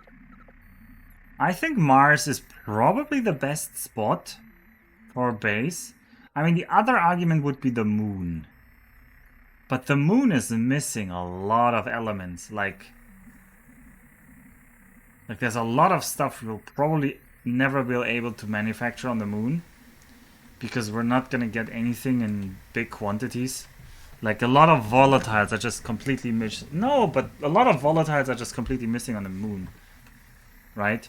I don't think you could have a self-sustaining economy on the moon. Well, you could, but I actually think it's harder. It's easier to reach. It's much closer to Earth, so it has all of these things. But like there's almost no carbon there. Oh no, you could, like there's basic things that are on Mars, like you have all the chemical elements that you need, for example. I mean, yeah, 100 years, but 100 years isn't that long. I mean, you gotta start. If you want to have a self-sustaining colony in 200 years there, you gotta start at some point. Jump device charging at 10%. How long would it have taken America to become self-sufficient in some sense of that word? Because obviously on Earth self-sufficiency is a lot easier, but colonies take about, like on Earth I would say colonies took about 200 years or so to become like really useful from initial settlement. So I think 200 years is like a realistic time frame. Maybe I'm too optimistic. Also, yeah, oh, we have to, sorry, 20 minutes is already over. We have to do the opening. You don't like Musk's character, you dislike Musk's character and a lot of his text. Yeah, I mean, as I said, he's extremely socially awkward, so just ignore anything he says about society. But on his technical takes, they seem, as a space nerd, they seem rather spot on. Jump device charging at 10%. Yep. So we should pay out to the doubters. I don't know if Knuffle can do that. System, Great Trench. I guess we're gonna go on sound for the last 10 minutes. Jump device charging at 10%. Or when do you think you want? Entering system, unknown sector. The Boring Company. Jump device charging. Yay, prediction result is no. Oh no, oh actually I just jumped away without checking what was in here. That was probably the Aran sector there. Entering system, jump device charging. I mean, he didn't do anything Hyperloop, right? He just, I mean, he's none. Entering system. He didn't do anything there. He just, I mean, he did publish the concept, but he's not owning much of anything in Hyperloop. Those are other companies that I just picked up his idea he published. I don't know, this whole he delayed California high-speed rail take. I mean, I looked at it, that seems like a hit piece. That didn't have much substance behind it. Wait, what is the new prediction about? Maybe I'm wrong, but I wasn't very convinced by that reporting. It was basically saying, oh, the timing is very coincidental, and Asteroid. I don't know.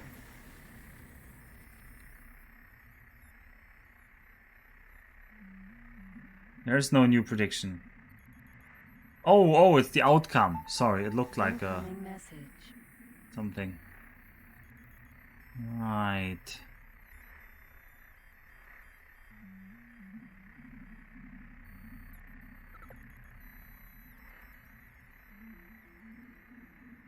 Right. 45 points. Also, what did you bet to get 45 points, Baz? Prediction on the shuttle explosion. The shuttle is no longer flying, Romby. This is the Crew-5. System, Great Trench. Jump device charging at 10%. You bet 10 points and you got 45? Oh yeah. The odds were pretty good. Because Loco Turbo put actually in some points.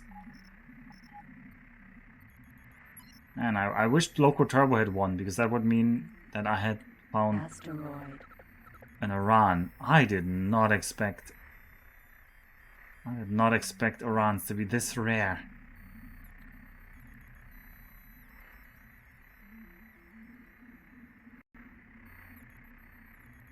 Like, who thought making Arans this rare was a fun idea? Raise your hand if it was you. 1 to 4.5. Thanks, Knuffle. I almost couldn't divide 45 by 10. Almost.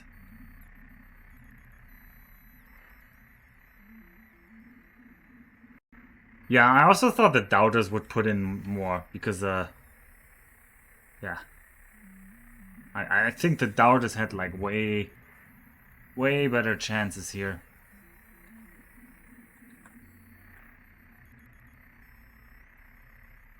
Someone definitely left money on the table here. Jump device charging at 10%.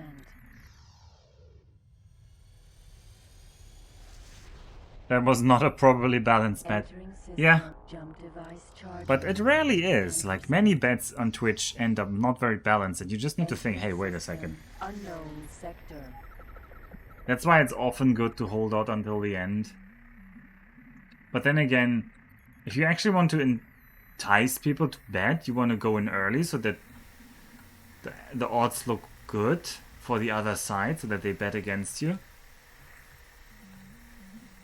Man, all these intimate photos. Now somebody like jinxed it. Somebody said like, oh, if they're going to die, all of this is gonna feel very morbid and hit very hard. And now I can't stop thinking about that. Jump device charging at 10%.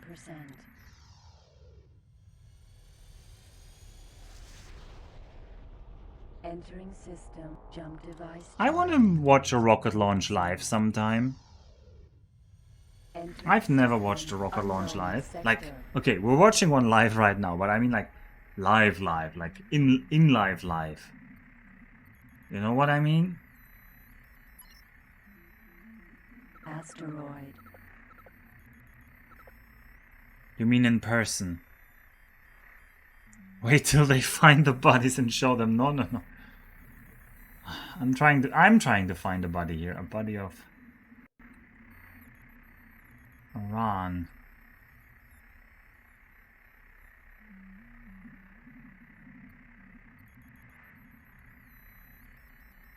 Jump device charging at 10%. Like I said, the space shuttle had a 1.5% catastrophic failure rate, so I wonder how the odds compare to that. Entering system. Great trend. They do have official odds, how safe something mathematically has to be by design. And the death rate is surprisingly high. It's like 1 in 800 or something, I think. Unknown sector. Like it's... They're fine with a very high risk, actually.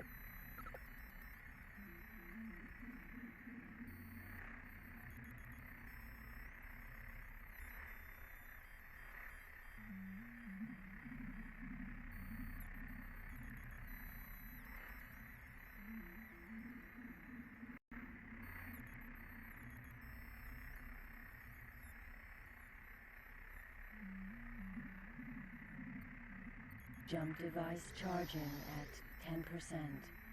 20. I don't know. No, I don't know the official number. 40. I just said it's surprisingly high.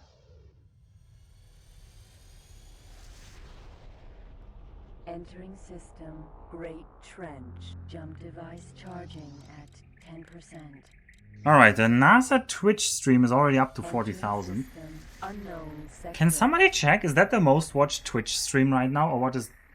usually there are some Twitch streamers with like several tens of thousands online, but I don't know at this time of day. Because it's a bit early for Americans. Because NASA is at 40,000. Space is at 40,000. And you can even count us to it. I don't know, how many are we here right now? 9 people. You can add 9 people to that number. Amazingly. Also, I promised we'd listen to this, actually. Let's listen. Let's listen in slowly now. Oh no, it's the thank yous. Third highest. 1 plus 2 at CSGO, a tournament. Ah. Asteroid.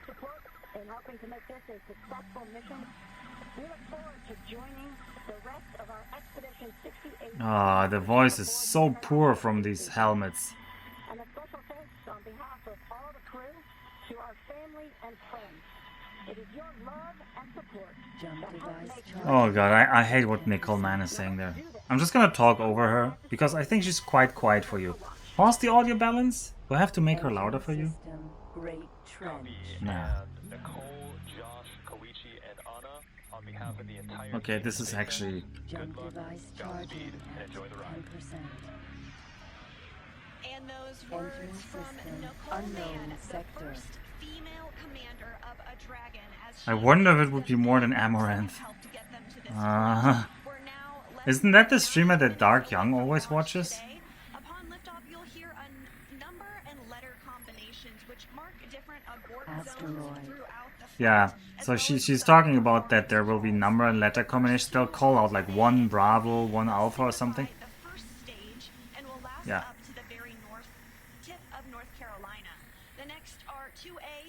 There's a destroyed gate. Once the second stage kicks in, lasting from the top of North Carolina all the way to the tip of Newfoundland in the northern Atlantic. She's the one that streams in bikinis, rides on herself and plays Jenga and does hot tub stuff. Is it Young's damn fault that I get filth in my recommendations? Yes, Ninjin, yes. Coast of Ireland, if they were later in that second stage and did need to abort for some If you are watching a lot of Young streams, or if you are friends with Young on Twitch, you should blame him. You should tell him. You should just tell him. That's right. So engine chill is basically when we take a little bit of that Time to unfollow Young. I want to condone it because it's funny, but I can't do this to Young. Do you know what you should do? To pay him back, you should follow all the furry streamers you can find.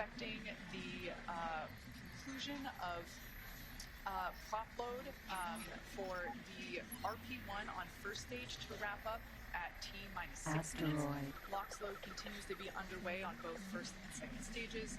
Again, wrapping those at T-minus 3 minutes and 2 minutes. And after that, we'll hear a number of call-outs related to Dragon's flight computer. Some will be the... engine chill has started. Okay, they're already chilling the engines, which is they cooling down the engines. Stage 1 engine chill has begun. Which is because they don't want the engines to break when they put in the like super cold liquids. RP1 load is that densified kerosene or rocket fuel that will help propel the crew into orbit. All of that RP1. We already have a bunch of furry followers in the community that causes bad recommendations. Really? Also, who even looks at the recommendations on Twitch? But honestly, my recommendations are pretty like, I don't know, solid. I don't want to give Twitch too much credit, but I always get like strategy games and like old school 90s, 80s like retro games. That's actually kind of the thing I'm watching, so pre-cooling metals, exactly. And then it will be transferred over to internal power. And then we'll here that propellant tanks on Falcon 9 are getting ready to pressurize, which helps add some additional rigidity and structural support as we get ready for strong back retract. That strong back will retract a couple of degrees at first, and then we will see it swing open completely just shortly or at the moment of liftoff. Tanks will be pressurizing for strong back retract. Okay, the strong back retract. Okay, I'm gonna increase this slowly. So this is the thing it's basically leaning against. So the strong back is like the tower is leaning again. I don't even retro good. Yeah, retro does not automatically mean good. And actually the streamers they're recommending me, even though they're streaming the kinds of games I like, they're not streaming the kinds of style I like. So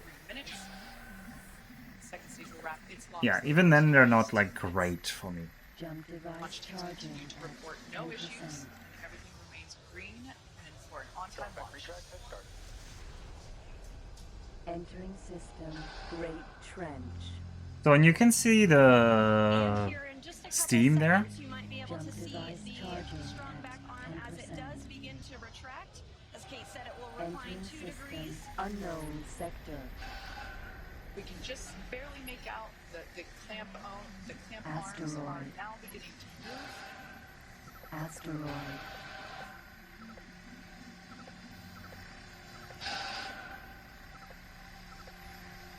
Alright, now that those clamp arms are removed, as Sandra said, this will retract by 2 degrees, and then at liftoff, the strong back will retract another to 45 degrees, allowing Falcon 9 to... Oh god, this sector is entirely dark. Strong back is part of the transporter erector, and the transporter erector is what provides the liquid... Like, there seems to be a light source, but it's not actually illuminating these asteroids. The vehicle in its horizontal position, and we can see that retraction just now. Asteroid. And the next call out that we should hear in about 20 seconds is that the first stage of LOX load. I mean, it's the cold liquid, it's the cold nitrogen coming out, and that's like making the it's making the hot humid air condense. Okay, they've... There we go. All of the oxidizer loaded on stage 1. Okay, things are about to get serious, everyone. I'm actually gonna watch now. I'm gonna watch now. Let's watch. Let's watch for real now. I need to keep some pretense that I'm playing the game here. There we heard the good news that Dragon is now on internal power. Again, the white clouds that you see there at the base of the Dragon trunk, totally normal. That's just the vapor from the liquid oxygen. Again, see, it's liquid oxygen, Lockwood, it's not liquid nitrogen. Also, I need to probably... Let's have some more sound. Just a few minutes ago, and now moving toward wrap-up of second stage LOX load, which will complete at T-minus 2 minutes. Coming up on 2 minutes until liftoff, standing by for word that stage 2 LOX load has been completed. And there's going to be about 10-ish minutes of interesting stuff happening after the launch, and then we'll stop because it's already 1 AM here. But yeah, that seems dangerous. Yeah, it does seem dangerous to just have liquid or like oxygen. Stage 2 LOX load is complete. There we heard the call out. Falcon 9 is now completely fueled. All of its propellants. So closeouts are starting. Expect loud ending. All of its propellants, and we can see that leftover liquid oxygen now being Alright. or released. Is everybody ready for some rocket launching? So nearly 1 million Still no bet on crash? No, we're not betting on people dying, Ninjin. That is not going to happen. And coming up at T-minus 1 minute, we'll hear that Dragon is in countdown. Its flight computer will switch to countdown mode, and we'll hear that the flight termination system on Falcon 9 is armed. STS is armed. Falcon 9 is in startup and is now controlling. And there you heard it. Dragon is in countdown. Dragon's flight computer in countdown. The flight Rocket emoji, man. We should make... But there's already the standard emoji, right? Should get the final go for launch from SpaceX launch director Mark Surtees. Dragon, SpaceX. Godspeed. Go for launch. They always say Godspeed. Yeah, exactly, Zashi. That one. Ah, Freepo isn't here. Oh well. I'm sure he's watching someone. Crew reports go. 30 seconds until liftoff. Alright. Should I make this larger? I guess you want I guess you want the full experience now, huh? T-minus 15. Oh, there's no chat. 9, 8, 7, 6, 5, 4, 3, 2, 1. Ignition. Engines full power. And Hey, there goes a rocket. No chat, cancel launch. What fuel does it use? It loses RP1, which is densified kerosene, so it's like high-grade kerosene. And liquid oxygen. Because it needs to carry also the oxidizer, right? Because it's going outside the atmosphere. So you need to bring your own oxygen. We're now at T plus 35 seconds into the 5th rotational crew mission on board Dragon and Falcon 9.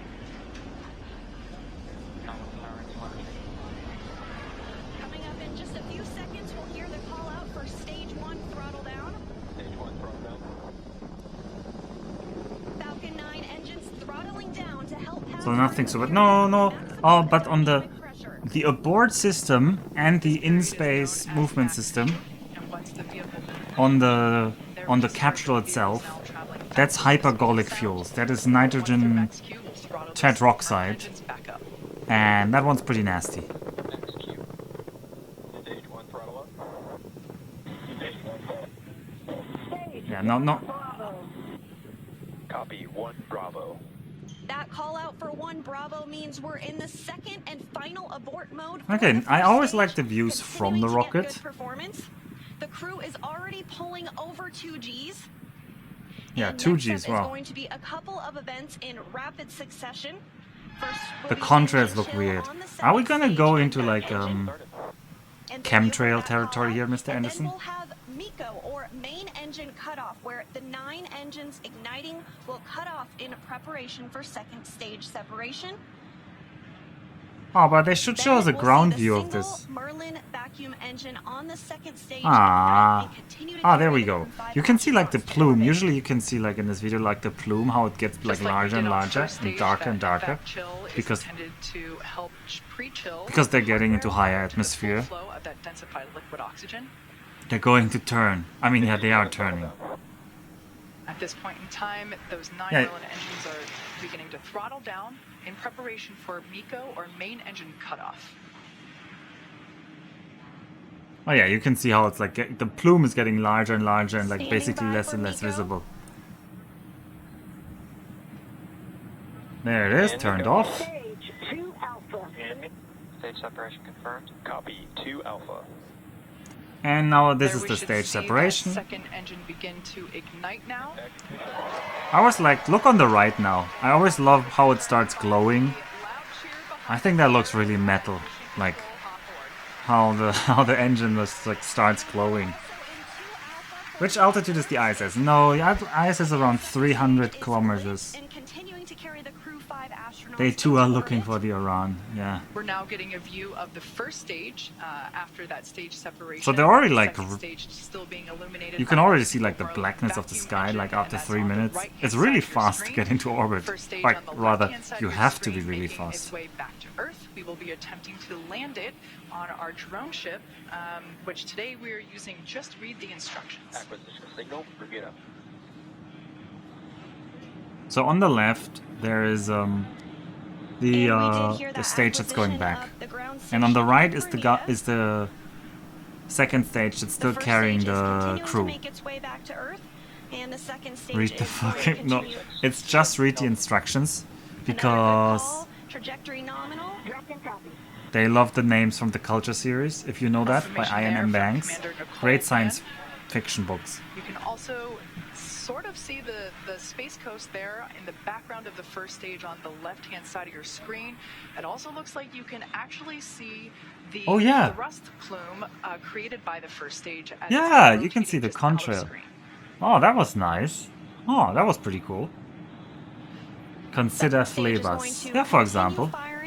Consider flavors. 8 minutes into the flight, really The doing player of heavy lifting games. now, getting the crew into orbit. Everything continues to look nominal on both first and second stages. As I mentioned before, the first stage will be making a landing on one of our drone ships, which is currently parked a couple hundred miles off the coast of Florida in the Atlantic Ocean. So we can see now that good confirmation there that we have good trajectory.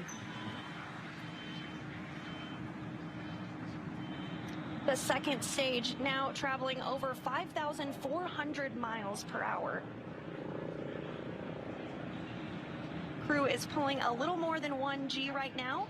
That's going to continue to ramp up, peaking just before we get to second stage cutoff here in just a few minutes from now.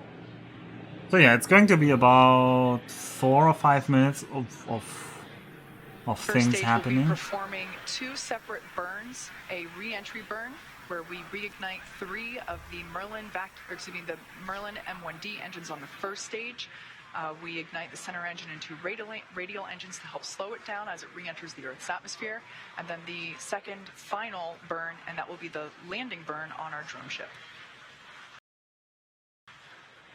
And the single MVAC engine that you see. Trajectory nominal. The single MVAC engine that you see on the right of your screen is continuing to fire. How fast is the ISS? The trajectory is nominal. Well, it's around 10 kilometers per second. Supposed to be. So that is around 27,000 kilometers per hour? Thrust in the vacuum of space. Yeah, around 27,000 kilometers per hour. Or 30,000, yeah, around 27. We will start to Hello, now Protozimac. in a rapid succession as the first stage continues to make its way back to Earth, and the second stage continues its burn. Just a couple minutes left in that burn. For those of you just joining us, just over 6.5 minutes ago, our 4 Crew-5 astronauts launched from Kennedy Space Center in Florida, and they are now making their way into orbit. Also, by the way, Protozimac, this is not X3 right now. I mean, there's still X3. I'm going to prove it to you. See, there's still X3 here. We're actually playing X3. Dragon Endurance, whereas the first stage on the left-hand side of your screen is making its way back to Earth. We are coming up to the re-entry burn, which, as I said before, we ignite 3 of the 9 Merlin engines to help slow the booster down as it re-enters. Yeah, then it's only like 9 kilometers or something. I don't remember. As the entry burn completes, we'll be in the final. So on the left, yeah, you can now see it's like burning. You can there see it on your screen because it's falling back to Earth. Has been initiated.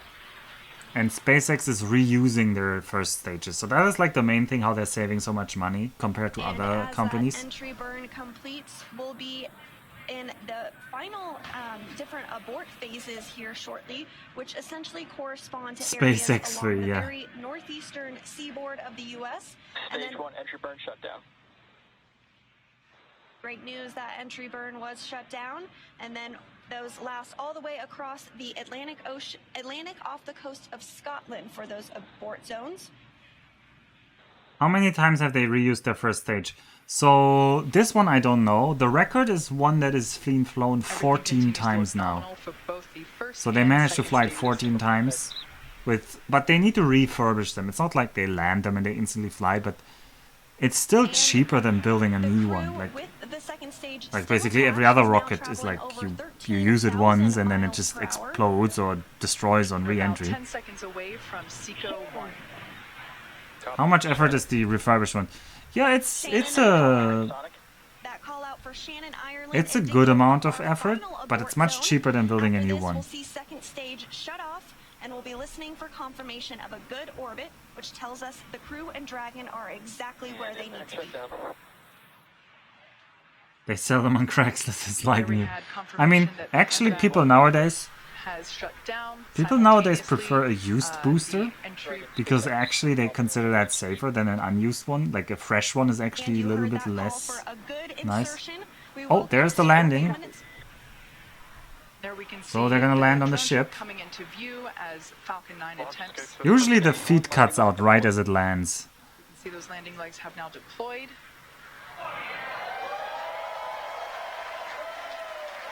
Okay, seems like it was successfully landing on that ship. Here by the clapping and cheering behind me, Falcon 9 has landed on our drone ship just through the instructions. You missed it. Oh well. Actually, this thing is huge. Like, and again, that second it's easy to underestimate how large that thing is that just lands. Just a couple of minutes now. We do coast for a few minutes after second engine cutoff to allow any rates or motion to dampen out and settle. And looks like we're going to get a view of the second They're stage gonna fly a little bit there. Here shortly. We're gonna wait on second stage separation. Meanwhile, also brand up back. Has been successfully inserted into a good orbit. Training. Okay, let's do one more like lucky run. So now it waits for random. Again, no. Still attached to the second stage. They're still attached to the second stage, as she's saying. So they need to get rid of the last bit. Like they only want to be in their capsule, basically, in the Dragon. They don't want to carry the second stage around. We are expecting stage separation to occur in just over a minute from now, about 1 minute and 8 seconds. And that's when when the second stage will separate from the Dragon trunk. The Dragon trunk is the part of hardware where we are able to house the cargo that is able to be exposed to the vacuum of space, as well as the solar panels. Which nope, I'm not seeing any Arans here. 10%. 20. Yeah, Baz, you missed the landing. Again, that stage separation is now coming up in about 30 seconds. After stage separation, we will have nose cone deployment. Now that Dragon is in the vacuum. Alright, let's watch that. But that stage separation is always very boring. I think the interesting part is over, honestly. Which is what is utilized to dock we'll watch it. We'll with the watch it. International Space Station. And that nose cone does stay closed for the flight uphill to help protect all of the guidance, navigation, and control sensors. We are standing by for second stage separation.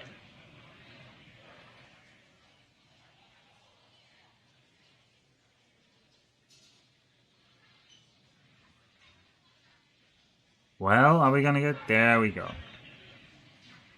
And there is separation. Dragon separation confirmed. And Dragon, this is your launch director. Dragon captain is on.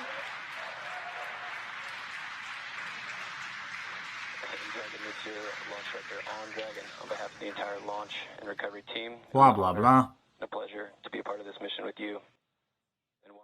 Okay. They're basically in orbit now. Now they're gonna coast for many hours because approaching the International Space Station takes some time because they have to take... Basically, they're very careful about not... Because everything is moving so quickly up in space, they're really careful about approaching the ISS. So they're gonna very slowly make their way over there with the highest precision possible. Oh yeah, the second stage does not get reused. This is the main reason that Musk and SpaceX are currently building another type of rocket, which is called the Starship. With the Starship, they want to build a fully reusable rocket, one that where everything gets reused, where there's nothing that burns up, basically. And it's also going to be a much bigger rocket, one that could potentially get somebody to the moon if it manages to get like in-orbit refilling and stuff like that. Which is basically some people see as the competitor to the SLS. That like basically you could shift the entire American moon program over to the Starship if SpaceX successfully pulls it off. If they don't pull it off, then obviously you can't. But that's one idea. Yes, to get to the ISS, they have to match the speed. But if you've ever played Kerbal Space Program, it's even worse than that. Because you are in orbit, so things move in weird and unintuitive ways. So for example, if you're right, let's say you're 100 kilometers behind the ISS on exactly the same orbit, you're always going to stay there. So you speed up a little, like you want to go, you want to catch up with it, you speed up a little. So that's like accelerate forward. Actually, what your acceleration forward is going to do, it's going to raise your orbit. So you're actually going to go up. You're going to go out of the plane of the ISS and you're going to go up. When you go up, your orbit actually slows down. So actually, you're like accelerating towards it, but then after a quarter orbit, which is like I don't know, 20 minutes, no less, 10 minutes. After 10 minutes, you're suddenly going to be slower than the ISS, which is completely counterintuitive. The rocket engine's ablative coating, right? To protect the structural components. There's lots of things. Well, actually, what they do, they are in a lower orbit because lower orbits are faster. And then they kind of like coast towards it. And then they approach it from... I don't even know. I mean, if you really want, you can watch the stream tomorrow. Because there's going to be another NASA stream about the docking. But boy, are docking streams boring. Like, I'm not enough of a space nerd to watch docking streams. Honestly. Like, yeah. Anyway, 60,000 now. Whoa, NASA really pulling in the numbers here. Anyway, I enjoyed this very much. I didn't enjoy not finding an Aran, but watching... We all had fun. I'm right? It is now almost 1:30, and I have work tomorrow. And I didn't get enough good night's sleep last night, so really gotta do it. I had fun getting a profit of 35 points. I'm glad your capitalist side is showing, Bass. Everyone had fun with the J Nebula. No, we don't talk about the J Nebula. So, thanks for watching, everybody. Cheers. Have a good night. Oyasumi nasai.